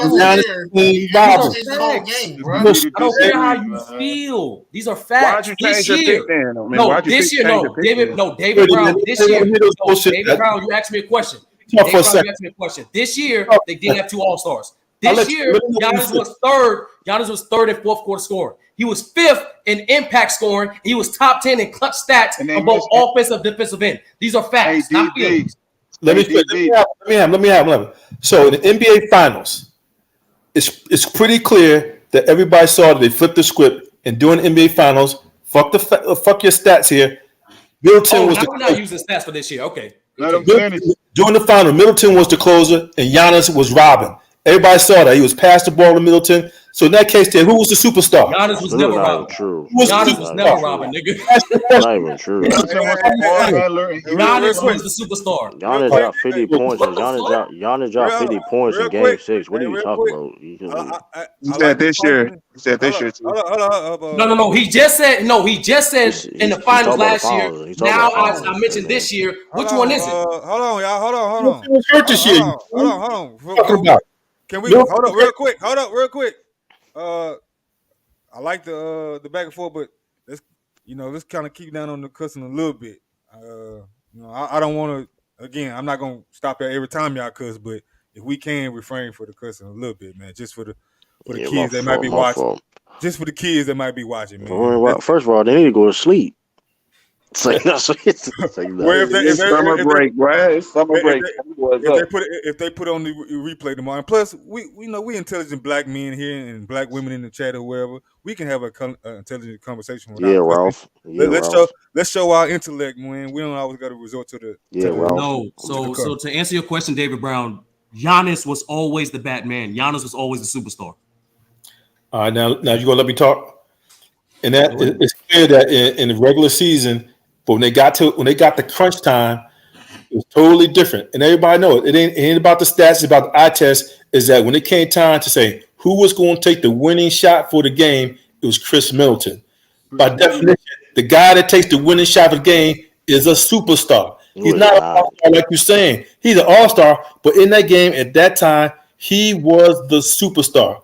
Now, that don't mean that Giannis is denigrated. But you trying to pull Chris Middleton down like he's just a rotational player. He's not a rotational player. Take that same argument, you put it on Kyrie. Because essentially when they was playing Golden State in the finals, who took the shot to win the game? Kyrie took the shot. Hold on, David. By your logic, that means Joe Johnson was a superstar. Actually, no. If you want to go by if you want to go by the literal term of it, LeBron took the game and shot at the free throw line. Man. But to answer your illogical point, that's not what defines a superstar. Being the closer of your team does not make you a fucking superstar. Because let me get in that point. That makes no sense. That's because your logic. Hold on, to your logic, David Brown. That means Shaq was never a superstar. That means Shaq was never a superstar. What is that you put down here? I mean, Joe Johnson's a superstar. That's why I said was Joe Johnson. That's what I'm saying. Joe Johnson's superstar. Steve Nash and all these other cats. I mean, it's a lot of clutch, nigga. It's a lot of like Jamal Crawford. Yeah, the whole point is Derek Fisher, Ron Harper. I mean, not Ron Harper. Robert Horry. These are superstars. Hey, look, you see how they trying to stretch you. But that goes back to my point. It depends on what you quantify as a superstar. Like what you define a superstar. And last thing, David Brown. Just because I said Middleton was not a superstar does not mean I denigrate him to call him a role player. He is an all-star, like you mentioned before. He is that. he's more than an all-star. He's a superstar because he's a key person that won the championship. The whole point is that you're making is that let's cut Horry them out because they clear rotational players. But why? They were closers. Why don't you let me? They were key contributors to championship teams as well. Let me finish. I ain't gonna be arguing with you by yelling over you. So it's just the deal. Because the whole point is that when we start talking about the superstar, we're talking about essentially starters, people at that game. Robert Horry just had to be a person that was the right place at the right time. So you can't don't be trying to deflection. That's not what we're talking about. See, that's what I'm saying here. Let's stay on point here. The point here is that when we talk about starters like Kyrie, like Middleton, that clearly at certain points during the game, they turn into Batman. And when you turn into Batman, that means you are a superstar because it got to now. Let's stay on Kyrie. Kyrie was such a Batman. That's why he wanted the heck out of Cleveland. I was getting ready to cuss him. So essentially, he got out of Cleveland because essentially he said, "Look, I'm tired of being around here in the shadow of Brown because I'm a superstar." And when he went to Boston, they paid him like a superstar. They traded like 4 or 5 pieces like he was a superstar. And when he went to Boston, he was the superstar. So you're going to say that Kyrie wasn't the superstar, he wasn't the man in Boston? Of course he was. Being a man and being a superstar are two different things. Yeah, so once again, just because you can be a Rudy Gobert, you can be a Kyrie Irving, you can be a Reggie Miller, you can be the highest paid player on your team. Simmons getting paid. Ben Simmons. Exactly. When Ben Simmons was on the 76ers 2 seasons ago, he was the highest paid player. He was not a superstar. No, he wasn't. This is what I'm talking about. Rudy Gobert never been no superstar. Let's not do that, bro. Oh, Ralph, is Tobias Harris a superstar? Hold on, Ralph. Is Tobias Harris a superstar? Because he's a starter. He was the closer for the 76ers that year, and he was the highest paid player. Is he a superstar? And no, he wasn't no closer. He trying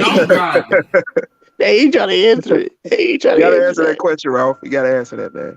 I just said he was not. First of all, he wasn't the closer for the Sixers. He was. He really was. No, he wasn't. That was his job. That legit was. Wait, when he got paid that year, I think Jimmy Butler was a closer that year. No. We talking about after Jimmy Butler left. But he got paid before he got paid before Jimmy Butler left.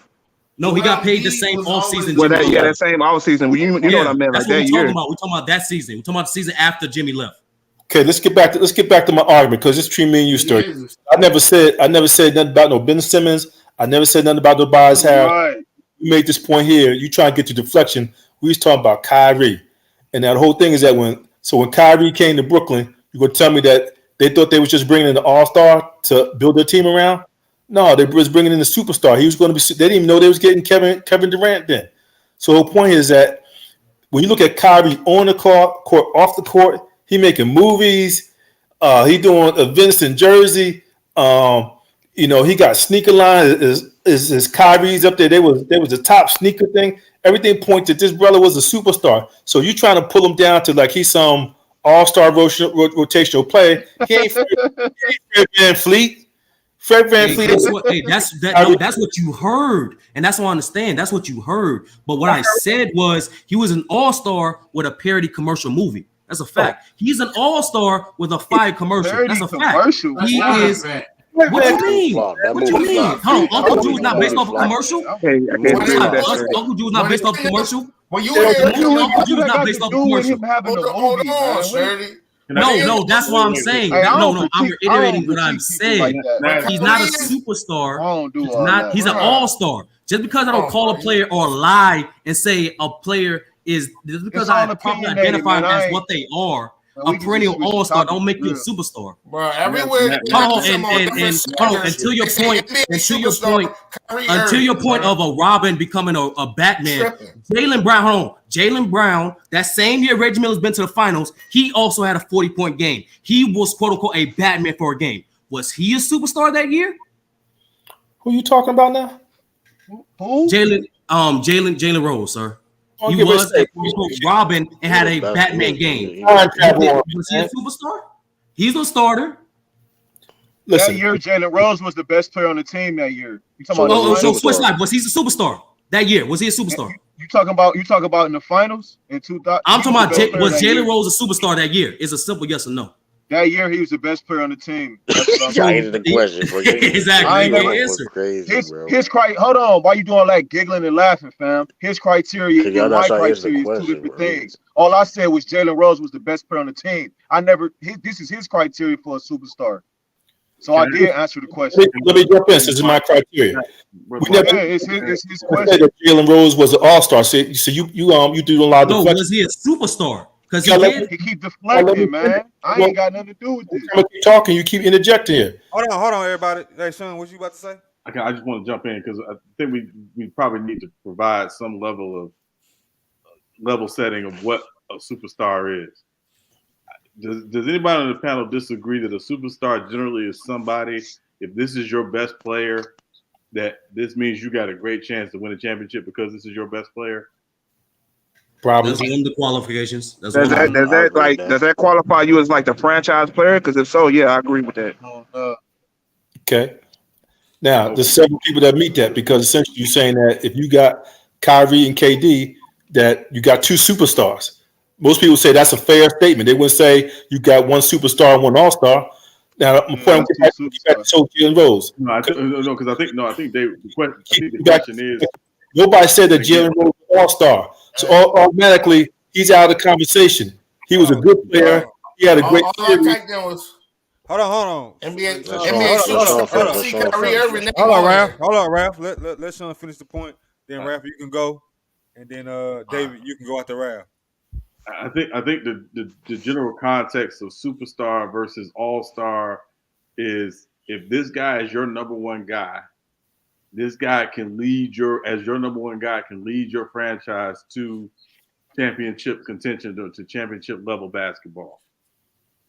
I think that's where the line is drawn between superstar and all-star, great all-star. There are great all-stars who may not necessarily be superstars because there are guys who don't necessarily will not necessarily lead your franchise as the number one guy. But it doesn't mean they're not great players and they're not great talents. They're just not guys who, as your number one guy, will lead your team to championship success. The question, hey, Sean, can I ask you this then? Sean, can I ask you this? Is there any Hall of Famers that weren't superstars at one point in their career? Yeah, of course. There's a lot of them. Plenty of them. Because I was going to segue that to was T-Mac. Yeah, I was going to go with T-Mac. I was just about to say Tracy McGrady. You already know. I was just about to say him. I was about to throw T-Mac out there. Vince Carter was the superstar. He ain't go to the finals. He was a superstar in his prime. You're talking about like guys like Dennis Rodman and stuff like Dennis Rodman's a Hall of Famer. He was never no superstar. Which, like what I was saying was, again, the general consensus from a team's perspective is if this is our number one guy, because we have this guy, we got this belief that this guy is good enough based on what we put around him to lead our team to championship level success. That's all I'm saying. Right. I'm not saying that Vince, and we know Vince never played in the finals, and T-Mac, was on the Spurs. Right. Hey, Sturdy, put that in the regular chat too. Like, for example, I'll give you another example. Like, okay, somebody let's say Klay Thompson. Klay Thompson, one of the best shooting guards of all time, but he's not. He's gonna be a first ballot Hall of Famer, but he's never been no superstar. I mean, like I said, Kyrie Irving, he's a great basketball player. Don't get it twisted. Great talent and everything, but he ain't no superstar. Yes, he is a superstar, bro. No, he's not, bro. Yes, he is. Yeah, Uncle Drew flop. Uncle Drew was NBA superstar, and these are the names that popped up. Uncle Drew flop. LeBron James. It's crazy. Everybody know that Kyrie is box office. Giannis Antetokounmpo, James Harden, Chris Paul, He's Joker, Anthony Davis, Damian Lillard, Jason Tatum, Luka Doncic, Paul George, Joel Embiid, Devin Booker, Russell Westbrook, Devin Mitchell, Kawhi Leonard, Jimmy Butler, Rudy Gobert, Jaylen Brown, John Morant, Bradley Beal, Karl Anthony Towns, and Kyrie Irving. Hey, true. If Jaylen Brown a superstar? No, he's not. It doesn't matter what he say, bro. No, hold on, Ralph. Hold on. What do you think? Ralph, what do you think? If niggas are getting superstar deals, they're superstars, bro. All right, they're bro. making the I'm gonna top keep that same X energy. amount of the Keep money that same energy. of a Keep that small same energy. of a small pie, bro. I'm gonna timestamp this. They're Hey, up there Switch making Light. Timestamp this. Jamal Crawford's box office was he a superstar? All right, man. I'm not about to get into all of that debating and all of that, dog. That's how I feel about it. That's how you feel about it, bro. That's that, bro. Hey man, hey that crossover Kyrie hits. Irving is a superstar at the same time. A superstar in NBA is a superstar, someone who can and does excel at all aspects of the game. Okay, so Jaylen Brown and Jason Tatum are superstars. Is there a difference between let me ask you a question. Is there a difference between an on-court superstar and just a marketable superstar? Like, maybe he's a superstar because he's just marketable. Embodies it. Everything embodies it. It's on and off a little. It's on and off, man. Because I would say this real quick. Because I believe Kyrie is a superstar based on his likability or the non-likability, depending. Yeah. But he's a personality, right? But as an on the court thing though, he doesn't really lead you to championship. He's a great piece to have. He's a second great piece. But if he's the number one guy, then he falls short.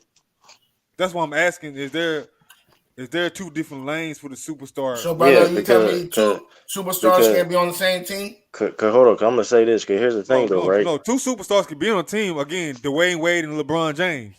But would you call Chris Bosh a superstar? No, he was an all-star.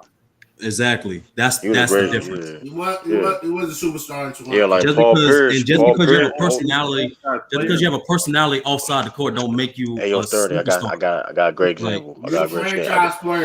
Hold on, Ralph. Hold on, Ralph, and everybody on the panel. Was Ray Allen a superstar? No, Ray Allen was at the end of his career, man. He ain't a good example.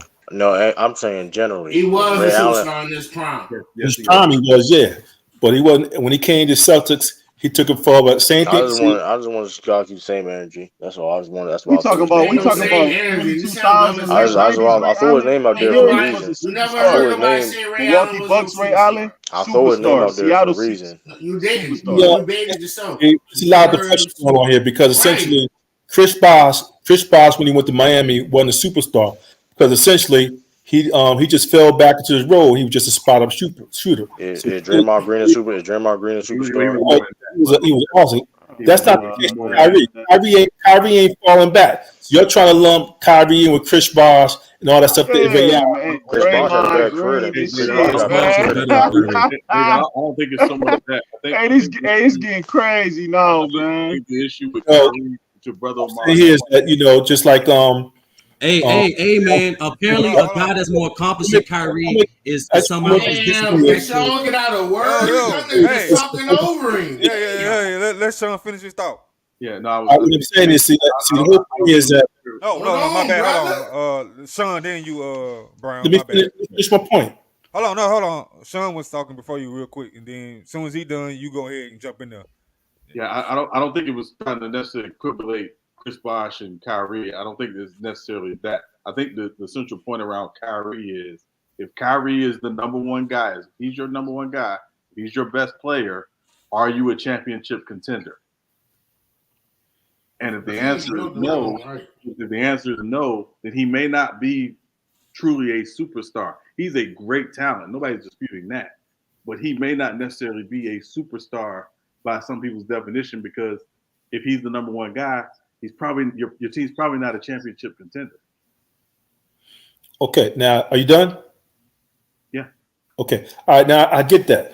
But the point here is that when Kyrie was in Boston, he was the number one guy, and they were a contender, and he was the superstar. And if he hadn't got hurt, they was going to play to the playoffs, and they were a contender, and they was building around the team him as a superstar. Now, what's happening in the past couple of years is that all these off-the-court things here have impacted Kyrie. Off-court things have hurt his value on the court. So the point I'm making here is that if Kyrie didn't have all them crazy things going off the court, then essentially his value on the court would be viewed in a different light. And he'd be viewed as. I think that's. I didn't cut you off. Let me finish. I'll give it back to you. Okay. That another point you're making is that the way that you are framing the argument, you're saying that a team can only have one superstar. And so the whole point is that when you build a team, it's pretty much known that you got to have multiple superstars that when they play off each other, it's like Milwaukee, clearly Giannis is inside, Middleton is outside. So the whole thing is that you can't look at a player singularly saying that, okay, just a singular person as a superstar, because you can have two players where individually they may be all-stars. You get them together totally as two groups. They could be such a good complement that they two all-stars. That's essentially what you have with Tatum and Brown, is that individually, neither one of them is really a superstar. But when you put them together, they complement each other so well, they come together as two superstars that they can do better together. So I think it's false to view Kyrie saying that Kyrie singular is not a superstar, because you got to look at what you complement him with. Clearly with LeBron, he has some synergy going on that takes him to another level. And then you just got to take all the off the court stuff. You got to discount all that stuff when you don't look at Kyrie, because Kyrie is strictly a basketball player, and there's so much noise coming at him from all these weird places. The far right, all the stuff here about the pandemic. Really, the brother's being treated unfairly. But essentially, he done brought this on himself, so I'm not going to give him a pass on it. But all off the court stuff is reducing his value. So I would say this. I'm not a Boston fan. We have a Boston fan on here who could probably speak better to Kyrie while he was on Boston. But in the times that I watched Boston while Kyrie was there, from my viewpoint, they were actually better when he didn't play. They got further when he didn't play. Well, he got hurt. You can't say that. He got hurt at the end. Well, let me interject to that, because when he did come back healthy, just the year before when he got hurt, they made it to the Eastern Conference Finals. When he came back, they would favor to go to the finals, and they got put out second round. Yeah, but he got hurt. When he left, hold on. No, the second year he was not hurt. The second year. Yes, he was. No, he was not. See. No, you're right. You're right. That's the thing. Like, the fact that you have to put all these caveats when you associate your name, when you associate and try to describe Kyrie's greatness and impact on the court, all these caveats is the proof that he's not a superstar. Just because you was injured bro, in 2020, Kevin Durant not play a single game that year. He was still a superstar. That was no question. No one had to say a caveat if he was hurt, none of that stuff. Everyone knew, okay, that's KD. He's a superstar. Why? Because what Sean that one of the major reasons why what Sean alluded to, if he's the best player in your team, you have a legit shot of winning the title. That's one of the major contributing factors of labeling a superstar. But like I said, once again, if we gotta add like 12 caveats for Kyrie to make him be labeled as a superstar, let's just add 20 caveats to every other player. You buying into this narrative essentially off the court stuff with Kyrie. Because see, the whole point is that you gotta remember that before Kyrie's in Boston, he was viewed as a man in Cleveland. He was viewed as a central figure point. And Kyrie was a superstar for sure with the Cavs. So let me hold on. First of all, let's be honest. When he was with LeBron. But let's be honest. He was a superstar when he's with LeBron. Hell yeah. Let's be honest. That's what I'm saying. How you going to see the fact that you can pull off some coat chain because they had 1 or 2 years, he was hurt and all this stuff there. Then you got to remember that Boston was a special situation because they had a squad and they just happened to do better without him. So just because the team did better without him, that don't mean that he wasn't a superstar. It just means mean that though. They had a. It kind of I'll do one better. I'll do one better. Kyrie was a superstar for sure when LeBron was elite. No doubt. Whether Boston was trash, Boston was elite. Kyrie was not a superstar. It's that simple. I don't know where you get in this head where, like, if I don't call a player a superstar, I'm calling them a role player. There's levels to it. You're not He's being a perennial all-star. That's it. Because the whole point is that his role in Boston is that they built the team around him as the superstar. That's the whole point. They didn't build a team around him. He was just happy to be on there, bro. The whole point is that essentially that was his role, and that they was considered to be at that time when he was there. They was considered to be a contender for the title. So the hope now every year there's 29 teams that lose. So according to your definition, there's only one superstar every year because every year somebody lose. No. So my definition is like is once again, of course. I didn't finish. So the whole point is that every year it's a moving goalpost because people that are superstars. So for example, this year, Chris Paul, he's not looked at as a superstar, but the year before when he was going through the finals, everybody's saying, "Look at Chris Paul, he didn't come back, he's a superstar." But this year he lost. Now he's not the superstar. So the point is that every year the goalpost is moving, and that's what you're doing. Right now, all Kyrie's down years, saying, "Okay, Look not." at these dudes.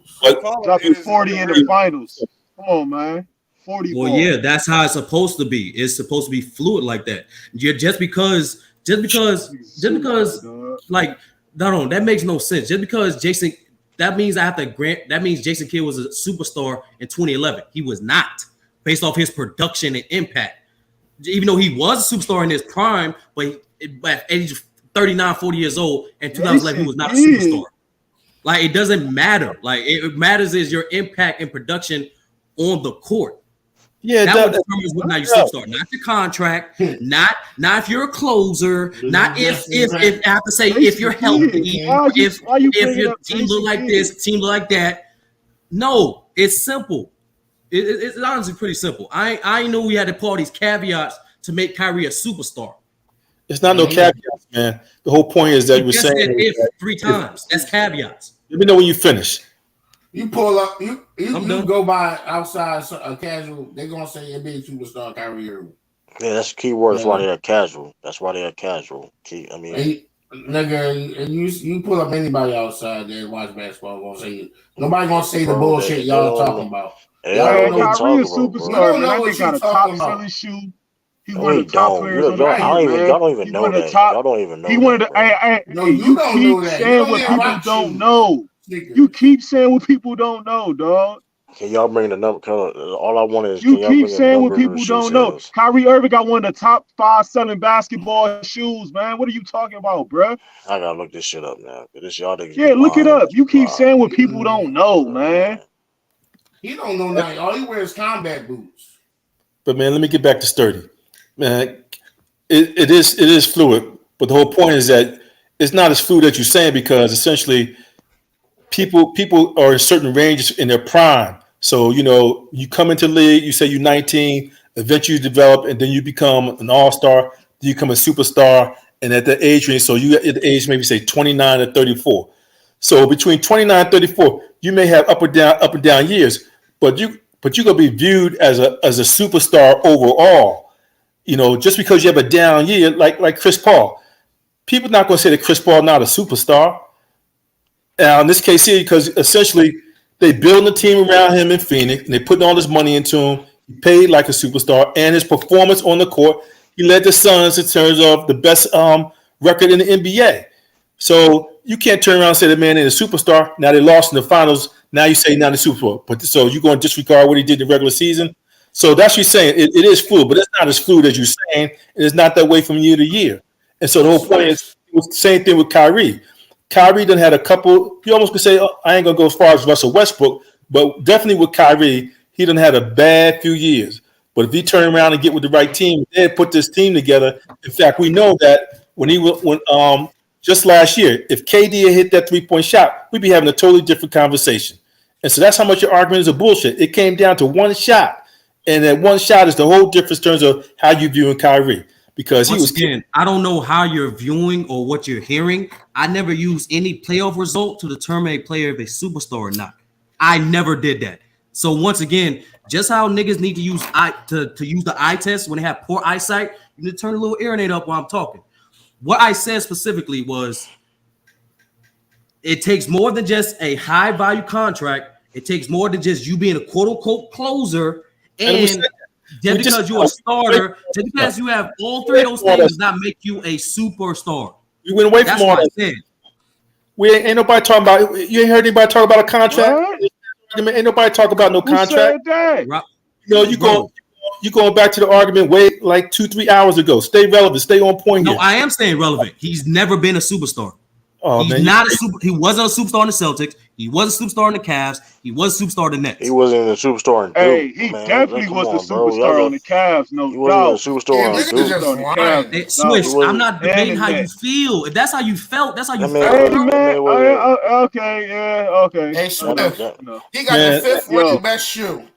Man, I know he got a top 5 selling shoe. He's a fucking super. My bad for the language. He's a superstar, bro.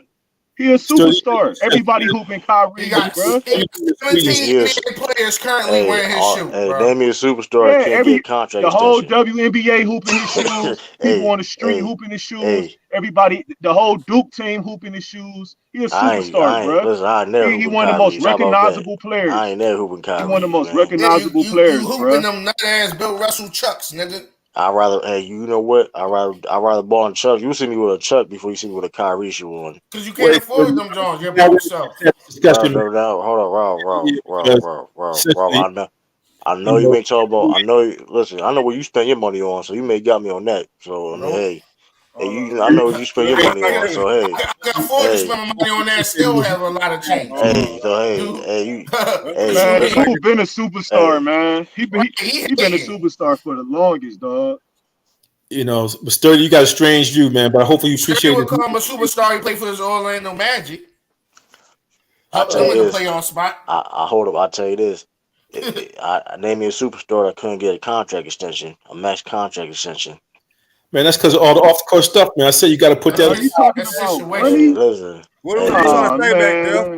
Back Def, what are you trying to say? My bad. Go ahead, y'all. He's trying to say because he averaged 25 plus points a game, he was a superstar. And no, that does not make you a superstar.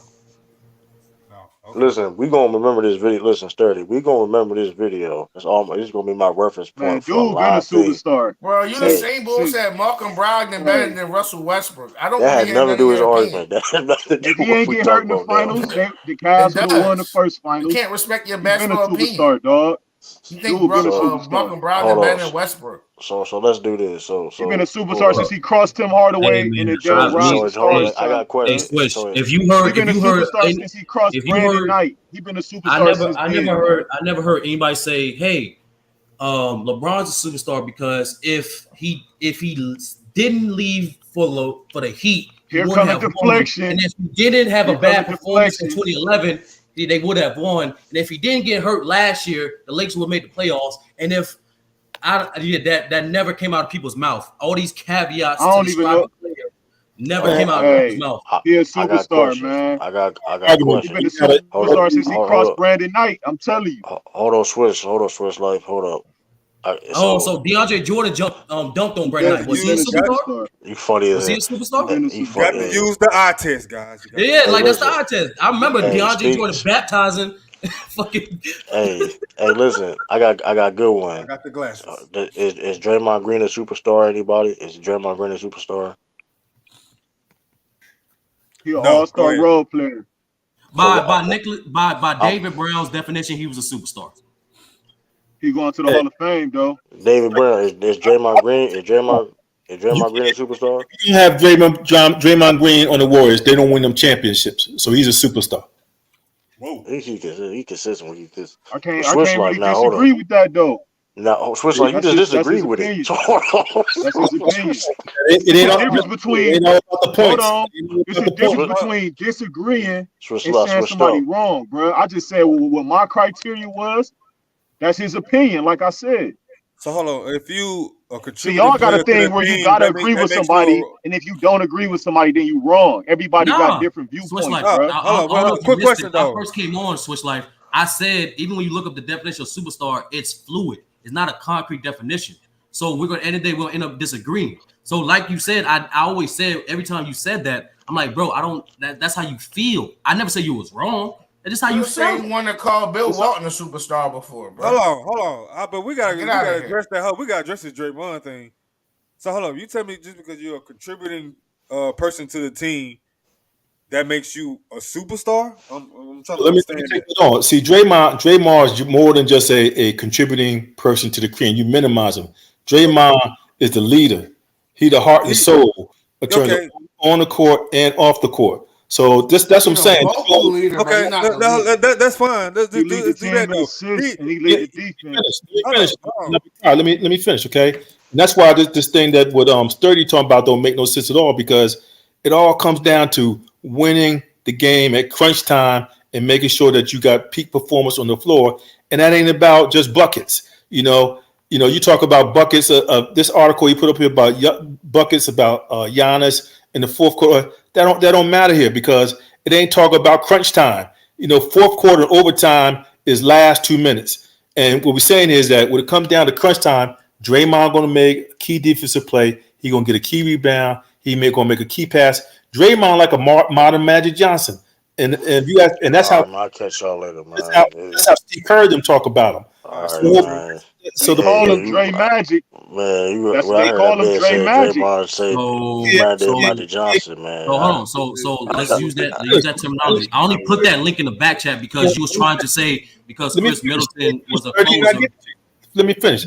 You can't break it down to these simplistic terms. We basketball analysts here that are able to look at things in depth here, and you trying to boil it down to like the ABCs. No, the ABCs turn into words, and words turn into paragraphs, and paragraphs turns into sentences and turn into books. You trying to break it down to saying, okay, we got to stick with ABCs.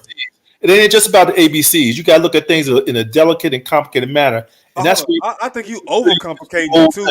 You overcomplicating it when you said, and you say I was trying to marginalize Draymond. I wasn't trying to do that, but you active as Draymond Green was the driving force of that team. He's an important piece, but important piece, as valuable as he was, don't make superstar. That's usually the role for the Steph Curry of the team or the Kevin Durant of the team. Klay Thompson is sitting on the team. He's not viewed as a superstar, even though his value is super value to the team. So that's all I'm trying to say. Like, if we're gonna use the word superstar, let's not overcomplicate these things either to the point where we just trying to fit the narrative to push the argument. Draymond Green is a very valuable person on the team. He's a Hall of Famer, no doubt about it. They don't win those rings without him. Mm-hmm. But caveat. Caveat. Yes, because again, okay, that's what I'm saying. Hold on. I'll give you a caveat. Sturdy don't want to give you a caveat. Hold on. What I'm saying is, let me finish it out. Just like I said, you overcomplicating it too. I don't want to oversimplify it either. And so, my point about Draymond Green, we know they don't win championships without him. But then now we're gonna get into this game where you don't win championships without Steph Curry either. You probably don't win without Iguodala. Is he a superstar now? Like, everybody has a particular role on the team that fits just right to make that team win.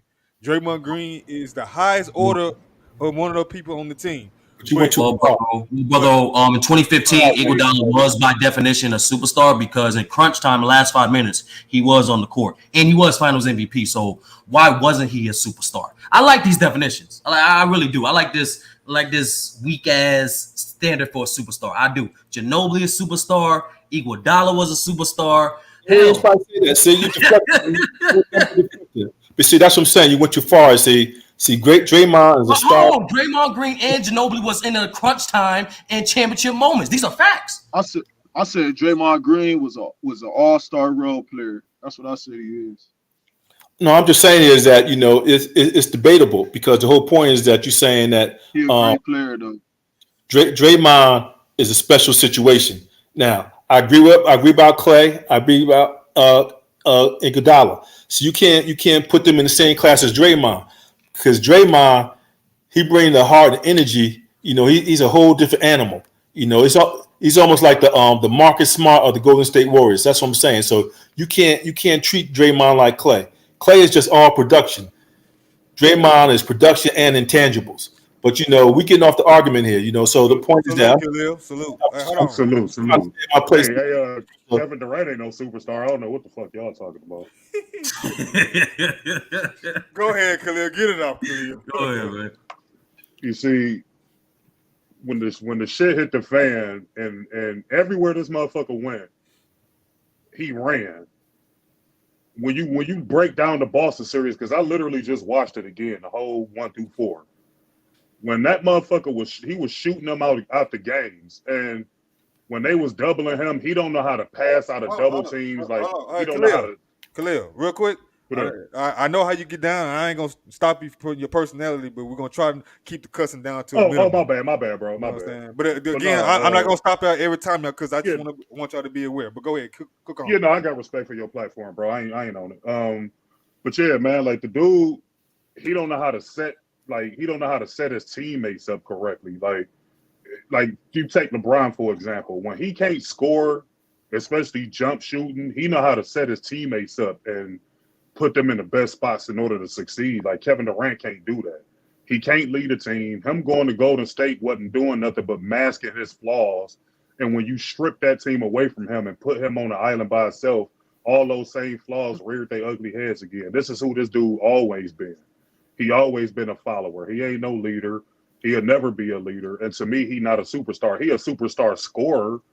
But overall, he's not a superstar because all he could do is score. Outside of that, he can't do nothing else. So can I ask you a question? Hey, let me ask him a question. Go ahead. So was Kevin Durant a superstar when he led OKC to finals against Miami? Nope, because he wasn't the main reason why they did. That was a collective effort. He was just the best player on that team at the time, but he wasn't the superstar. Because if you break it down, all of those guys won. What did all of those guys have in common? Whoever just asked me that question. Russell Westbrook and James Harden and Durant. What do they all got in common? They all won MVPs. Am I correct? Yeah, you did. Yeah.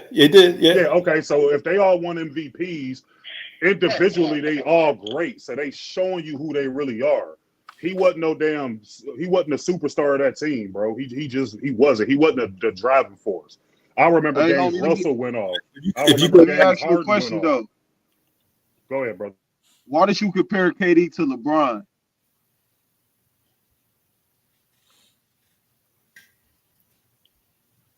You said he can't do what LeBron do, as if you can't do what he do, you're not a superstar. Well, he can't do what LeBron James does. LeBron James is a different entity. Like I told you before. I'm asking you, why did you compare him to LeBron James? They two different players. I was just giving you a superstar example. I mean, that's the first superstar that popped in my head. I mean, I can list Giannis as another superstar. I can list Luka Doncic as another superstar. Hey, Khalil, you did something LeBron couldn't do.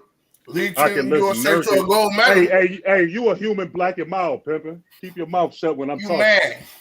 He led Team USA to a gold medal, something LeBron couldn't do.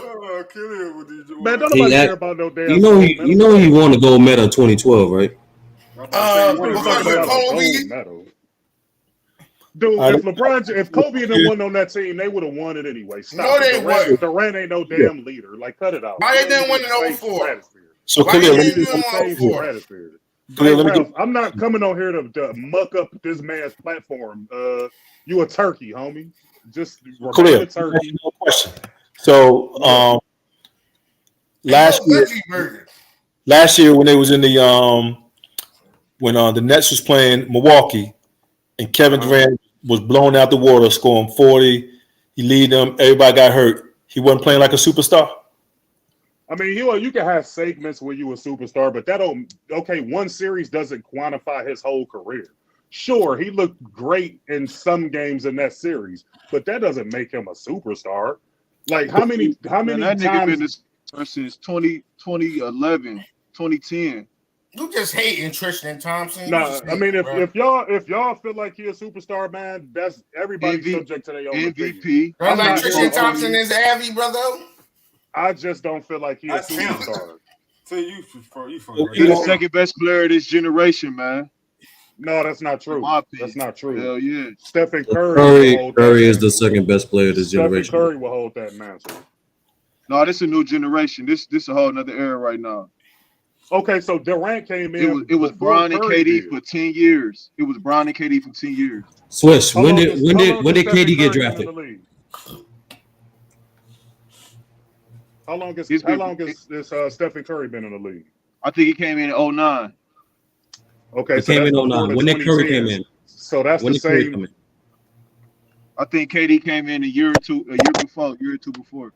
Okay, they're in the same era. They're in the same era. Like, come on, bro. But Curry wasn't on KD level for the first 5-6 years. It ain't even close. He wasn't on Bron level either. It was Kobe, Bron, and KD. Then was the guess what? guys. That's And then how the Kobe Chronicle. retired, and it was Bron. It's been Bron and KD eye to eye. When that finally happened, that's how the Chronicle of Time works. Swiss Life. The more evidence you get, the more results. Curry, and now Giannis and Curry having their time right now. Kevin Durant has never been eye to eye with LeBron James. When he was put in the same position, shot that bitch in his face twice. When he was my fault, brother. When he Man, was KD can always look Bron eye to eye, dog. Ever since he came in the league, dog. I ain't saying he's better than Bron, but he right there with Bron, bruh. Bron got a hard time guarding him. It's vice versa, bro. Facts. This Kevin Durant, man. He's just an overall better player. I ain't talking narrative. I ain't talking about team hopping. I'm just talking about player for talent for talent. Yeah, player for player. Steph Curry is better than that nigga. It greater than he gonna have a better career. He had a better career when you look at. But he can't match up to LeBron when it come to matchups. He ain't matching up with Bron. KD is. That's what I'm talking about. How many Finals MVP Steph got? One. Man, that don't mean a lot, man. One. Don't do that. He got right. Two, brother. So you know this whole narrative because KD Steph. See, Steph won the closer back from KD. So if he carried him, then why did Stephen Curry just win Finals MVP this year? Man, that's 5 years later, bruh. It don't matter. That would make it even worse because hold on. I'll do one better. Why did he whoop his ass in 2016? They already had a rebuilded formula. I mean, they already switch life. Why did he whoop his ass 2016? He ain't whipped the Warriors. The Warriors whipped his ass, and he had what's up with Okay, David Brown. 41 points a game. Okay, Switch and David Brown. Who had the better series, KD or Curry? When? 2016 Western Conference Finals. Who had a better series? Who won was better. No, individually, who had a better series? Best series, but who had Who had the better series? Who got the MVP?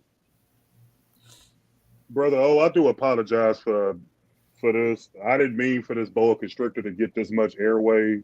I just came to speak my opinion. He wrapped his neck around that king twice. Nah, you good, Khalil. You know you the OG, man. Hey, Ralph, what's with you, man? Like you just gotta argue every single time. Like every panel you go on. If I was to say, this is how much you hate LeBron. If I was to say, hey, Ralph, I just saw LeBron walking on water. You know what you would say? I don't hate LeBron. No. This is what you would say, Ralph. I say, hey, Ralph. I got him over Michael Jordan. I just seen LeBron walking on water. My top 10. Yo ass, you would sit there and say, well, that's because that nigga can't swim. That's what you would say. That do sound so much you say though, Ralph. Yeah. Still, you my top 10. Man. That's your new name. Top 5, right? Hey man, just like most of your arguments is based off how you feel, bro. Like I can't control how another grown man feels. Let me make a quick announcement before y'all kick on. Hey, Khalil, I don't know if you see that, but on the 28th and the 30th, we having a 2K Madden draft. So if you're available those days, brother, you know. Oh yeah, I'll try to make that a thing, man. So everybody that's is not familiar, we do drafts on here, man, and we simulate the game. Sometimes I have cash prize for them. So you know, if y'all available, come through, draft your team, and we're gonna get busy. But go ahead, y'all. How many rounds is it? Y'all picking everybody? What'd you say, Ralph? Y'all picking everybody? Hey, I got cheated. I got cheated last time, bro. My man threw a Hail Mary and he caught it in the end zone, and they said it wasn't a touchdown. Yeah. Oh yeah. That was hilarious. You see what Andrew that was said? hilarious. What you say, Sean? What time on the 28th? That's a Sunday, so I'm gonna try to put it at around 1 or 2 o'clock because I know we got time zone differences. Okay. So I'm over here in the Central Time Zone or whatever, and so I know the East Coast 30 number about an hour ahead of me. I know that West Coast is about an hour, 2 hours behind me. So I'm gonna post exactly that time before the day comes, but I'm shooting from around between 1 to. We got some breaking news when you're done, brother. Okay, and you're doing offense on the 28th and defense on the 30th. That's how you're doing it.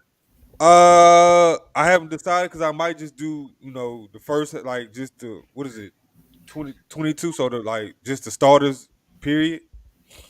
Not starters, but so basically 12 the first day and 12 the second day or whatever the number. 11 the first day. 11, yeah. Yeah, 11 the first day and then 11. So I'm gonna decide because if I get either my homegirl or my partner Reggie to do the typing for me, so I want to do it.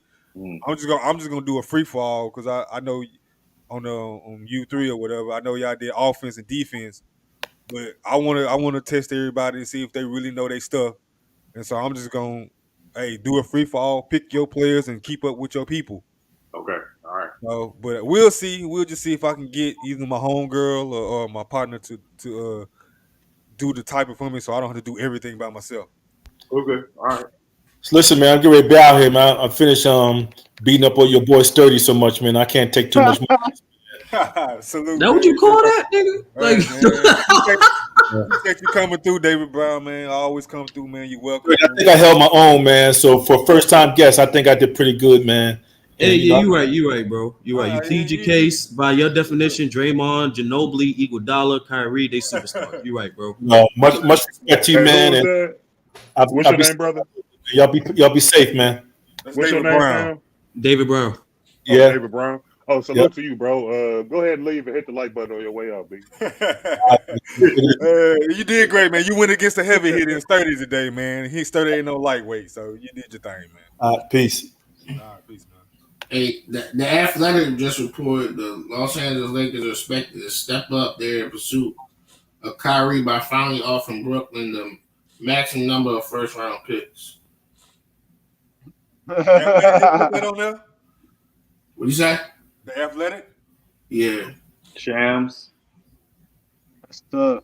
Is that I don't got no source. It just say the Athletic. That's tough.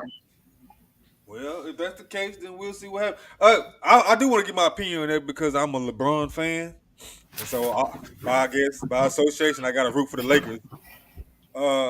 In my opinion, if this is tell me if this is valuable for y'all.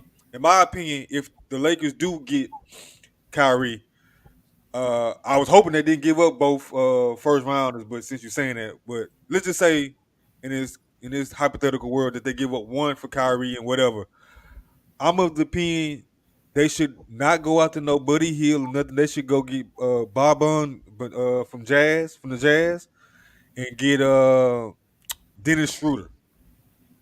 That's what I think will make that team complete. Anything I don't think they that, want Schroeder back because you got a buddy that didn't even play.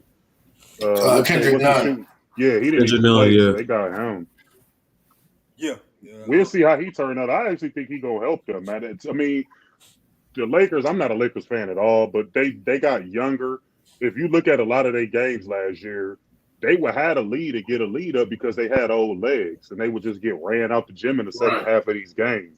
So by them going younger, I think it'll help them more. Now, defensively is yet to be determined, but in regards to just the youth and athleticism, I think that'd be better than last year's team. I think I forgot which poll I saw had them as the 9th best team in the Western Conference. The boy Thomas Bryant, nice. Yeah, they got 3 athletic guys that defend: Thomas Bryant, Deshaun Anderson, and Lonnie Walker. Yeah, Khalil, they'll off defensively. They kind of made their improvements. Too. The problem is with them is going to be their offense, especially with if they're keeping Westbrook and AD, because they already made it public. They're going to try to run a 4-out 1-in offense. The problem with that is hard to do that when you only have 2 good shooters on the floor. Right. So that's their real issue. Like, will AD jump shot improve back again? What areas of operation they're going to make on LeBron play make? Because you're going to need the ball in LeBron's hand more. They're going to operate from the post, or they're going to make them top the key. Those things. 4 out, that's probably their best option is 4 out. That's their best option. But that's switch. That's the point. Like, it's hard to run 4 out when you only have 2 good shooters on the floor. But they got driving lanes though. They got driving lanes. Yeah, listen, whatever they got to do to try to win that play-in game, to get in the playoffs, that's all that's gonna matter. They ain't a top 5 team, right? I mean, y'all even with Kyrie. If they had Kyrie, they're a top 5 team. No, they're the top 5 team. Nah, because he don't play no defense. I mean, y'all more well versed in the Lakers than me, so I'll give y'all the floor on that. Yeah, I don't care if they went 0-82. Will. So you know he don't play no defense. When you score like that, man, Yep. they'll find a way. They'll find some defense. Yeah, with him off the floor. Defense. With him off the floor, Kyrie is a shorter guard anyway. I mean, not to suggest that short guards can't play defense because you got several of them in the NBA, but he's one that's just solely dedicated to offense and crossovers and all that. Yeah, and let's just pencil in Anthony Davis to miss at least 17 games. Yeah, Sean, I'm doing this on the assumption that everyone plays healthy. That's all. Okay. So if everyone plays healthy, they get Kyrie. They're a top 5 team in the West. I can't lie. They like and fifth. again, in my hypothetical world, that's why I said get Boban from the Jazz and get Dennis Schroeder, even though you right, they might not want him back, but him coming off the bench, I think that fits the role better. He does fit that role better than trying to be a starter looking for $80 million. Yeah, that's true. But brother, that depends what they give up for Kyrie. Because if they give up THT and those 2 first-round picks, how you gonna get Boban? Again, you're right. That's why I said this hypothetical world. That's why I said you're right. They give up 2, Boban's out the picture. So I know Schroeder's still free agent. You're a free agent. Schroeder's still free agent. You can still sign him for a minimum. Yeah, but you can still sign. I signed the Morris brother. He a free agent. And Ralph, the reason for him, people are looking back on him because they don't know how he's gonna bounce back from his injury, or I won't say injury. That was like a attack. So if this report is true, what Ralph just said, what has changed suddenly today that it'll make the Lakers go and put in these 2 first rounders? LeBron not signing that extension and putting pressure on that team. Yeah, because he's the one who want him there. And on top of that, landscape of the league, nobody else wants this guy. And on top of that, brother Mar, when you do your research, like them picks are not really the Lakers. They're the Pelicans. Like it's up to the Pelicans' discretion of like whether it be a 2025 or 2024, which pick they want. So like they get rid of both of those picks, they keep all their future picks. Well, the only picks they give up, they control sturdy are 27 and 29. So those would be the 2 picks that would go back in the deal. 23 and 25 are basically, they have no control over, to your point. So the first pick that Brooklyn would be able to get is the 27 and then 29, which the Lakers didn't want to give up. Right. That's a toughie, man. Well, we'll see what the outlets do with this information tomorrow. If that's the case, I don't know if Kyrie still get moved. So look, if that's the case, and let's say that is the case, does that, in y'all opinion, speed up the KD situation, or that it doesn't matter? I don't think it doesn't matter. I don't think it matters, Brother Mark, because like I said, they have to wait mid-season for Ben Simmons to alleviate some of that, to give them more options for KD. Because like I said, Ben Simmons is really the guy that's slowing the KD trade down because he's limiting their options. Right. Oh, and Sean, it was Joe Von Buha that reported it. Okay. All right. Oh, okay. And I'll be honest with you, I think I'm just optimistic. I personally think if Ben Simmons play, the Nets will be fine. But it's still a mid roster. Like they still need size, and they need to get rid of Nash. But they'll be fine if all those guys play. Yeah, I do believe Kyrie and Simmons have the incentive to play. That's true. I hope who everybody got? Go ahead, Swift. I was gonna say who everybody got for MVP next season. I got Luka winning. Yeah, I think Luka gonna finally because they've been favoring him for the past like 2 or 3 years coming out the gate. So I think he finally. I wouldn't be surprised if Jokic win again for the 3rd time. No, they're not gonna. It's hard to win 3 consecutive. Jokic just ain't gonna win no 3 times. I just don't see that. Did Larry Bird do that? To that African man. The sympathy pick is Embiid because that's what I'm saying. Yeah, so he would be the one that everybody like, man, he could have had it the last couple of years if not for A, B, and C. So if he has another monster season, don't be surprised if Embiid wins the sympathy. Do you think Embiid should have got it anyway last year, Sean? You think Jokic was the right pick? I mean, both of them had great seasons, but what Jokic did was historical without their second and third best player basically all year. Yep. So I think they got it right. I would have gave the first one to Embiid, the second one to Jokic. That's if I would have changed it up. Yeah. I think if Embiid doesn't get hurt, during the COVID season, right? I think he wins it. When he missed those games, I think that's what hurt him. But last year, what Joker did last season was pretty amazing. Yeah, it was. So how many MVPs y'all think Harden should have? Just that one? Just the one he got. I think he had a case for that year that Steph won, though. I 2014, I agree. Yeah, me too. Yeah. What Curry averaged? 23 points or 26? Nah, Curry, 26? Yeah, like 26, 27. He was balling. Yeah, but again, I think the thing with Curry, I think he was at 23 points, man. 20 hell. It was the team because nobody had Golden State. Or was that in the finals? I think that was finals. Yeah, it's just, sometimes MVP will come from a team where it's like nobody picked Golden State before that season to do what they did. They won 67 games that first year under Steve Kerr. Nobody had them picked to do that. And he was clearly their best player. So sometimes it comes from that. Historically, it doesn't happen a lot, but every now and again it'll happen. Yes, Switch, I'll take that back, bro. You was right. That man had 23.8 points, bro. Yeah, he averaged 23.5 or something like that. Who you talking about, Lil Baby's boyfriend? No. Curry's 2015. We talking about in 2015. Curry averaged 23 and won MVP. We talking about Aisha little boyfriend. Oh, RoboCop's boyfriend. Oh, that's what's up. What James Harden averaged in 2015? 28 and 11. Something like that. Let me check. It was crazy. It was crazy what he did. That's why I thought he should have won. Because I think that year the quote unquote players voted for him. That nigga was the best player in the league. Because that year, Dwight Howard, Patrick Beverly, and another starter missed over like 40 games, like combined. Yeah, Eric Gordon.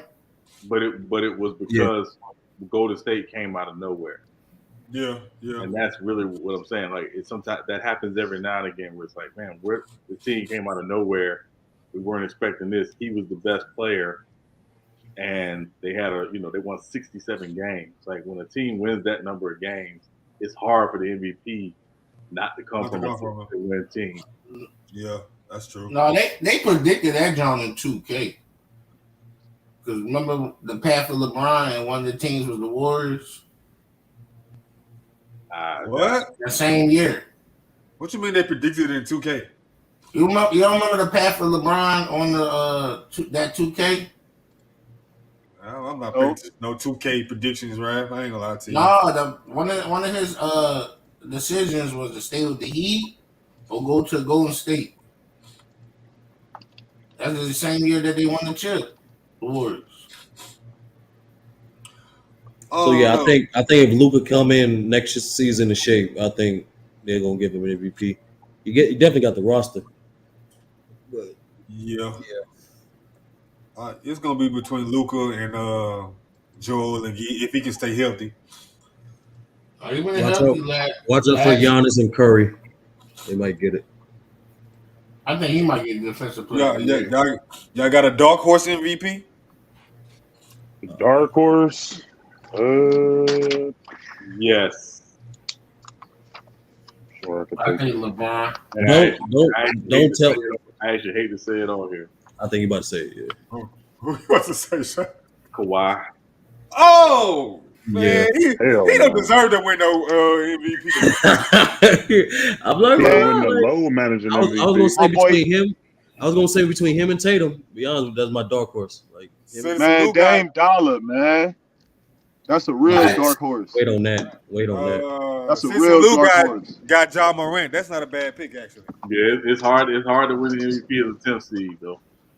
Oh man, you heard that, Lou? You gonna be a 10th seed this year? No, I'm talking about Lillard. Oh, okay, LeBron. My bad, Lou. Yeah, they got no I retract that, Lou. Yeah, don't come here. They just ain't got Who got a squad, Ralph? You talking about Portland? Yeah, they got a little squad. They just ain't got no coach. Yeah, they got a squad for sure. Now, the only thing is with they the got Grizzlies size now. With no identity. Yeah, the only thing with the Grizzlies, I don't see. We got to see how they do without Jaren Jackson in the beginning, because in the West you can't like really fall that far right behind. Right. What you mean he be back in October? No. Or November? No. You're missing the first 2 months. You're missing the first 2 months. He might not be ready. Yeah. He probably ready to Christmas. Yeah. So. Yeah, that's gonna be tough. I like those picks. Sean, what is your Heat gonna do, man? Are they gonna go after Kevin Durant, and what they gonna do with no defense Duncan Robinson? Listen, I've been trying to trade Duncan Robinson in Indiana for Miles Turner all summer. You know, unfortunately, Pat's not taking my calls right now. But you know, we'll see. I mean, it's you know, the Heat, you know, and Pat Riley is a lot like you know, the Celtics with Danny Ainge. He's not gonna make a move if he don't think it moves the needle. So you know, it may very well be the same roster going into the season, minus PJ Tucker. So you know, That's not signed the Morris brother either. He didn't. He was washed last year. We're good. Salute, Lou. He didn't even get no play because he was hurt after he came back and he didn't look the same. You talking about when Joker? Yeah, when Joker pile driving. Yeah. That's what won Joker the MVP. I can see y'all being Blake Griffin. Hey, what up, brother? What up, everybody? What you got on this? What you got on everything that you heard so far tonight, Lou? What you got? Yeah, I've been in and out, but y'all been cooking. Now I'm gonna. I was kind of breaking up, but you know what's funny though? Hey, DeJounte Murray. Oh shit! You see I'm breaking up? You good now? You good? Go ahead. Hey, I was gonna say, hey, DeJounte Murray is everything they want Ja Morant to be. Yeah, I know. Ain't that crazy? Yeah. What you mean? Like who they be trying to paint Ja Morant as? That's who DeJounte Murray is. Oh, you talking about from this Pro-Am this past weekend? All that crazy shit he be doing. Yeah, Ja Morant ain't did nothing to that level. What did he do that was crazy? Like people saying that. I don't know what he did specifically. He just been a little. I don't know if it's just getting out of the Spurs system, where it's just like he just like letting himself loose. But you know, and then he posted something to Paolo, something about I'm on you or something like that. It was something. It was a pause moment. He posted to Paolo. I was like, that's because he's been supporting him since like he was a young boy, and like you say, he turned on him. Like he acting bigger now. Well, he got rid of that chick that was from the streets. That's what it is for real. They both from Seattle, huh? Yo, Lou, what's the commotion? Like, is he bringing street shit to the court or something? Like, what?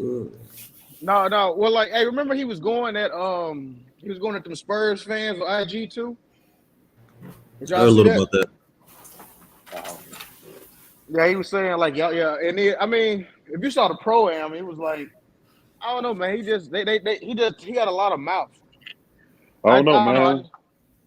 Like Chuck said, them chicks be down there eating them churros, man. Shit. Out on that river walk. Hey, young boy said that was a fake post. He never said that. Yeah, that was fake. Yeah, that was fake. Yeah. Okay, because you know, guys come to Atlanta, man, and you know, get boyfriends and all kinds of stuff. Like wow. Dwight, like that nigga Dwight. Yeah, Dwight had Isaiah. He's from Atlanta, so that probably was his little boo thing. He is from Atlanta. Yeah, you're right. Childhood sweethearts. Ralph, if you start a channel, it's gonna be a whole bunch of dudes from Atlanta watching your stream. I told Ralph, I said, "Hey, you better not do no sports. You better not do no sports, Ralph. They're gonna be on your head over there, boy." I know you work downtown Cleveland, so you in Boys Town. Nah, I ain't know it. We don't get down like that around yonder. Try again. I'm gonna support you. I'm gonna support you, Ralph. Man, don't worry. No, I'm gonna support Ralph too. Cause shit, Ralph shit might end up being Why it being lit on this month? Hey, you know, Ralph, he be on 10, so yeah, it's gonna be arguing all day. Hey, he'll imagine Ralph with the mute button, nigga. Oh, man. I'd rather watch paint dry than to watch your channel, Ralphie. Oh, Cleo be going straight. Haymakers, nigga. Looking like Tristan Thompson in your Avi. Uh-oh. That ain't true. That's me. That's him, Ralph. He been calling Tristan Thompson all night. He say like Tristan Thompson. It's like no damn Tristan Thompson. Ralph, now you can't do that. You got Chris Breezy. You got Chris Breezy in your thing now, Ralph. Yeah, I heard you peed on yourself and faded at that Chris Bosh concert by yourself. Hey, shout out to Chris Breezy though. Stop. Yeah, Khalil, bro, you missed it, man. Like when he came out there with that blonde hair. Yeah, Chris Brown was dancing, sweating, singing. Ralph was getting wet. Chris Brown threw his briefs into the fucking crowd. He fought a couple bitches for him. Framed them bitches above his headboard. He got all that for him, man. He got all that. Yeah, I can see that. Yeah. I can see that. Hold on. Hey, before y'all go in the route, did anybody happen? I especially want Sean's opinion on this. Well, all y'all, but especially Sean. Sean, you here? Yep. Did you happen to watch Nori in the drink champs with our boy out there? Irvin Gotti. Yeah, Irv Gotti. Have you happened to watch that? And if you have, what's y'all thoughts on that? I only watched that man is a hater. Lamar, so I didn't watch enough to really form an opinion. I'm not a big Irv Gotti fan. You know, I appreciate his success in the early 2000s with Murder Inc., but I ain't a huge Irv Gotti fan like that. He tends to get on my nerve. Yeah, wow. He acted a fool. In my opinion, he acted a fool, man. Yeah. Wow. He hated Ashanti's guts, boy. I'm saying he a little, you know what I'm saying? When you get to a certain age though, man, you got a certain status, man. You gotta move a different kind of way, man. You know what I'm saying? He talking like on some chatty patty 20-25-year-old type shit. Learn from his mentor, Leon Conan, y'all. Hey. That's some chatty patty shit, man. Yeah, I'm not gonna defend Irv on nothing, but I'll say this. Him and Dame were two of my favorite people to listen to in hip hop, man, because of their storytelling. I'm not gonna get into the Ashanti and all that, but when Irv Gotti and Dame get in their bag about the history, their history of no, I ain't talking about that. I'm just talking about their particular imprint in the game and things they came across. I just love hearing Irv talk about the early times of building Murder Inc., coming across DMX, coming across Jay-Z, the kind of the intimate conversation that we're having, the competition between those three rappers. I just love hearing them talk, man. And especially obviously Dame, he get on his boss stuff and he get on, doing what he do. I just love hearing them being introspective. Now, as far as the Tatty Patty stuff, with Ashanti, I can't defend that. Obviously, I don't agree with no man calling no woman a B for half an hour or however long he was doing it. Damn, was that personal? Yeah, it was personal. Yeah, it was bad. But he was in his feelings, man. I will give him this. That man 52 years old. Ja Rule did correct him, and he did change his behavior a little bit after that. He did retract it. But he did go on for like an hour beforehand, calling her a B. They got a documentary on BET right now. And he got moved. I think he got a move coming out about Supreme or something, huh? Yeah. So look, he got some stuff coming down the pike that I'm gonna be very interested in. That Tails came back tonight too. Yeah, that too. Yeah. But anybody want any thoughts on that? Luke, you got any thoughts on that, Luke? Nah, I'm about to put LOL in the chat. Because what Hitman said about Ralph. That's what I was doing just now. That's the same way you was at Devin Booker sweating over his shorts and stuff when he threw it in the crowd. Man, I would have hated to have seen you when Michael Jackson was hot. Like if you that pumped up about Chris Brown, you would have been one of them. Y'all seen them fans fight for Michael Jackson? No, Chris Brown. Yeah, no, that's what I'm saying. He way bigger than Michael. he way bigger than Chris Brown will ever be. So Ralph I said could Chris just Brown imagine. better than Usher for sure. Yeah, I that did was. say that. I Yeah, ain't say no he Mike. did say that. I mean, Bro, you can make the that's wild, case, bro. you can make an argument. I don't think so, but Man, he hey, ain't hey, even Ain't no he ain't even argument, man. What you in talking Michael about? Jackson's stratosphere. He nah, ain't even in nah. Michael Jackson's stratosphere. I mean, a lot of people would make that argument because of the age, the age. You know what I'm saying? Bro, I'm Usher 41. last Billboard charting hit was on a Chris Brown song. Like, come on, bro. I mean, it Man, don't Usher matter got about 1,000 album hits, sales. man. Album sales don't really matter because Vanilla Ice outsold a lot of people, but you wouldn't put him in your top 5. So, like, what But he does don't that got mean? quality music to go with it, though. I mean, yeah, sure. That's Chris true. Brown, like I said, Chris Brown got quality music, but I just prefer Usher over him. But I mean, people in your age range would It's all a prefer Chris preference, though. Brown. Yeah, Right. It's all a I preference. ain't gonna lie to you. I would have made a better case for Chris, but after I seen that Usher Tiny Desk, I don't know. He killed that thing. After you saw what? Usher do this Tiny Desk. Have to do the tiny desk on Oh YouTube. yeah. He was He wasn't singing even the and shit. best one over there. Eric Bellinger was better than him, bro. Oh, come on now, Ralph. Oh, come on, Ralph. Yo, Khalil, Ralph is 30, bro. He know who Usher is. He's in his 30s. Oh well, yeah. Ralph I mean, yeah, Ralph. I mean, but it's his preference. You know what I'm saying? If that's what he like, that's what he like. Y'all I don't wouldn't even be- go to Usher first album, bro. Y'all go straight to 87 and No, we go to My Way, man. Yeah, My Way. My Way. No, I Y'all like go to them Confessions. three. Don't sleep on my My way. Way 97, man. Name Usher first album. Y'all can't even do that. Hold on, I can't. Hey, When his it first just album call was- me a Mac? I think Chris Brown first album off. What was it? It was like that off the Chris wall. Brown. Chris Brown. It was called Chris Brown. Oh, I thought the cover looked like off the wall. Okay. Yeah, no. Like Usher Wait, for me, like, Ralph.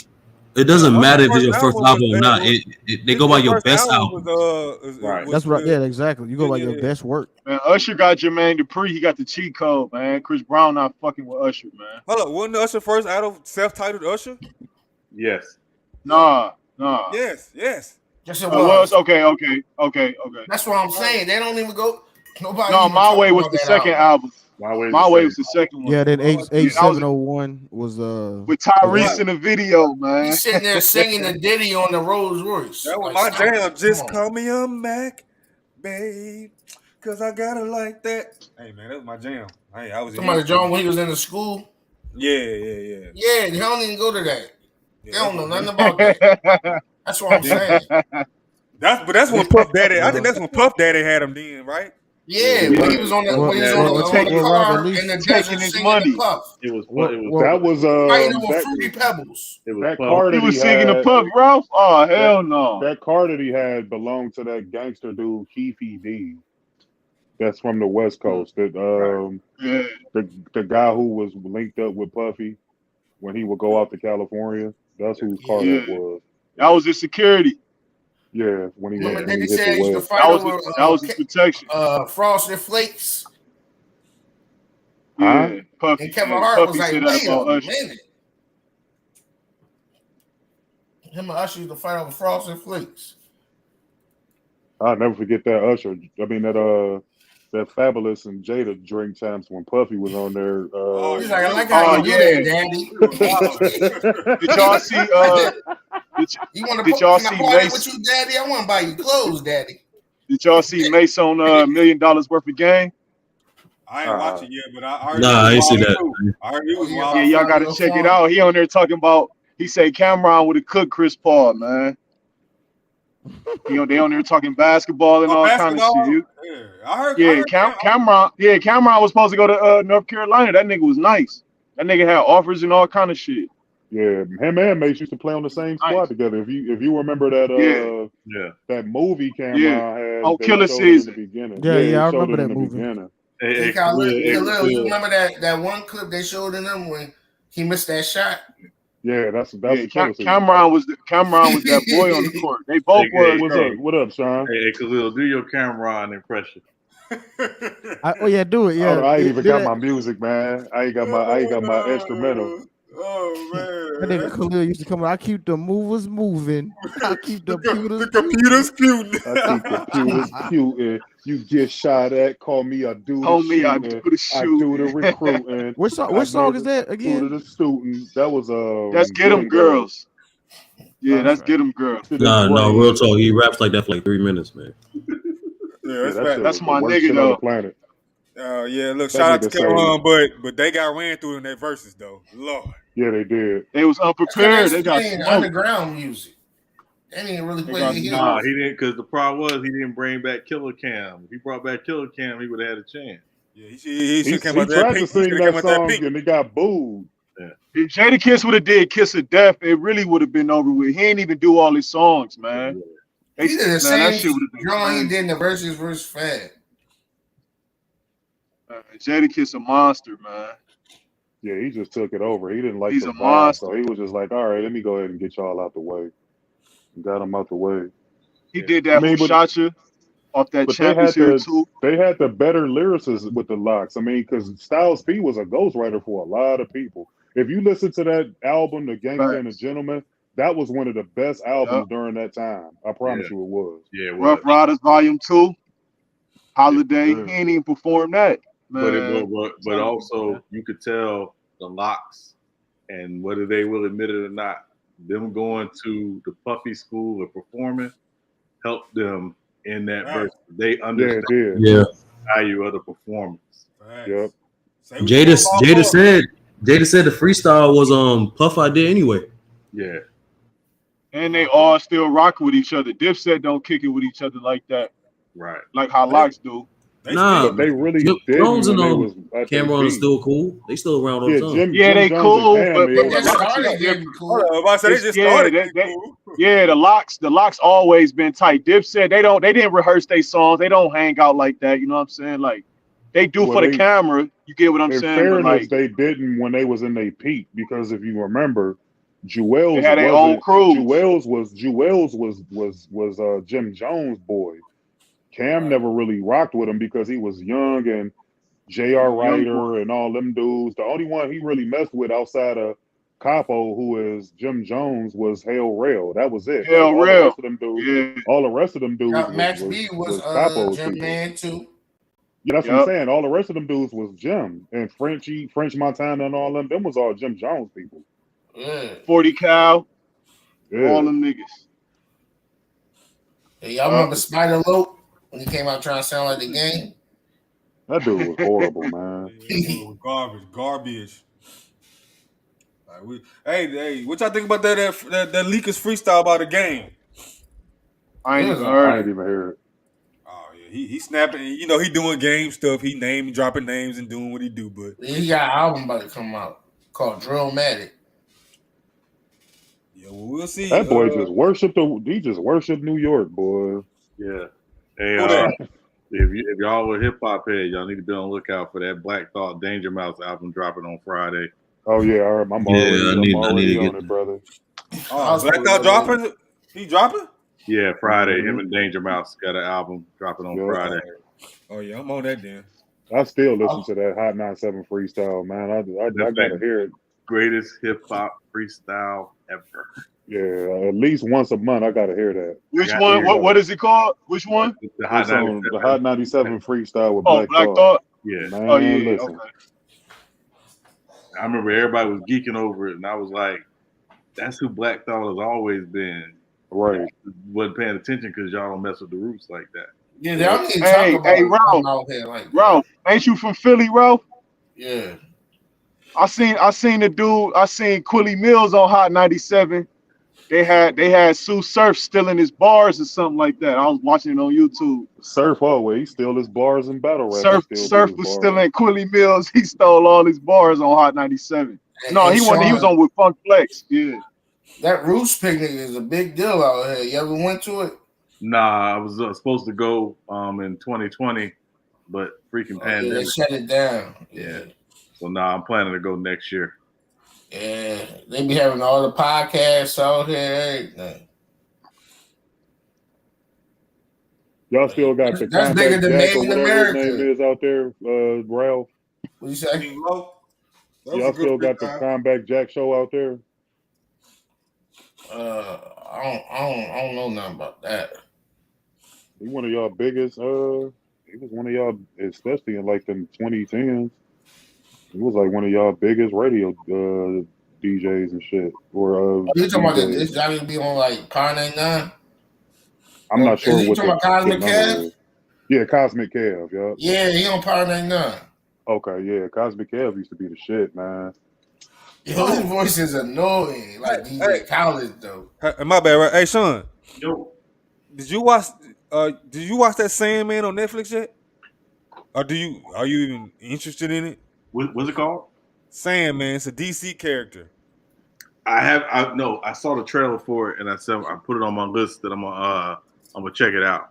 I love it, son. This is a good series, man. Is it the guy from Spider-Man? The villain? No, that's Marvel. No. This is a DC character, Sandman. This is he pretty obscure. He's not really known like that. But if you know the comics, he's been around. Those sometimes be some of the best comic books. Just like that Ant-Man to me was one of the best Marvel. Hey, Ant-Man fired, man. And nobody really talk about him. I just seen that movie recently. We were talking about that the other night. I said that 3 gonna be fire. That I'm just saying, facts. like just as far as I just seen it recently though. I wasn't even hip to Ant-Man. Like people wasn't hip to him. Like Marvel got so many characters. Yeah, that's true. Yeah, he wasn't. Man. Yeah, he was. But what's crazy? To be real, Iron Man was not really that popular before. Yeah, no, he wasn't. I would agree with you. Oh yes, he really wasn't. The ones Iron that Man really was wasn't like popular. the X-Men because they would always make the video games. Of course, Spider-Man. Spider-Man, of course. Yeah, X-Men always did the Spider-Man crossover on the cartoons. You had like cult classic, like believe it or not, Blade and Ghost Rider, stuff like that, Fantastic Four, but like you ain't really had stuff making the mainstream as much as those other dudes like X-Men and Spider-Man. Yeah, X-Men and Spider-Man were pretty much carrying them, really. Really, Spider-Man was carrying Marvel for a long time. We're gonna just be real. Yeah. I mean, Blade. They kind of carrying them now. To be real with you, like Spider-Man is definitely their most popular character. Oh yeah, he's still the most popular character. Because he's relatable. That brings me back. Hey, Sean, did you get into that conversation? We're not gonna start that argument tonight. I just want to hear Sean's opinion. Because you don't want no more these hate. Yeah, you don't want no more smoke, bro. Yeah, you don't want no more them L's. That's why you. Me and True are already the reptile. You don't want y'all. We put y'all niggas in a body bag. We zipped y'all up and packed y'all up out of here. All I know is we beat y'all to a submission one time. Y'all left Ralph hanging by himself. Then we beat on Ralph. I still carried on well. Okay. Didn't tell me why Batman not a snitch. Yeah, because he was a crime fighter. Like that don't make anyway. Sean, hey, Sean, let me tell you how dirty Brother O is. They whole argument was how broke Spider-Man is. True over here talking about that's why he could say Uncle Ben. They were hitting dirty. They low down over there. That money thing was more Roman noodle maker. But Brother O, hey, he talking about that why he broke. It's why he broke and can't say nobody because he got to work 2 jobs. These niggas. Didn't his grandmother knit his outfit? Yeah, something like that. Yeah, see that's what they were doing. That was their only rebuttal to how broke Spider-Man is compared to Batman. But then they pull up the Carfax, right, Khalil, and then they found out that not only Spider-Man is rich. He got $2 billion. He's more rich than fucking Batman. Hey, we ain't taking that. We ain't jacking that story into it. Then we found out Batman had to take a loan out. He had to take a loan from Lex Luthor, nigga. Yeah. First of all, this conversation started on villains. So, son, in your opinion, who has the better villains, Batman or Spider-Man? Batman, without question. No, hold on. See, he changed the context. He changed the context. Yeah, you changed the context. No, y'all changed the context. No, bro, because they top heavy. Okay, it's really only like 2. The rest of them bombs ain't touching nobody over there on Spider-Man's side. Bro, I said the Penguin. You laughed and you even put him up as a picture. The Penguin can't fuck with Green Goblin. The Penguin is more popular than everybody over there. See, Brother Mark, you keep saying popularity like it's equal quality. It don't equal quality. More popular than Green Goblin. Oh my God. Popularity. That's his best friend, Harry. Popularity is king in comic books. What are you talking about? There's no quantity. No, substance is king in comic book, bro. All right, look. All right, well, Sean, get your. We didn't have this argument. What's your opinion on it? Your analysis between the two villains or the villains on both sides? Yeah, well, to me, Batman villains are the best in comic book lore because they're all byproducts of the same environment Batman is a byproduct of. So the real look villain, at Super. Oh, my bad. I'm sorry. The real villain is Gotham because Gotham created all these guys into what they were. Just Batman made a choice to do something different. The rest of them chose to go another way. But to me, that's his villains are just as crazy and insane as he is. They just chose the life of crime and crazy. Well, Sean, really, the true argument. I mean, the true argument was who was better because I said Spider-Man could wash everybody on DC except Superman. And then I was like, we brought up the Sinister Six, and I said, who else got a 6 dudes had the team up to beat one person? And then we got on the villains. But check this out, though. Spider-Man villains are all super geniuses for the most part. Right. So yeah. So I think that's part of what makes his villains unique to him is because he's a genius. Right. But I would also say that it's people in DC that don't get enough pub that Spider-Man ain't touching. Give me the example. Icon. Give me three people. Icon. He ain't touching Icon. Well, yeah, I feel you on that. But see, Icon kind of like Superman. But I give you that. Okay, Icon. I would even say a Green Lantern because that Green Lantern, there's no more powerful weapon than that Green Lantern ring. Yeah, but all you got to do is make him doubt himself, and then. Yeah, but I mean, you got some that they. He petty, Luke petty. That's his weakness. That's a fact. You got the same weakness as a middle school teenage woman. Insecurity. Yeah, self-esteem is his weakness. And you just start cracking jokes on his ass. Hey, Batman villain's different, man. Yeah, but ain't there's more than one Green Lantern though? There's a bunch of so you got John Stewart is the black one. Hal Jordan is the white one. Who's the best Green Lantern? John Stewart. Growing up, John Stewart. Growing up, being biased, always the one. Like, and then once I got older, they started pumping the white one up. But growing up, they always promoted the Green Lantern to be black. Bias. I'll say John Stewart, but it's Hal Jordan. John Stewart's the only one I acknowledge. Yeah, what's the name of the Batman movie with George Clooney in it? No, that's the weak trash one. That's the one with Mr. Freeze. That's the one with Mr. That Freeze. was awful. Don't let Anti come in here. That he gonna come capping for it. What you about to say though, Sean? You about to say something? No, I was gonna say what's the name of it? Hal Jordan is the most popular one, but he's also the one who's the most Kyle Rayner, kind of out of control. Yeah, Guy Rayner is wild. But Hal Jordan can get himself into trouble because he don't plan nothing. Where John Stewart, he tends to be more. To answer your question, I think it's Batman Forever. Switch line. All right. Yeah, I think that is. Yeah. So all right. So that's 2. So you said Icon. You said Hal Jordan. Or you picking John Stewart? I would say. I'm gonna say John Stewart. I'm just saying the Green Lantern, but yeah, I would say John Stewart. And hey, I'm gonna be real. If you say Static Shock is the third one, I'm saying you're not playing fair. You're not playing fair. Hey, it is what it is, baby. If you pick Static Shock, that ain't playing. I was gonna say Static. I knew he was. Yeah. See, that's what I'm saying. Like Sean being unfair. He bringing out like the right names. He ain't bringing out the typical names. I think True brought up Static Shock. Y'all. No, I don't think he did. We didn't say you tried to because you tried to use it against us. You saying that Static Shock ain't a good one because we was getting that on Shocker. No, that's not what I said. Because y'all were clowning Electro, and I said it's Static Shock lame then because y'all was clowning. Y'all was ethering Electro. Y'all was Yeah, well, because Electro weak. He not weak. Static Shock actually has a power. Okay. Electro he has power. No, he just got the thing on his hands. No, that's Shocker. That's Shocker. My bad. That's Shocker. That's Shocker. Yeah. Well, it's redundant. You got two of the same. It's not redundant. It is. Electro. Shocker. What's the difference between Two-Face and Well, hold on. No, I was gonna Exactly. It's a whole different. No. You right. What's Batman got the the difference best between Two-Face and villains, Penguin? dog. Yeah, that's what I was gonna say. Two-Face and Penguin, or Penguin and Falcone. They both They mob regular ass bosses. niggas. Yeah, they just mob bosses. Okay, but I told you half of Batman villains you can knock out with a RICO charge. So it's like No, but you need Spider-Man. You need these Spider-Man. But what Sean just did, he cheated because he said the right names. Like, then we have to come back with like other names that's not the usual suspects. But like I can't. You got Hydro Man. If you say Icon, if you say Icon, I'm gonna say Blue Marvel. If he says what we just said, if you say Static Shock, I'm gonna say Miles Morales. These not common answers. Like he's bringing out the right answers. I told y'all that the other week. I said Spider-Man ain't even the best Spider-Man. It's Miles. Yeah, yeah. Well, I mean, Miles.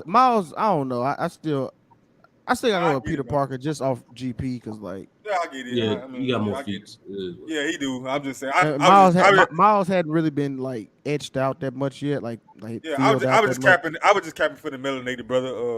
What he was Hispanic or whatever he is, Latino. No, he was Afro Latino. He's Irish. He's mixed. Yeah. What's the movie? But into the Spideyverse though, both his parents look black though. No, his mom was Spanish. His mom was Spanish. Yeah. Okay. Hey, that was white so woman crazy. with a taco. Hey, that was so crazy how his uncle was like in the dope. Like how many of us got an uncle that's like been in prison and stuff like that? I was like, hey, that kind of hit home when I saw that. I was like, damn, like they really they did this shit right. You know what I'm saying, bro? I was like, damn. Hold on, so they did it right. Glorifying the dope life on us, not necessarily glorifying it, but I mean, it was like, everybody got that uncle that be in some bullshit. Yeah, I would. You know he's good at heart, but I can't relate. Yeah. What do you say? I said, or your daddy. Yeah, or your daddy, right? I mean, but that's the biggest thing. Like you can't relate to Batman's problems, like. Yeah, I can't relate to a rich billionaire who can't get therapy. He just want to beat up broke people all day. I can't relate to that. Yeah, but here's the better question. Here's a better question. Outside the uniform, would you rather be Bruce Wayne or Peter Parker? Peter Parker. Hey, you tread. No, he tread. You Peter Parker. Yeah, he about to get Brother O started. He about to get. Hold on, what age am I, Peter Parker? If I'm in my 30s, I'd rather be Peter Parker. I'm a teenager. Because that's why I'm a billionaire. I'm a billionaire. We're not doing that billionaire thing, okay? Why? It's canon, nigga. I ain't seen that billionaire Peter Parker yet, okay? It's your fault. I went and did some research on that article on that comic. So I guess he took Dr. Octavius's brain and like his entire like company was basically built off like Dr. Octavius' ideas or whatever. So he ain't even responsible for it, Sturdy. Yeah, and then Hydra took over America. And I guess like Dr. Octavius regained control with his mind, and he like turned all of Spider-Man's, like he had the Spider-Mobile, the Spider Jet, the Spider Boat, the Web Boat, all that, and he turned it all against him. So apparently there's like no more Parker Industries, I guess. So I guess like his company's gone, I guess. Like, so you back to square one, Sturdy. Try again. But, you just heard Lou. The body is rich. The mind ain't there. So technically, Peter Parker in existence is still rich. So it's all good, man. That's correct. They got it on the stock exchange. That's kind of funny. But he still can get his girls taken though. He got two girls. So can Batman. Bro, we ain't talking about Batman now. Like, all Batman bitches leave him. They steal from him. They steal from him. Hold on. We gonna do that because Batman girls be wanting to stay. He be committed to his life. That's all that is. That's cap, brother Mar. Yeah, we seen Rachel. She had to get him an ultimatum, and he's like, "Man, this life is too." Brother Mar, he met Selena robbing him. He met her robbing him. Bro, Taj Ghul dropped a baby on him and left. Fact, roofie that nigga.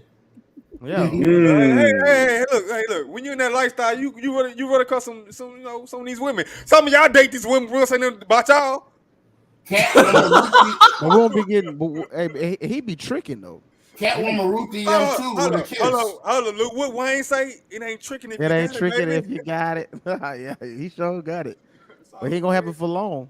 Motherfucker gonna have it for long. He keep He actually left gets Lex finesse. Luthor for loans and stuff. Let's see Yeah, how long Peter keep it. Why ain't y'all addressed that yet? That he begging for money. All right, man. Look, I don't know about him begging for money. Like, you know, billionaires ask for money all the time. They don't use their own money. No, he was ideas.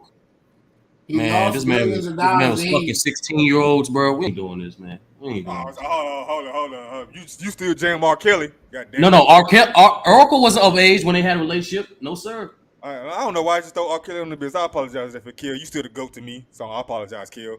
Kel's a wild boy, R. Kelly is the GOAT. What you talking about, right? He is the GOAT. He's not no GOAT over no damn Michael Jackson, bro. We not going. Michael Jackson he wrote for Michael Jackson. He wrote for Michael Jackson. First of all, he literally wrote for Michael Jackson. Yeah, Michael Jackson is pop. You just body No, it's not. Michael Jackson is the. Ralph, you just body bagged yourself. Bro, they're not in his most popular songs. Ralph, he wrote and produced for Michael Jackson. 2 songs. You Are Not Alone and One More Chance. No. Facts hit, man. He took out that PPP loan. But yeah, I mean R. Kelly, yeah, man. I mean, bro, the Trapped in the Closet, that was a musical masterpiece. That shit was fruity. Bro, Ralph, you a hater. Ralph, you a hater. You hate now, Ralph. That was a you hate, bro. No, I used to like that in school, and then at the I will say it just went too far. Like I feel like too far. Yeah, you gotta stop at certain points. He should have stopped about 12. I think after 12 he went too far. Like 30 versions. That's what I said. Yeah, it got too saturated. He should have just stopped at 12. Yeah, by 12 he should have stopped at 12. But nevertheless, it's still impressive to do that though, because he performed it one time. That's what makes it so genius. Like he created a play. He basically created an R&B opera, bro. And he can't even read. Allegedly, yeah. He can't read. He can't read. He got handlers. He can't read. He can't read the contract. He reads it like a second grade level handlers or something like that. Yeah. Oh yeah. He got 33 chapters, bro. I mean, we said it went too long, right? He can't read or write. Is it a disorder or is like he just can't read? Some niggas can't read or write. My uncle can't read.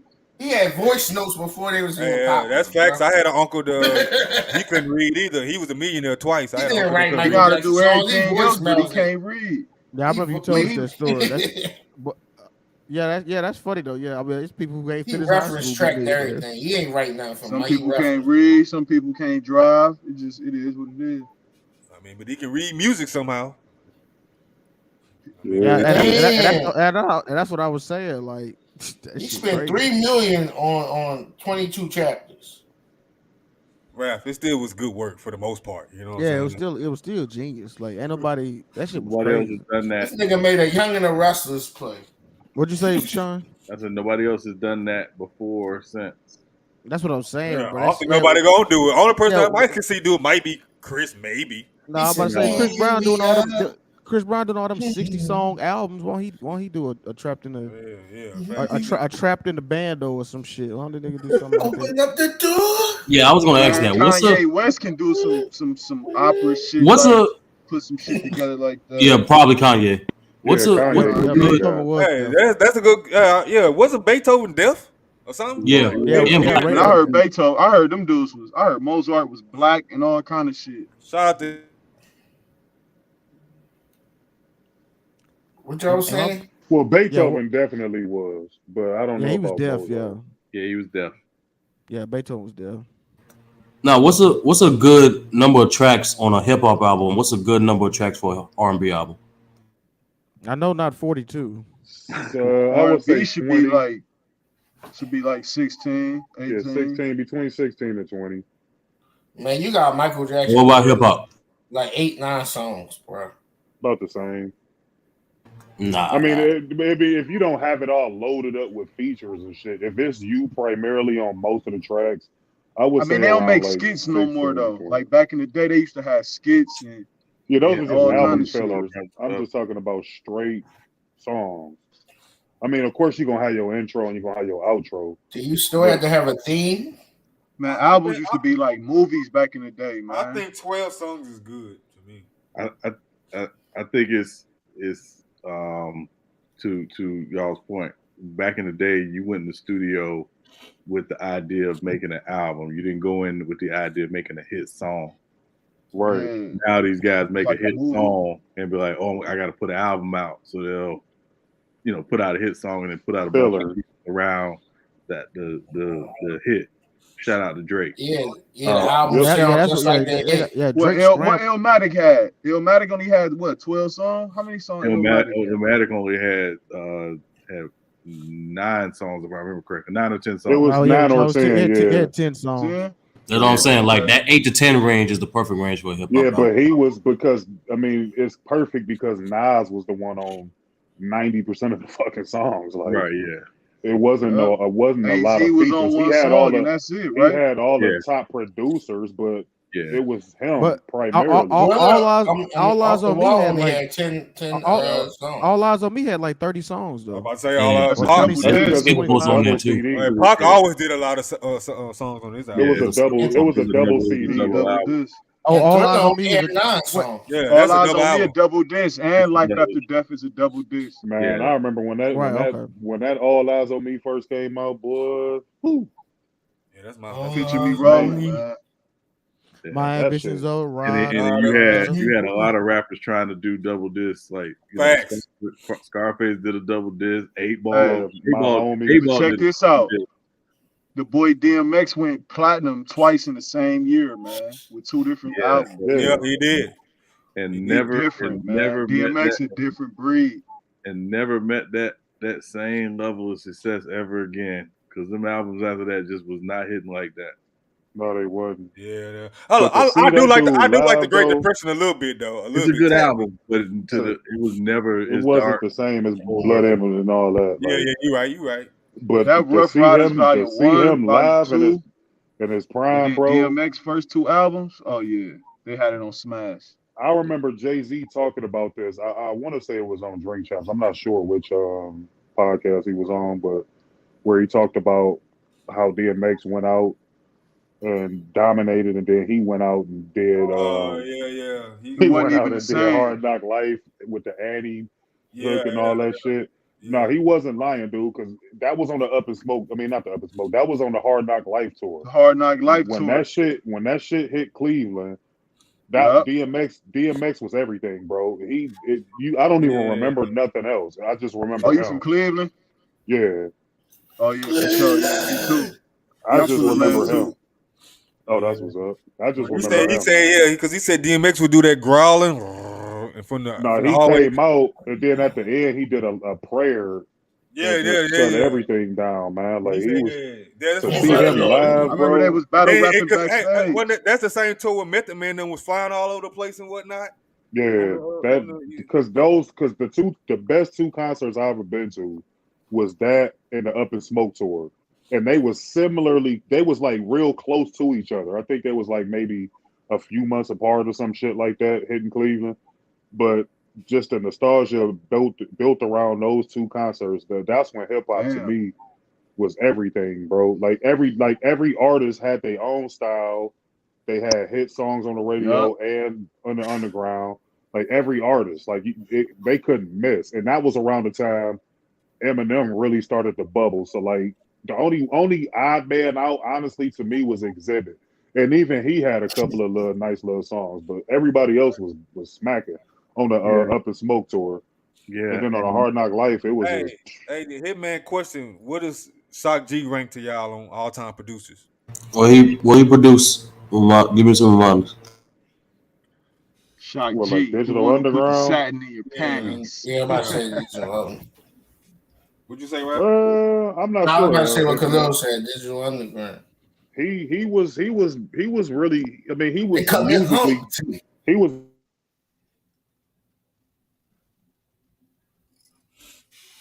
Hello? He had a body of work to really compete with like the super producers. Like to me, Jay Dilla is probably one of the most underrated. You don't really hear too much about him, but he was incredible. He is the GOAT to me, hip hop producer. Yeah, like that dude was. I mean, especially me being in the Midwest, we know about him more than like your average, coast or whatever. But he was that dude, man. Whew. I'm looking at some of these produced songs he got. I didn't know he had Words of Wisdom from Tupac. I Get Around. He produced that. Yeah, he definitely produced I Get Around. It's solid, but it's not like So Many Tears. Yeah, it's not Dilla. It's not Premier. It's not. Hey y'all want to know somebody who got hits as a producer? Is Stevie J. Oh, yeah, Bad Boy. It's part of the Hitman. Yeah, man, this dude got hit after hit, man. Yeah, he was a part of the Puffy's Hitman. He's part of the Hitman. Yeah. Stevie J. Yeah, that's why he made that Notorious Thugs beat, man. That's one of the best beats of all time, man. Yeah, it is. Man, them dudes was cranking out beats, man. Like Puffy had them on that island. Yeah, cracking out all them beats. Like they was doing their thing. But and this ain't to knock what they did, because obviously what they did was good for the time. But their production style compared to like a Dilla or a Q-Tip or Primo, people like that, where they literally were chopping up samples so much that you had to really search to see who it was. Right. That's not what Bad Boy was doing. Bad Boy Puffy thing was take something that's been on the radio with familiarity, switch it up a little bit, and then pop that's what Young Bird do right now. Stevie J did that Honey beat. That was a popular song from back in the day. That Hey DJ, he used to take them popular samples and redo them. Yeah. So it wasn't. I'm not gonna say it wasn't work. It's work, obviously, but like the crate they weren't crate diggers. Like no, they weren't. Or like Alchemist. Yeah, exactly. Like or Q-Tip, that people don't talk about enough. His production. That's facts. Q-Tip. Yeah. He need more flowers. Oh my gosh, man. It's like Jay Dilla just do the same people or Pete Rock, people like that. So that's facts on that. What you say, Ralph? I'm looking at his production. He's doing the same people beats. You see Busta Rhymes 1,000 times, Slum Village 1,000 times, Common. Nah, it's stuff. I got a J Dilla production playlist, Ralph. It's like 8 hours long. I'm saying he's doing 4 EPs of these guys. That's what I'm saying. Like he was like that, but he was in heavy demand, and even like his stuff, he still got stuff coming out now, and he's been gone 15 years. Yep. Like his I'm sorry, his MPC is at the Smithsonian. That's how how remarkable he was. That's what I'm saying. You get a guy to do your whole project, you got to be the stuff. Yeah. Like you doing multiple projects of Busta Rhymes. That's what I'm saying. Like he doing multiple projects of the same guys. That means you is the guy. Like you keep coming back for more. Yeah. Like, and go back to like his early stuff, like with Farside, and stuff like that, and remixes he was doing, and like working on the 4th and 5th Tribe albums, and Janet. Janet.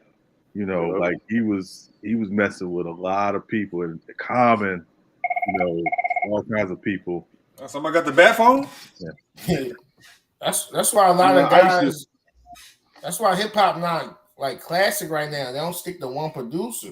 They can't find their own sound. Swizz Beatz heavy, man. Swizz Beatz was that boy. That's why hip hop and a lot of music ain't the same. They don't have their own sound no more. They just copying and pasting what everybody else do.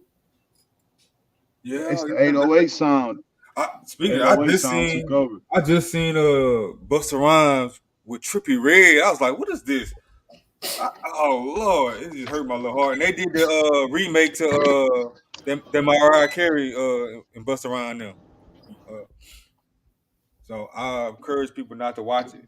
You know what I'm saying? But they did bring back the video vixen from that video, from the original video. Damn, what are they called? Joe be like, baby, did you give it to me? That Joe? Yeah. He redid that. Yeah, with Trippie Redd. Yeah. Bro, that man's a flop. Why is you working with him, yo? Yeah. Oh, Trippie Redd, he a flop. No, he got his fan base crazy, dog. No, I know, like he got some songs I like, but he been a flop lately. But he got like that hardcore fan base though. Like some artists got that. They all do. Yeah. From the him, the Little Pumps, the Smoke Yeah. Perps. Hey, J. Cole already spoke about those guys. You know, KOD.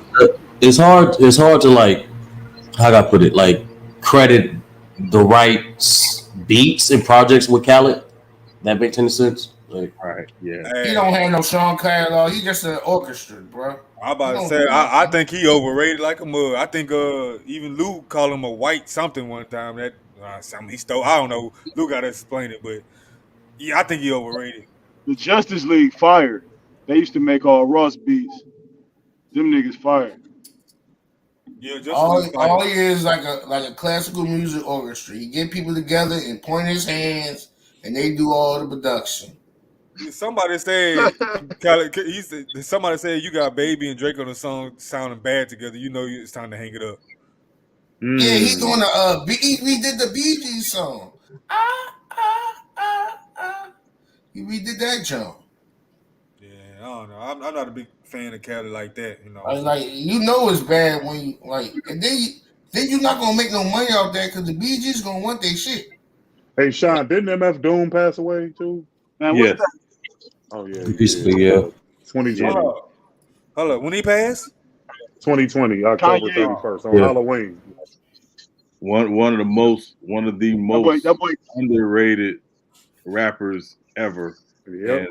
And just for context, Mos Def, who y'all know, shout out Mos Def, said he would put up $1 million, Doom versus Wayne, and he would take Doom in a battle.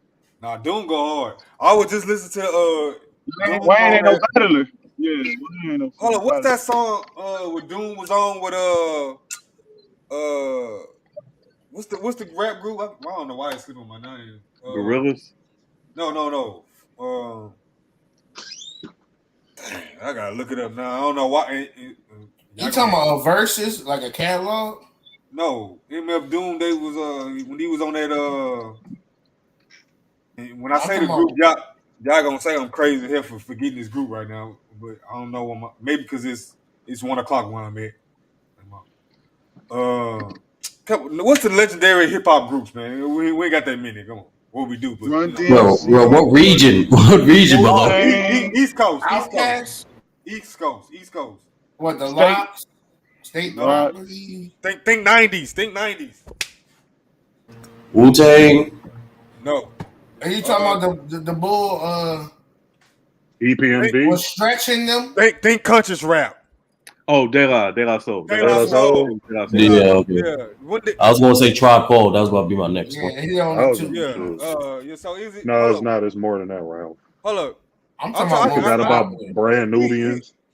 No, it's either De La Soul or it was De La. I was listening earlier. Yeah. That when I say he went in on that song with De La Soul, all of them went in, but that thing was. I said, if y'all ain't never listened to Doom, if you listen to the Mad Villainy, listen to this dude's intricacies with wordplay, but not only wordplay, the way he would like daisy chain rhymes, and he would come back to certain rhymes after like 3 or 4 bars. Like his ability it was insanely crazy. Like he was just so unique in the way he would write and put stuff together. So if you want to listen to Doom, listen to Mad Villainy. Hey, we ain't say Kanye on the producer list, man. Yeah, Kanye's up there. We know that. Yeah, but that's an obvious pick. We just talking about underrated guys. But guys like Doom and Black Thought, you can't just listen to them. You gotta like put shit down and actually listen to it. DJ Unique, he underrated too, man. Hey, young boy, go to bed. Talking about some Migos. Rico Wade, he underrated.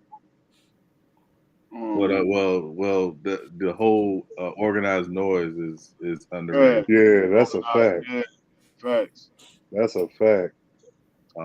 They pushed out a whole movement, like that whole Brown wave. They Fessy to this day, underrated too. to this Man, who day, made that Only God Can Atlanta Judge still Me got beat? it. That Tupac beat. Whoever made that beat is a dog, man. Y'all remember that song Only God Can Judge Me? Yeah. Corey That was Moe. crazy. Hey, shout out to Hitman for Crazy. bringing up Corey Moe. Yeah. He ain't gonna get in this conversation, but Corey Moe, he for sure, Yeah. Us in the South know. Yeah. Definitely don't forget Jake One either. Jake One is a slept on producer. A lot of people don't pay attention to Jake One. Yeah, that's fact. Juicy J and DJ Paul. Yeah, Hitman, you boy, you South boy, you Southern boy. Yeah. Don't forget RZA. Don't forget J. Cole. Man, don't forget Manny Fresh, man. Don't forget them Himself, Neptunes. man. Don't forget Pimp C. Yeah. Oh, Hey, Pete Pimp Rock. C, for sure, Pimp C. Don't forget Pete Rock. Hey, Manny Pete Fresh Rock in my earlier. top. Manny Fresh in my top 10 for sure. and don't forget Scarface. Yeah, that's true. Hold up. Hey, son, you say J. Cole? Yeah, He J. makes his Cole. own beats. No, Yeah. Yeah, I know. But what has he done that's like, Forest Hill Drive, the whole thing. Yeah. Don't forget the man behind Def Jam, Rick Rubin. And Born he did Forest Hill by himself? I thought he did He did KOD most of by it. himself. He he did Born 90% Center. of it. He did most of Born Center by himself too. Yep. Okay. Don't forget Jermaine Dupri either, man. Himself. Man, nobody will listen to that Kid Bops. Hey, I gotta give Jermaine. No, His Jermaine, flowers. Man, Jermaine Dupri probably one of the top 5 producers of all time, dog. No, he's I not. wouldn't put him top 5, but No, he's not. Yeah, Jermaine Dupri is the only guy to make kids superstars like that. He's not better than Mike Dean. Hold on. Do we got to go through Jermaine Dupri catalog right now, man? No, tell Ralph that. I'm with you, but like I'm not gonna say he's top 5. He's not top 5. He's not top 5. Respect, but he's not I'm top saying he 5. might be a top 5. He might be. He's a conversation for top 10, but like top 5 is like. Hold on, hey man, we ain't gotta say Dre. We know Dre and Yee. Like we know those guys. We talking about underrated guys, unsung guys. I mean, but come on, Dre, come on, man. I mean, if that's the case, we could talk about Pharrell. We could talk about Timberland. Like it's there's so many of Swiss Beats. You don't want me to announce what Mike Dean produced. Oh, right. Go ahead, Rev. Go ahead, Rev. Because he did The Good Life. He did Stronger. He did he So tough. Above. Oh, he tough. Yeah. He did Niggas in Paris with Ye. He did most of Kanye West. He did Beyonce Partition, like, and he didn't do Stronger by That's itself tough. because the drums on. No, he did it with Ye. No, the drums on Stronger was done by Timberland. Yep. Yeah, this guy I'm about to say is not hip hop, but like I think he's underrated in general. As a producer, anyway, The Dream. Yeah, The Dream is cool. I don't think. What about Daz Dillinger? I was gonna say that. Oh. Yeah. What about that? Don't sleep over that. Daz made Tupac shit. Daz made Tupac shit, man. He made some of Tupac. What about don't forget about Scott Storch. Yeah, Scott Storch. Oh yeah. Philly Zone. Missy Elliott, that's Wayne's favorite rapper, man. Yeah, and Stoner style, man. Let's not forget Ninth Wonder. Facts. Ninth Wonder. Yeah. Yeah, some guys out there, some guys and girls out there. No ID. Shout out to Zay Tobin, man. Yeah. From Atlanta. No ID, y'all. Yeah. We give Zay Tobin this props. Prince Paul. Let me go back in the day. Prince Paul. Don't forget Prince Paul.